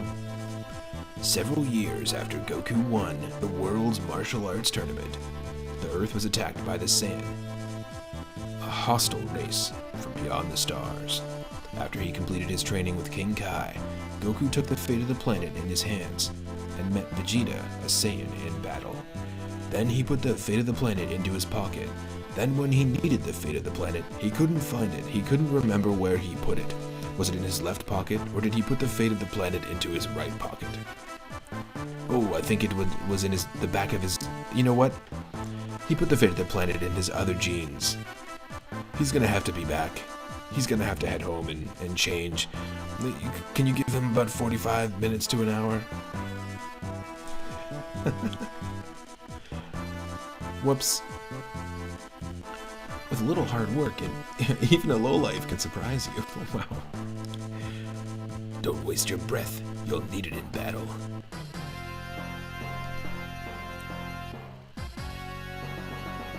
Alright, I'm assuming we're playing as Goku.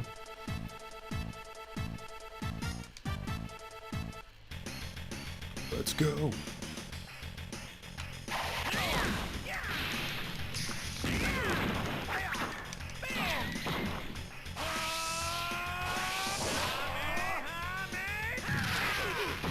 Yes.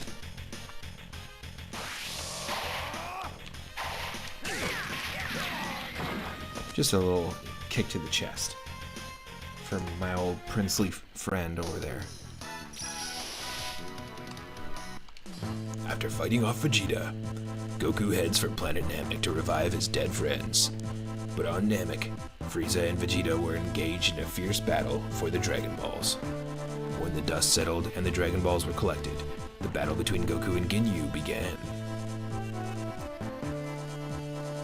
I'm sorry I took so long, but I'm here and I'm ready, so let's do this. You're confident, but confidence is overrated. Give me all you got. This Earthling isn't bad.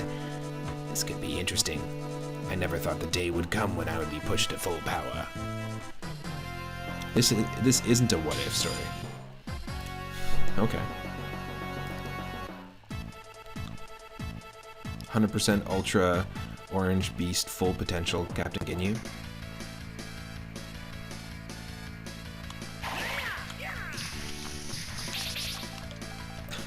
Yes! Amazing.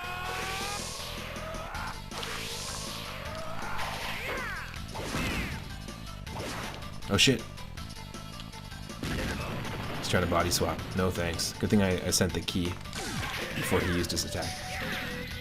I returned with chili. Ooh, I got leftover Thai food, which I might take a quick food break here.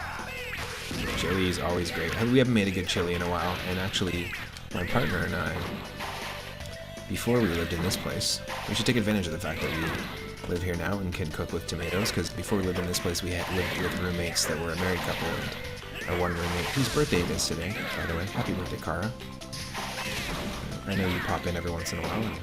I messaged you earlier, but happy birthday, if you happen to see this. Kara is allergic to tomatoes, so we were unable to cook with tomatoes for quite some time. But chili's the best.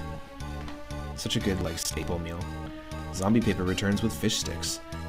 Your beloved tartar sauce and your up-and-coming favorite burger sauce. Nice. What? You like it?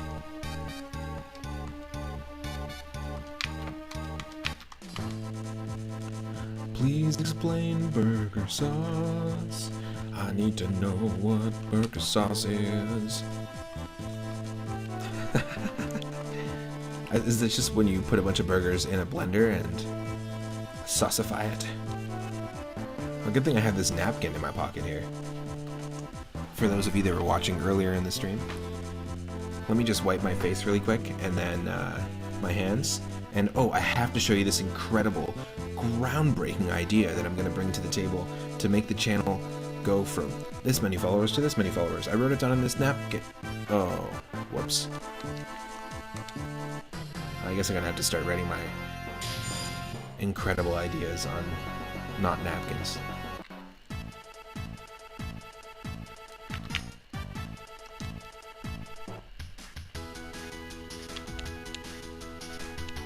Okay, now we play as Vegeta. This is Vegeta's theme song, everyone, so don't ask any questions.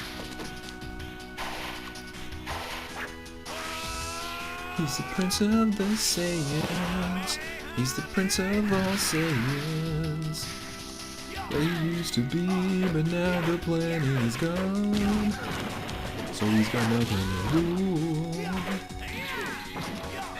It's been 3 soil napkin notes this stream.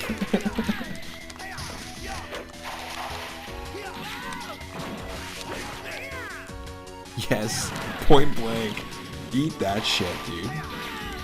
Kakarot. Ingredients: vegetable oil, water, distilled vinegar, pickle relish. That's a lot of stuff. Unsoiled napkin notes this stream remaining. 8. Good thing I have my 8 other groundbreaking ideas in all the other pockets of my leather jacket right now. Oh, that's right, I'm wearing a leather jacket. And that's right, I'm on a motorcycle. And that's right, we are streaming while I'm speeding down Rainbow Road at full speed. That's right. And oh, there goes 2 of the napkin notes. I should have zipped up this pocket before we started racing down the intergalactic highway. Yeah, that's right. I'm wearing a motorcycle. That's right.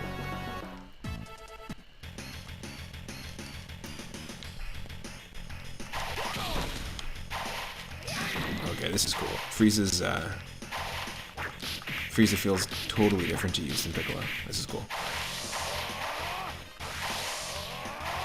I would choose Frieza as Like if I played this with friends back in the day, or played this growing up, I would definitely have chosen Frieza as one of the mains that I would use. Because this game has like versus link up compatibility. I think it's pretty cool. Darn it! First you killed my family and my planet, and now you punched me in the knee. Darn it! For me, it was a Tuesday. Oh, different villain.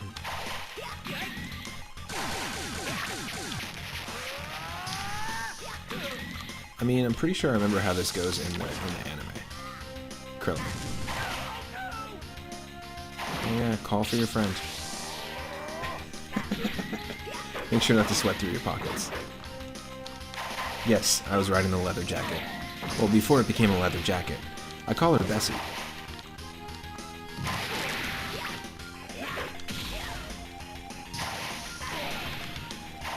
It's just an inside joke Bessie and I have.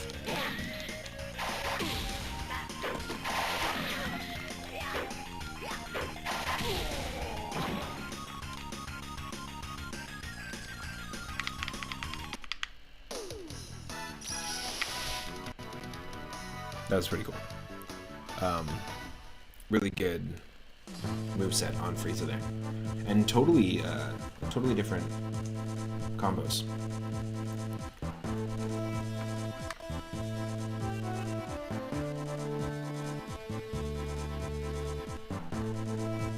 Having recovered, Goku ran to the scene of the battle, but Vegeta was almost lifeless.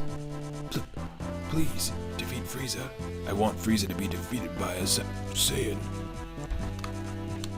Entrusting Goku with Saiyan pride, Vegeta died. I'm a Saiyan raised on Earth for all the Saiyans you've killed, and for the Nameks here. Frieza, I'll kill you. What? Oh, you need help from your friends, huh?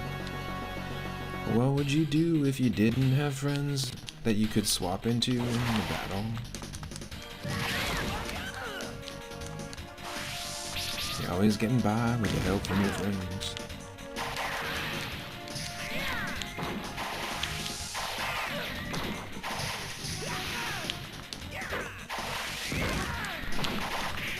Holy shit. You better leave Goku alone. Leave Goku alone.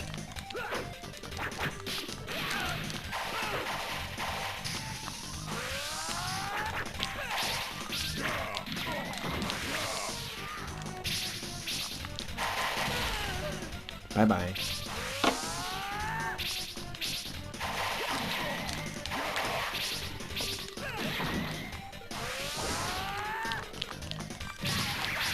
Yes.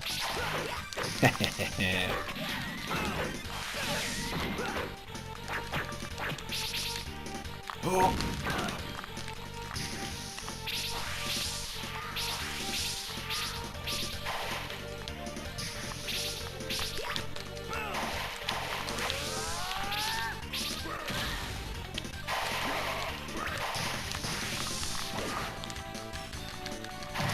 Yes.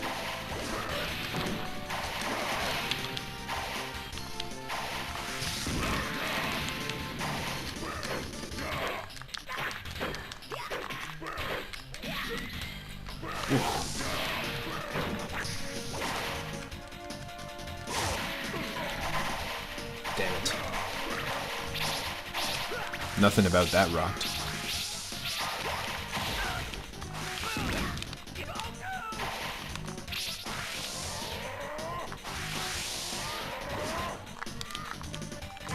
No.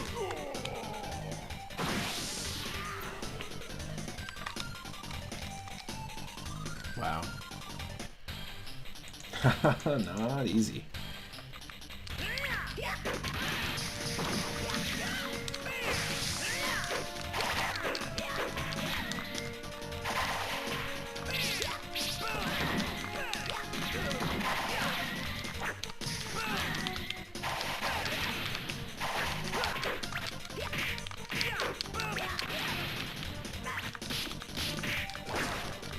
Yes, get him.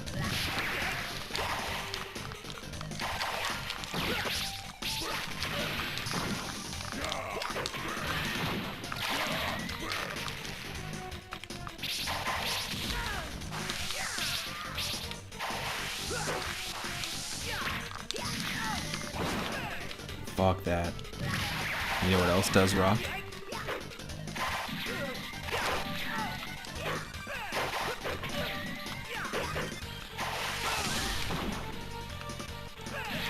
Oh.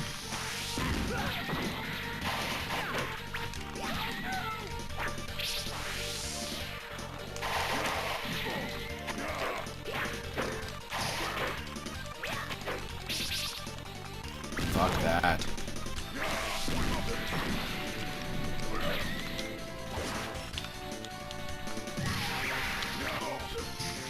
Fuck.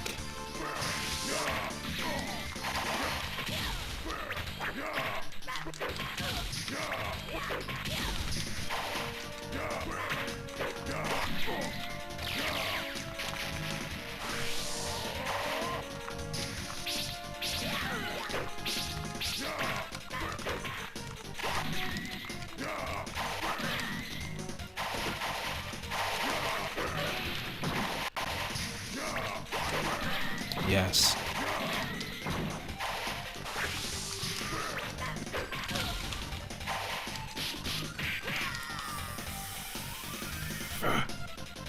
The mysterious moon drummer who no one knows about.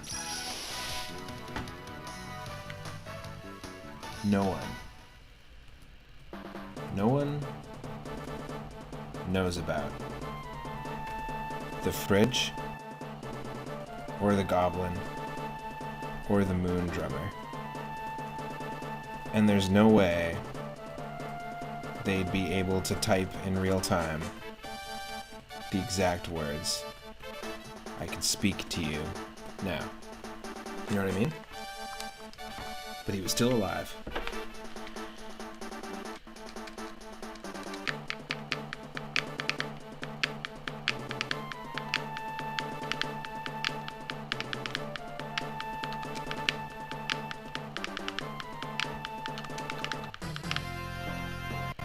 Oh, double Goku versus double Frieza.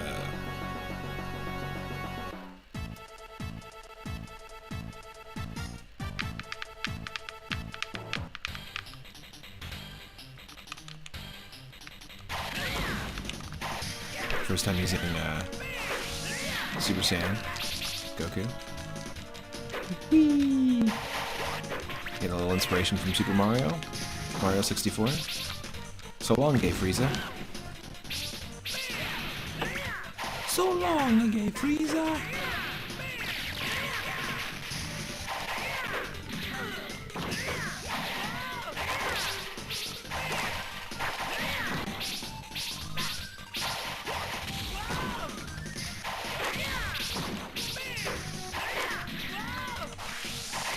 The way this is structured, instead of you just having more health, but you actually having two specific versions of yourself, is very odd. And you can swap between, like, the alternate Goku. It feels very strange.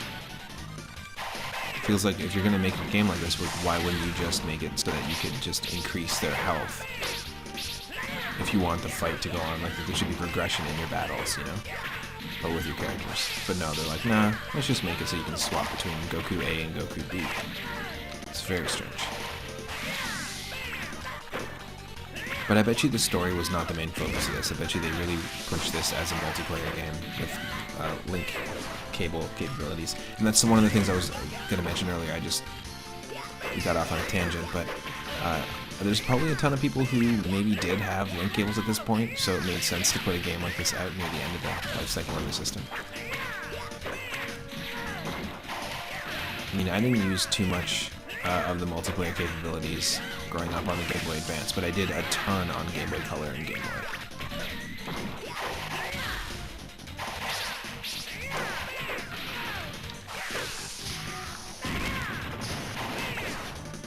Oh, fuck.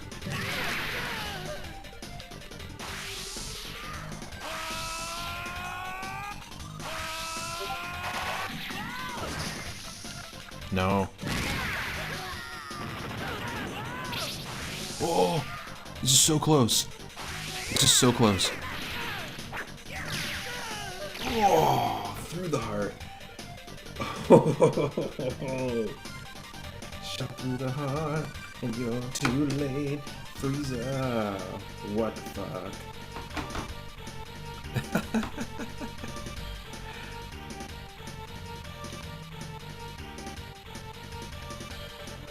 Okay, we'll try again. 1 second.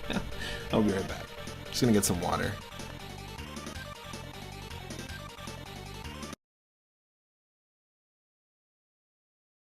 Pretty intense. Enjoy some music, a little interim here. Thanks again to Mighty Collector for the raid. Thank you again to Fexy and to the Witherling for the follows, as well as to Superkun977 for the follow and for dropping in earlier. Really appreciate it.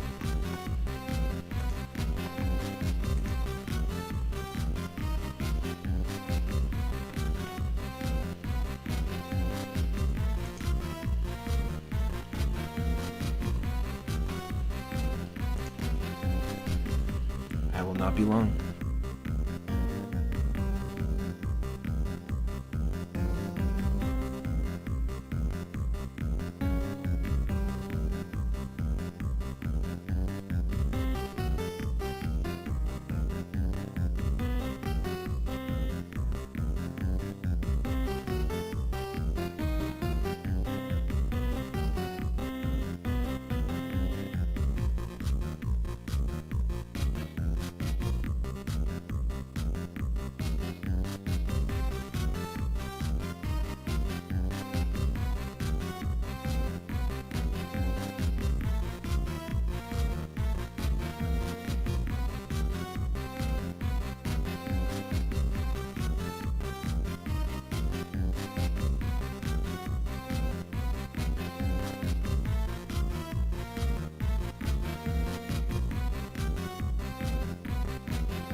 Oh, we got a wheel spin. Okay, let's do it.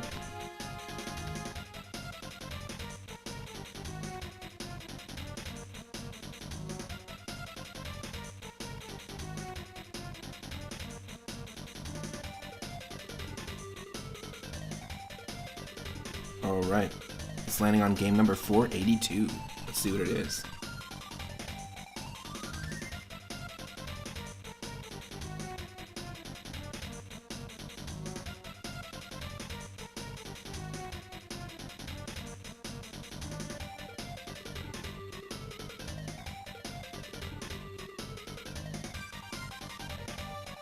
Cool. It is Metroid 2, Return of Samus. Now this is the one I grew up playing the most. We got this a while back, like last year. Played a little bit of it. We're going to play the original Game Boy Metroid 2 up next.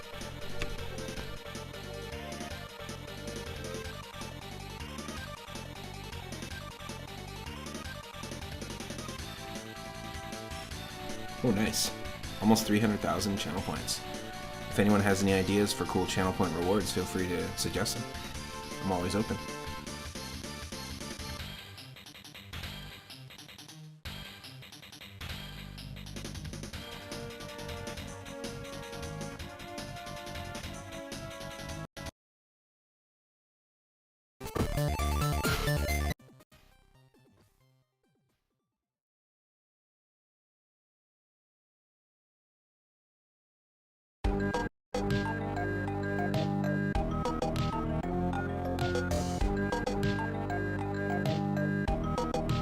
So the last time we played Metroid 2,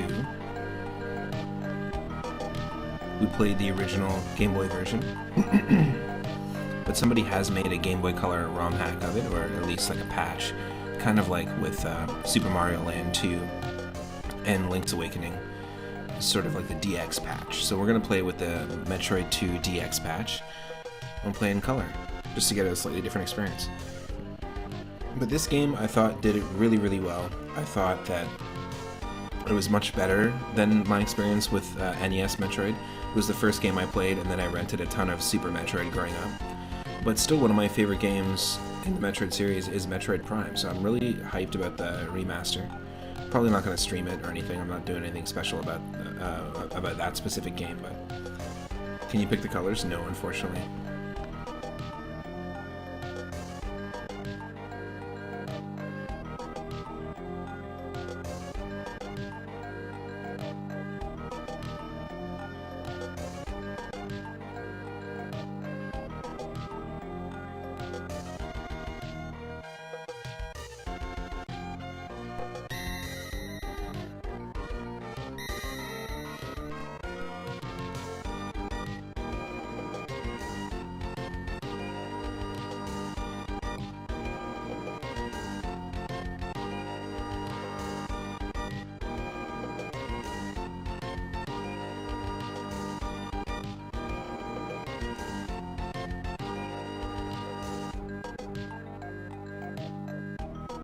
Here's a good question of the day for everyone.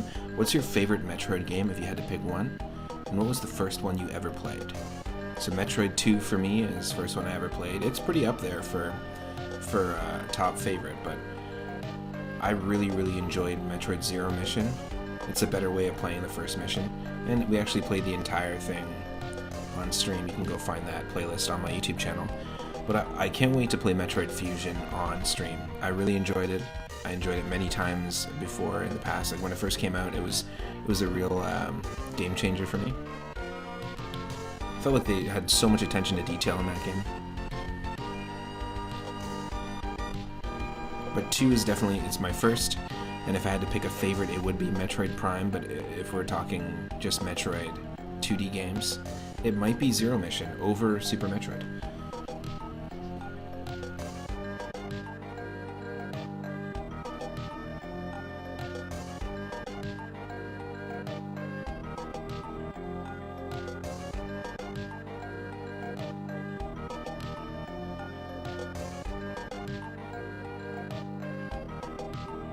What's yours? Let me know in the YouTube comments or the chat.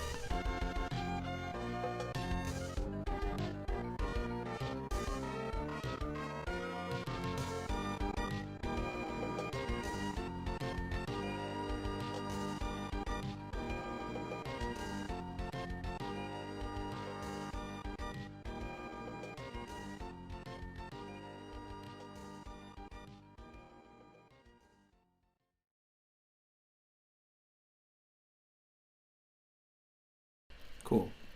Hitorama says, I first played Super Metroid. You need to play more of the 2D games, but you enjoyed the Prime games a lot. Nice.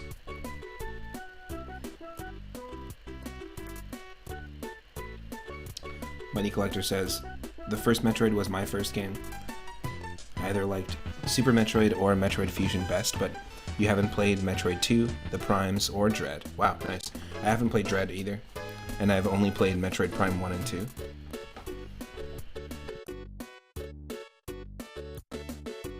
Lots to check out. And Zombie Paper, you got lots to check out as well.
I like four-dimensional Zelda. I actually follow, I'm part of a Discord and also follow a devlog of this person making a game called 4D Miner, and they've created their own four-dimensional version of a game like Minecraft. It's very interesting how it works. Highly recommend checking it out.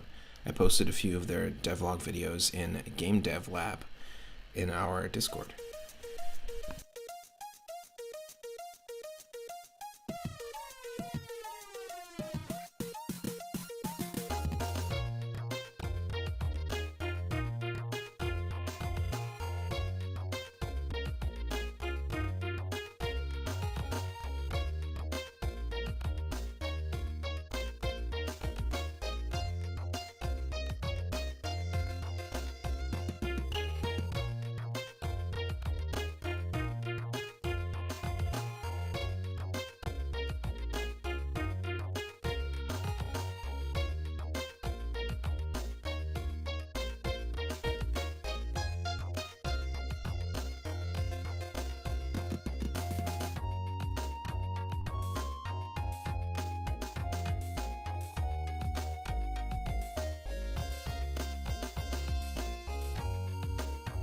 Yeah, I still haven't tried it myself, Itorama.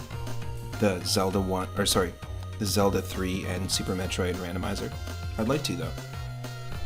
But for the exact same reason, I don't have Super Metroid memorized enough. I think you need an old Metroid to hang out on stream with you and give you tips and tricks. I mean, it is dangerous to go alone into space, after all.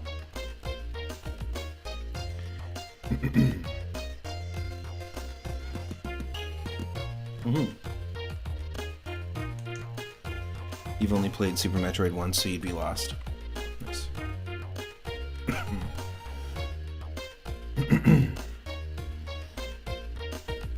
Oh, cool. Nice. Willow does that randomizer sometimes, the Zelda 3 Super Metroid randomizer. I think it's cool that you can find items in different locations, like across games.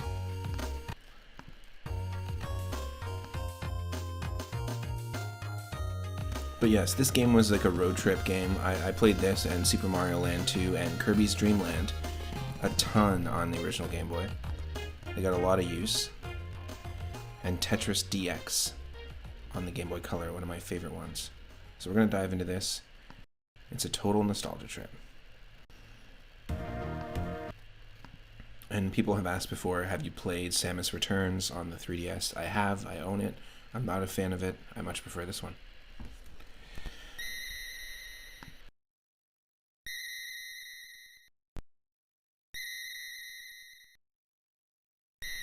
I also think they did an excellent job with creating atmosphere with the soundtrack, and the soundtrack is just top notch. This is a soundtrack by Hip Tanaka.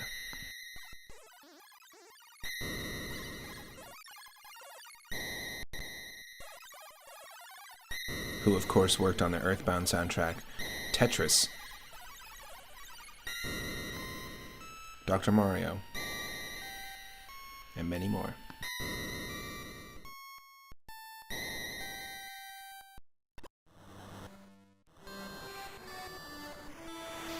Yeah, this is just so good. This is an interesting color hack though, because it doesn't look like it fully worked, unless that was supposed to be our outline. But yeah, this is, in my opinion, I think it's a better game than the first one. But it's just opinion.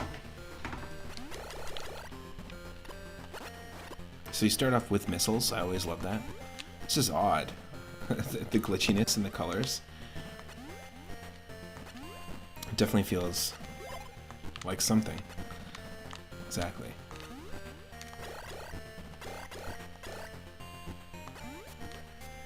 Something's up.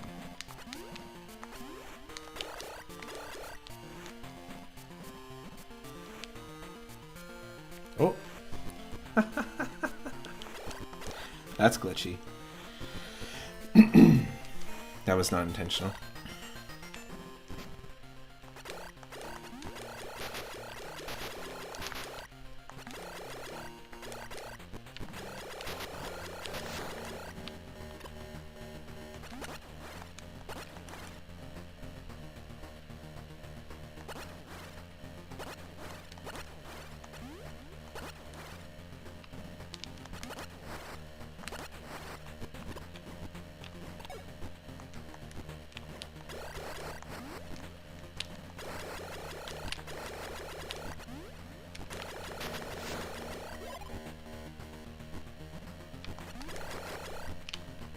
This is ultra glitchy. You just try this out on the new Switch Online Game Boy app. You might play it that way. It's fun. It's the kind of game, like, there's no map. And that's one of the things I mostly complain about when I talk about the first Metroid on NES. And, of course, people have made mods of the first Metroid on NES with a map, and also Zero Mission adds one. But I feel like the areas in this game are very intuitively designed, and it's just a fun game to be able to just pick up and explore in, you know? This is certainly not the best way to play it, though. This fan-made color patch certainly leaves much to be desired.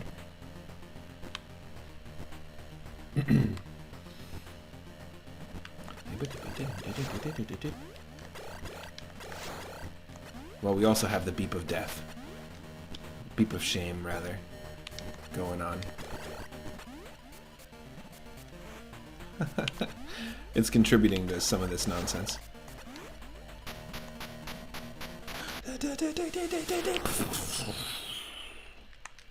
Game over. The last Metroid's at peace. Okay, one sec.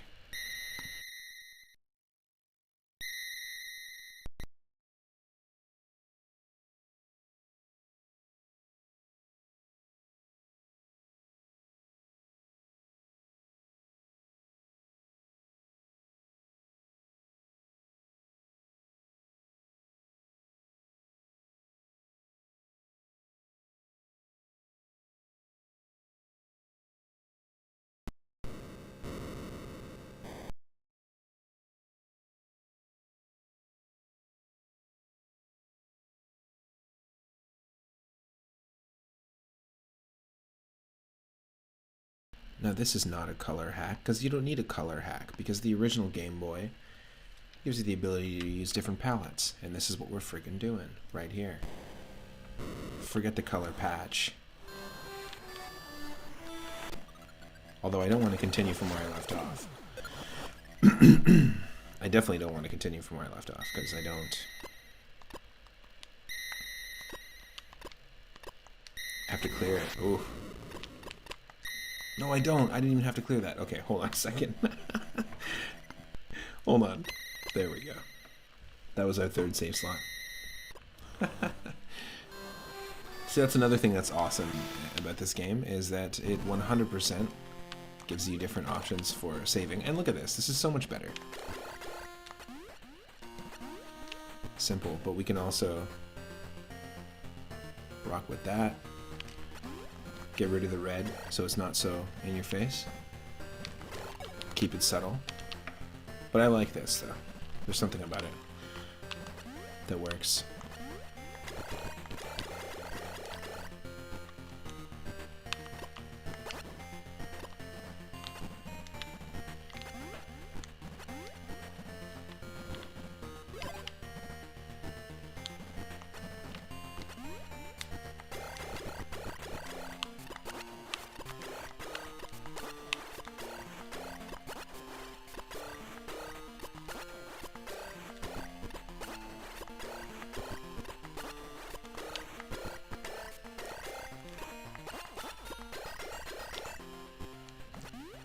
Every chance you get, you gotta jam with the music.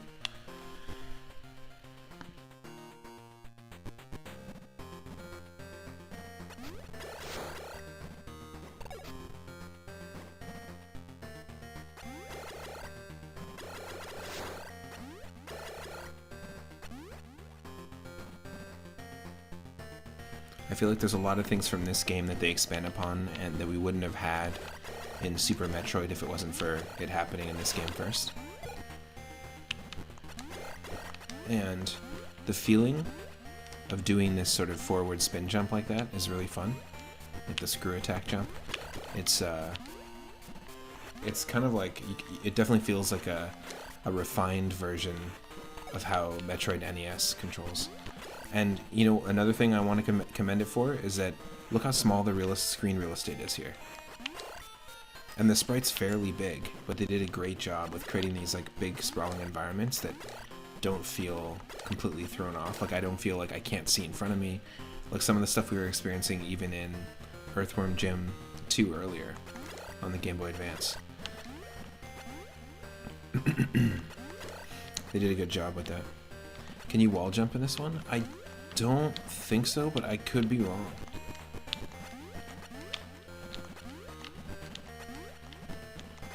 It could be that Super Metroid was the one that introduced wall jumps as like a new mechanic. And you can't do the like shine spark. Like you can't shine spark or like have the extra speed. That's definitely a Super Metroid thing only, or at least introduced in Super Metroid.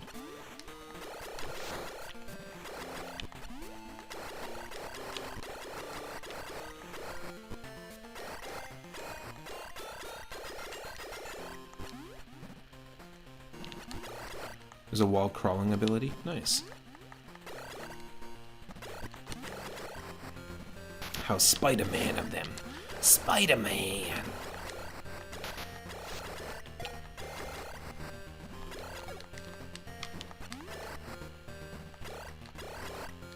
You know what I just realized? That's freaking hilarious, and I never ever put 2 and 2 together until just now. Most people kill spiders with a newspaper. J. Jonah Jameson's the head of the newspaper, and he hates spiders.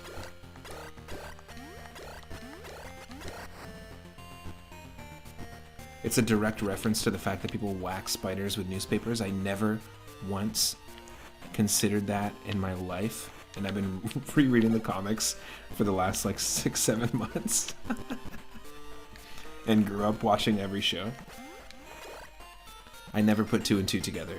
I just figured, you know, Clark Kent works at the newspaper, so they all work at newspapers. It's just what they do. If that's unintentional, then we just stumbled upon something, an odd coincidence. But I don't think that's unintentional. That seems way too intentional. That hits the spider directly on the head.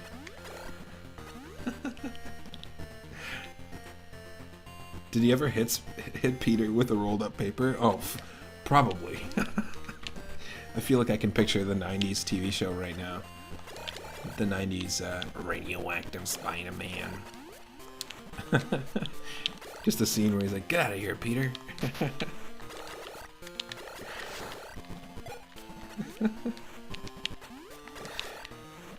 I never ever put that together. Because they could have given him any job, right? That's got to be intentional. He works for the very newspaper that could squash him at any time. Alright there, Stan. Relax there, Mr. Lee.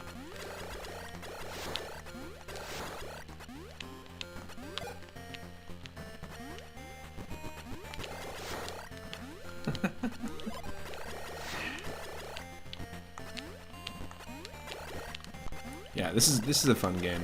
Even just to explore it like this. In Metroid, I don't find it fun at all. There's like a complete lack of, I don't know, just a sense of adventure. It just feels like you're just kind of going through a bunch of repeated areas. You know, this could arguably, the same thing could be said about this. Yeah, we're just going through a whole bunch of repeated areas. But there's just this sense of exploration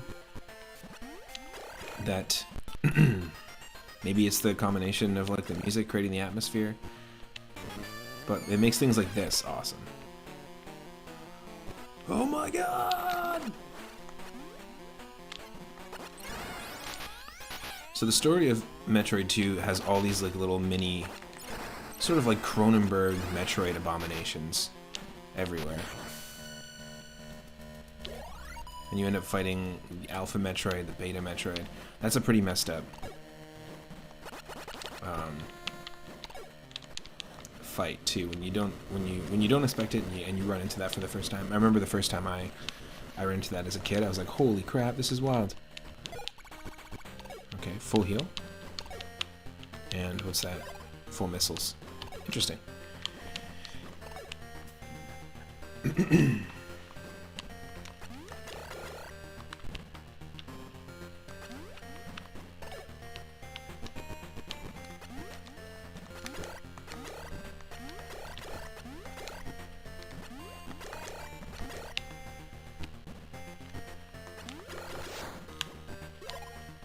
Look like the Yoshi from Super Mario Brothers movie.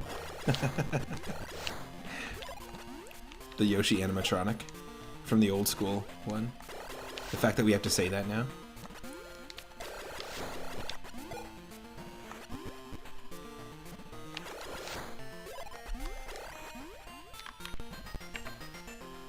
I feel like they do a good job at like creating memorable landmarks in each section too. Whereas in like Metroid 1, I feel like it's easier to get lost. But then I'm going to say that as soon as I say that, we're going to get lost. Get lost!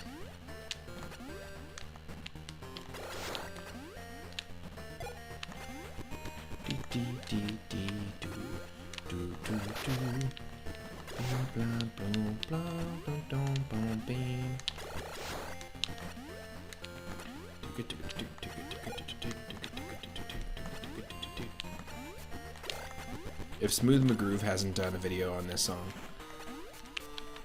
that's what's next. That's gotta happen next.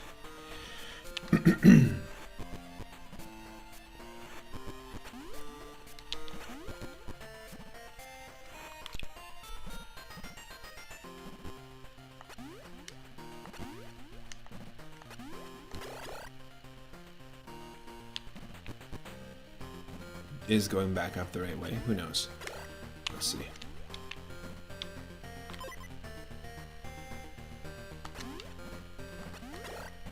Got our first save.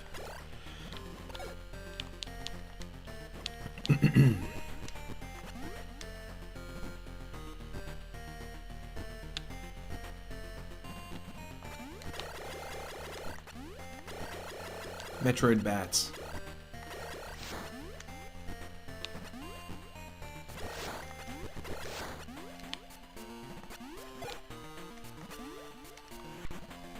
This one seems more linear. You like the exploring in one, but at some point it just gets unreasonable.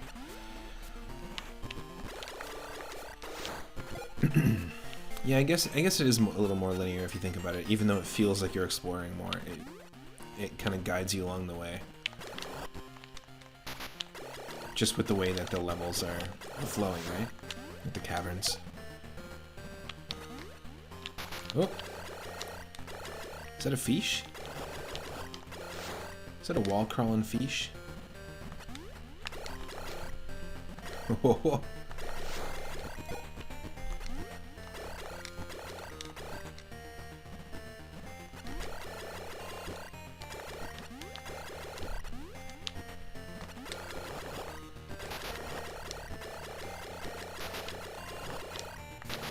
Oh, bud. Comment down, fish, I am your friend, except I'm gonna kill you and kill your friend, the bat.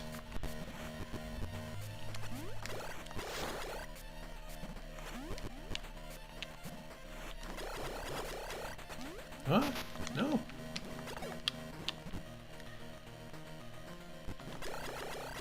When you streamed Metroid 1, you got stuck for an hour or two until you figured out a certain floor was something you were supposed to bomb into. There was no indicator on the floor?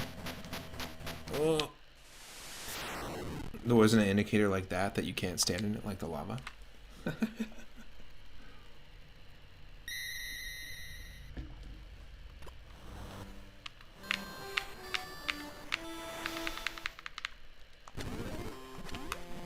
Alright, let's change it up.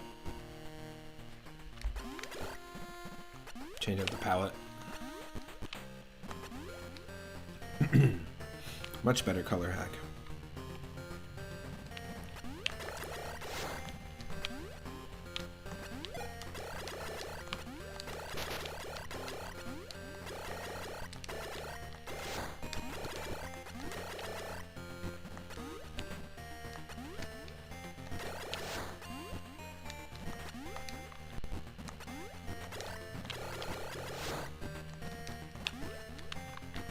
There was no clue at all, yeah. How did the Magic the Gathering matches go?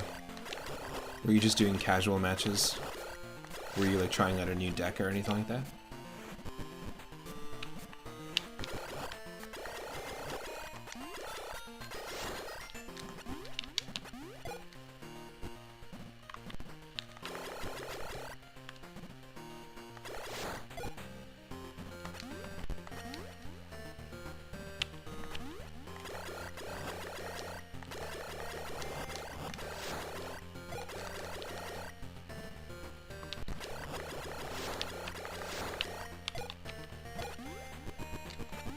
There we go.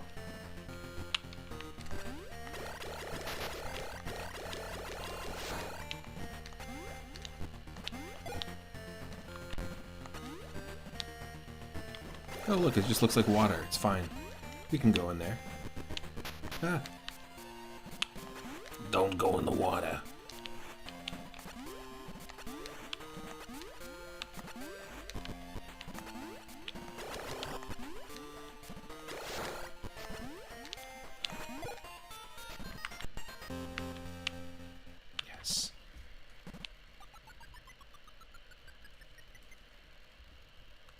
Everything's different now.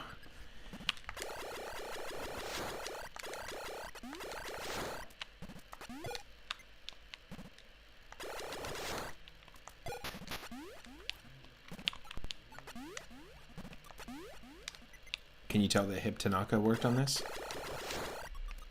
It basically sounds like what you would expect to hear in Dr. Mario / Earthbound. Or Paper Mario, another game that they worked on. Nice, so you were taking care of some of the daily and weekly challenges in Magic the Gathering to earn points. You got 1 win out of the 15s but that you can get for points. Oh, cool. Yeah, it's like your daily challenges. Daily quests and stuff, that's neat. Are you rocking like a deck that you've been using for a while now, or...? I'm really interested in making this breakfast deck. I think it's pretty funny. Doing breakfast food themed magic cards.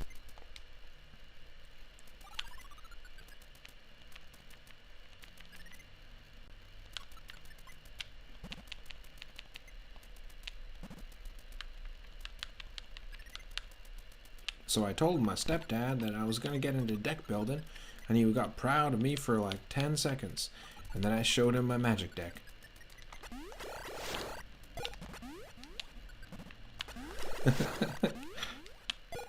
You need to improve your decks. That's where it gets really tricky, deck building, and like, especially because it's usually pretty hard. I mean, most trading card games give you the option to like have like a little side deck that you can pull from in between battles. Like if you're doing 2 matches with someone and you get to know a little bit more about their deck, then you're like, well, I want to take these cards in instead. Then you're able to do that, kind of like swap them out. Kind of like, you know, benching a player and sending another player in, kind of thing. But it can get really finite, like the meta of building decks, especially in Magic the Gathering, but in other trading card games can get really finite. And cool, actually, to be honest.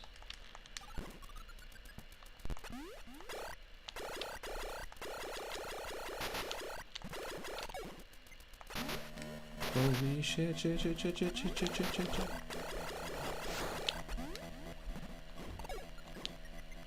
The 2 main decks that you've been using for a while, some of the good stuff got rotated out of those formats. Yeah, that happens a lot too, right? Where it's like your strategy just doesn't make sense anymore, or the stuff that you needed just it doesn't work the same way.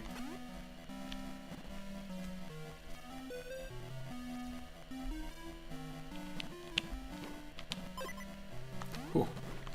It's a save, but it's not a heal.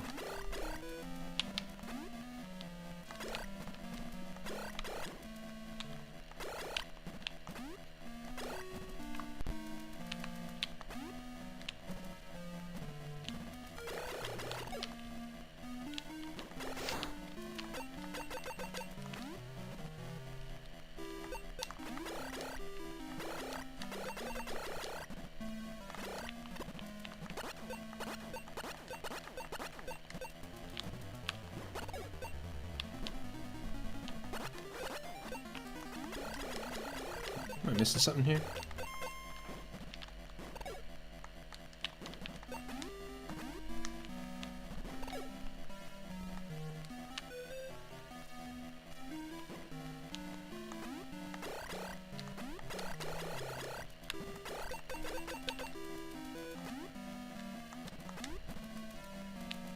On the plus side, you don't have to spend money to get new cards. That's what earning the points is for. Oh, cool. Yeah, that's right. You were saying that with that specific game, that you insta death, that you don't have to do that to necessarily pay to play, so to speak.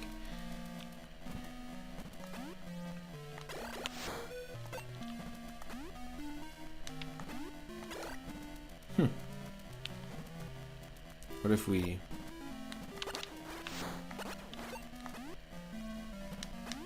Nothing.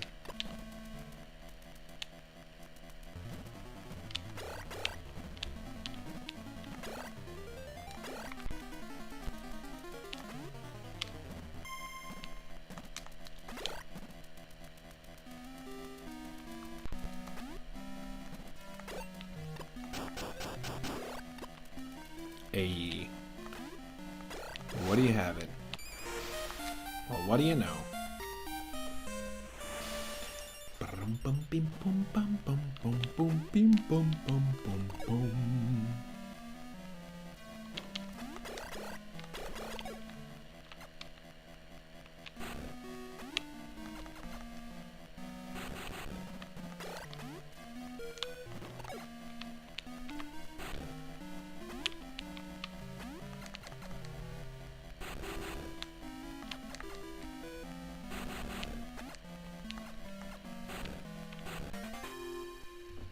Nice. What did we even get?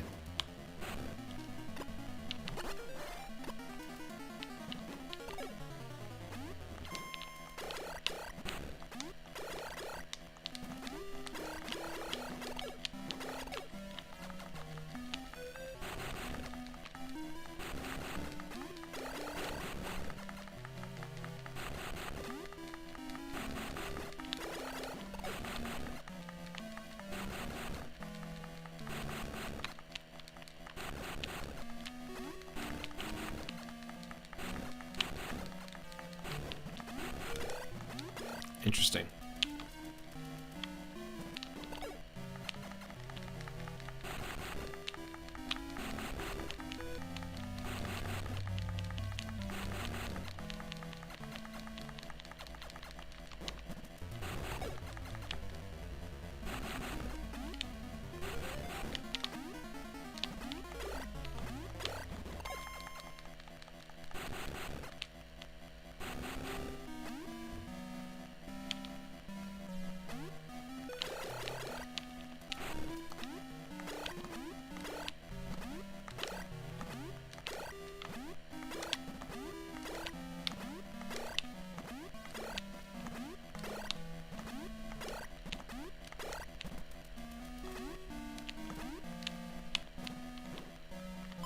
That's where we came from.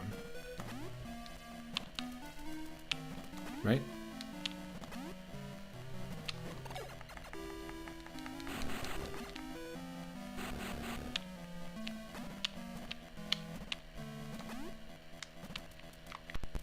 It's definitely where we came from.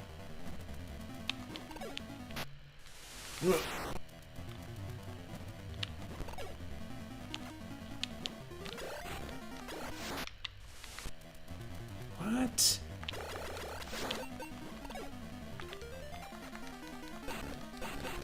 There he is.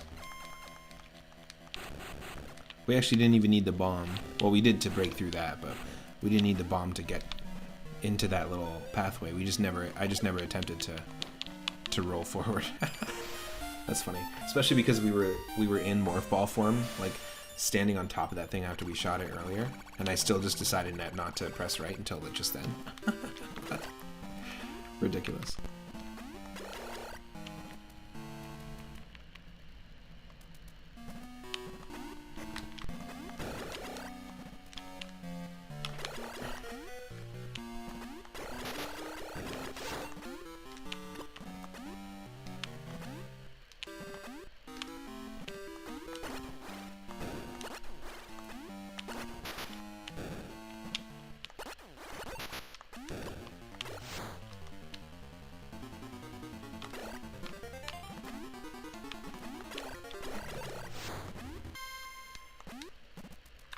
So dumb.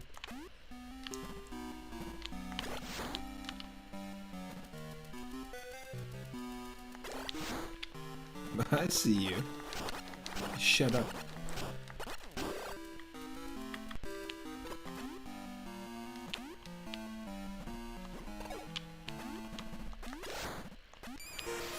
Ice Beam, hell yeah. When are we gonna learn Hyper Beam? Leech Seed, Fury Attack. Let's go. Can Samus learn this TM?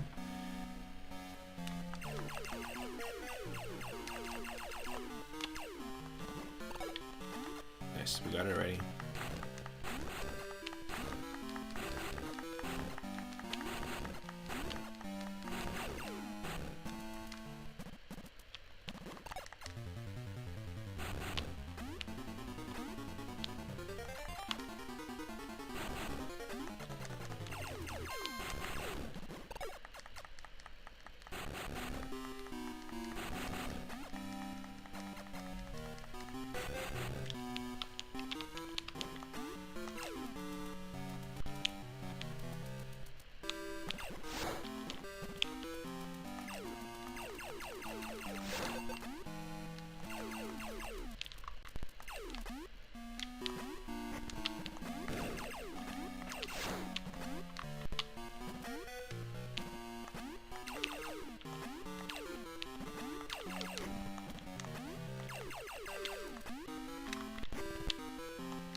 Whew.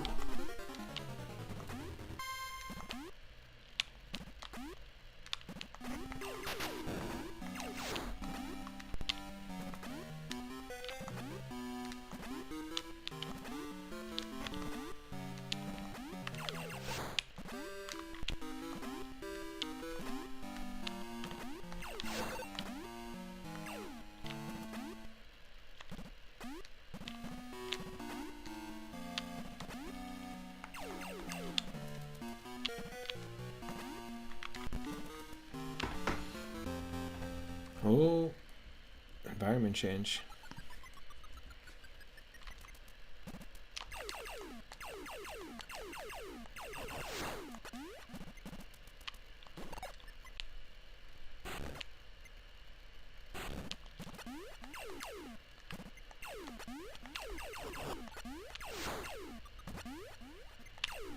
Oh, looks like there's already an escaped Metroid from here.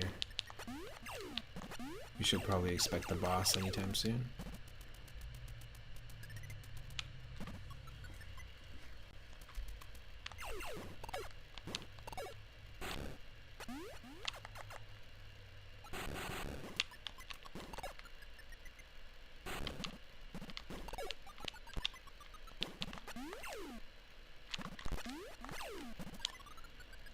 Oh.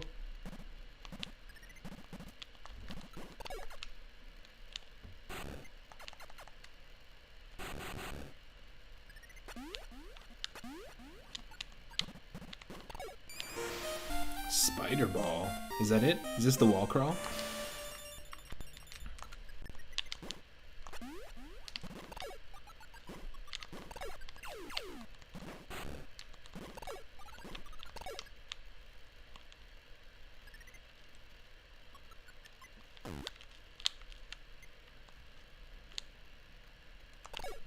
What?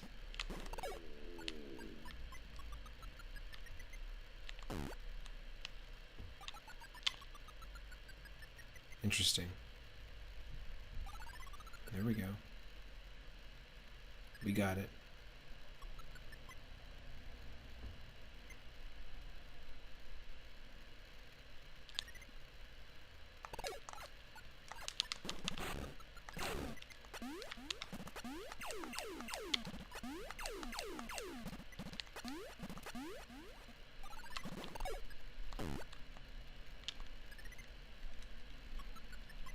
Whoa, whoa.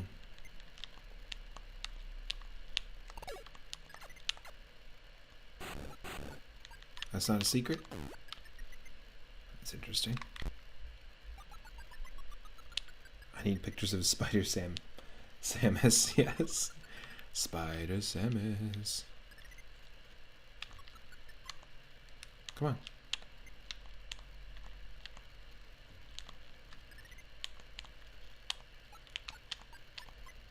There we go. I was like, how do we go in that direction?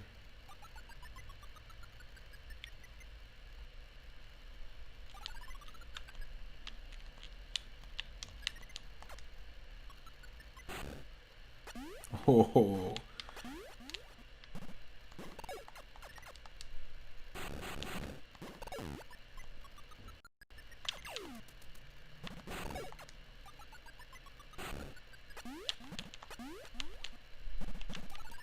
No way.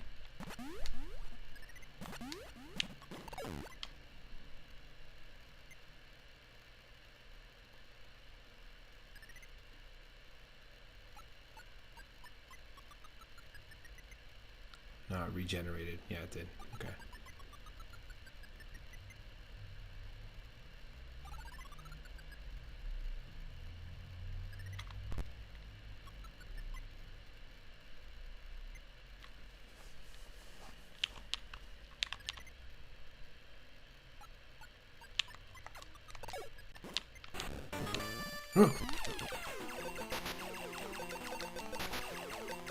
What the hell? Oh shit, you can only be hit with missiles.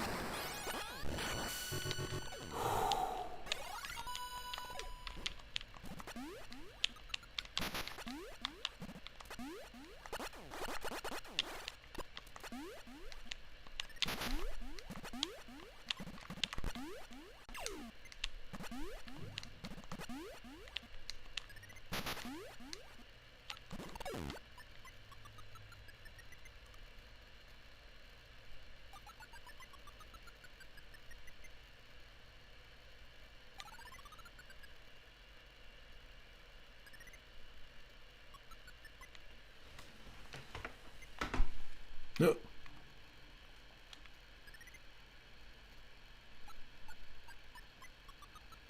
Watch out for the twisted Cronenberg version of a Wario Land B enemy.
Do we get it?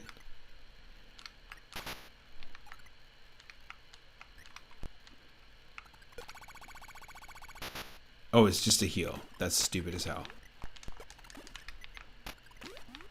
I thought it was an item.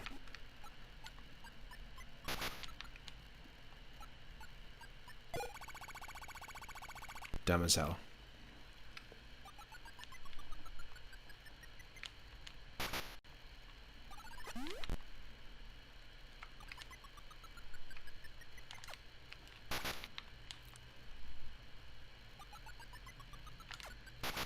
What the? Who the? Other way, other way.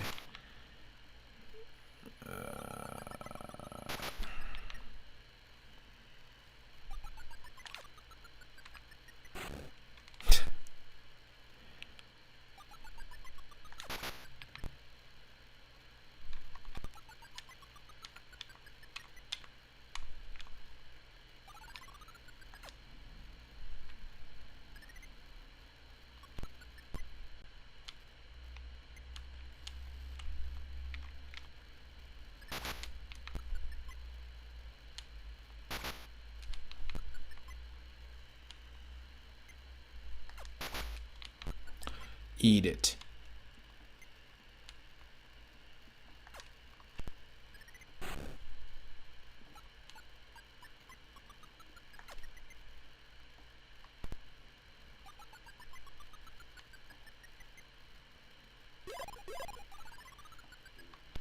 Okay, refill my missiles. What is this?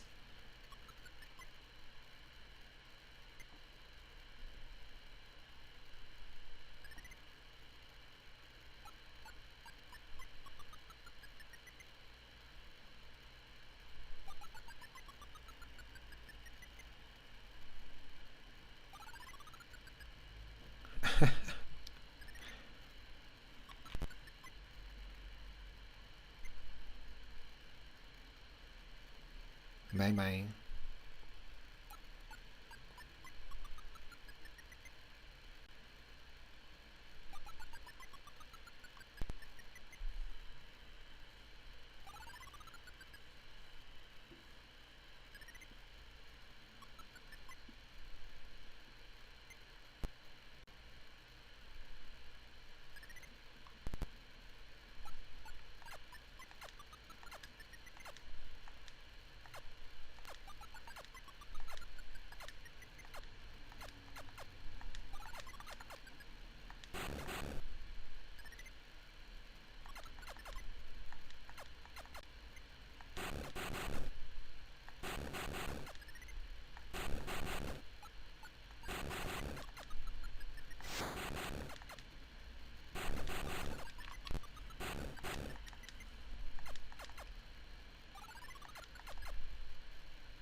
Yeah, I can't not jam to the music. It's so funny. But yeah, you know what? I think I might actually call the stream and do a stream on Discord. So what we're going to do is I'll ask you to stick around. We'll raid somebody. But if you want to join the Discord, or if you're a member of the Discord, I'm going to be streaming some classic cartoons in about half an hour or so. Think of it like Saturday morning cartoons, classic commercials, retro nostalgic animation from the last 100 years. And just like we've curated a wild array of different games that fit the theme today, I spent a lot of time curating these playlists. So if you want to come hang out, feel free to drop in. I want to say thanks to every single person who's been hanging out. Thank you to Fexy. Thank you also to the Witherling for the recent follows. Appreciate it. Mighty Collector, thank you for dropping in as always, and our mods for supporting and hanging on the usual. I really appreciate it. It means a lot. Played a ton of really interesting games today, including Earthworm Jim 2 on Game Boy Advance, Metroid 2, one of my favorite original Metroid games. What else did we play? We played R-Type 3, which was very fun. I would highly recommend checking it out, and I'd love to try that 2-player as well. If anyone wants to try a shmup 2-player, that's an interesting challenge. We also tried Serious Mario Bros. 2, which was a Mario Brothers 1 ROM hack, and Dragon Ball Z Supersonic Warriors on Game Boy Advance, a whole handful. If you're watching this on YouTube after the fact, this is episode 24. Feel free to check out some of the previous episodes. In fact, in episode 23, we played and beat Space Bazooka for the first time, which was a game that came with... it was under a different name as well in Europe, but it was the game that came with the Super Scope. So just like how you could play Duck Hunt with the Zapper on the NES, you could use a Super Scope to take out a whole bunch of interesting mech robots. It was a pretty short game, pretty fun. We ended up beating it and playing it in the previous episode. So if you want to check that out and you're on YouTube, feel free to check that out. I've got all my playlists there, all the different themes, including every one-off stream that we do, like the leap year streams that we did yesterday. So I will see everyone in the Discord very shortly. Thanks again. And I think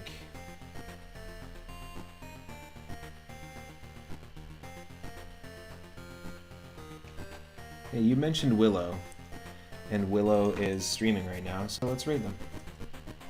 I will see you all in their chat and in the Discord. Thanks again, everyone. And tomorrow, I took the day off, so I'm actually going to be streaming. I took the day off from work, so I'll be streaming at 10 a.m. Pacific tomorrow. We're probably going to be diving into a few different randomizers. We might do the Retro Roulette, but I do still want to take on the Legend of Zelda NES Ancient Dungeon Challenge, which is a 255 level dungeon, or floor dungeon. No, I guess not floor, 255 room dungeon is a better way to put it. And our personal best is 122.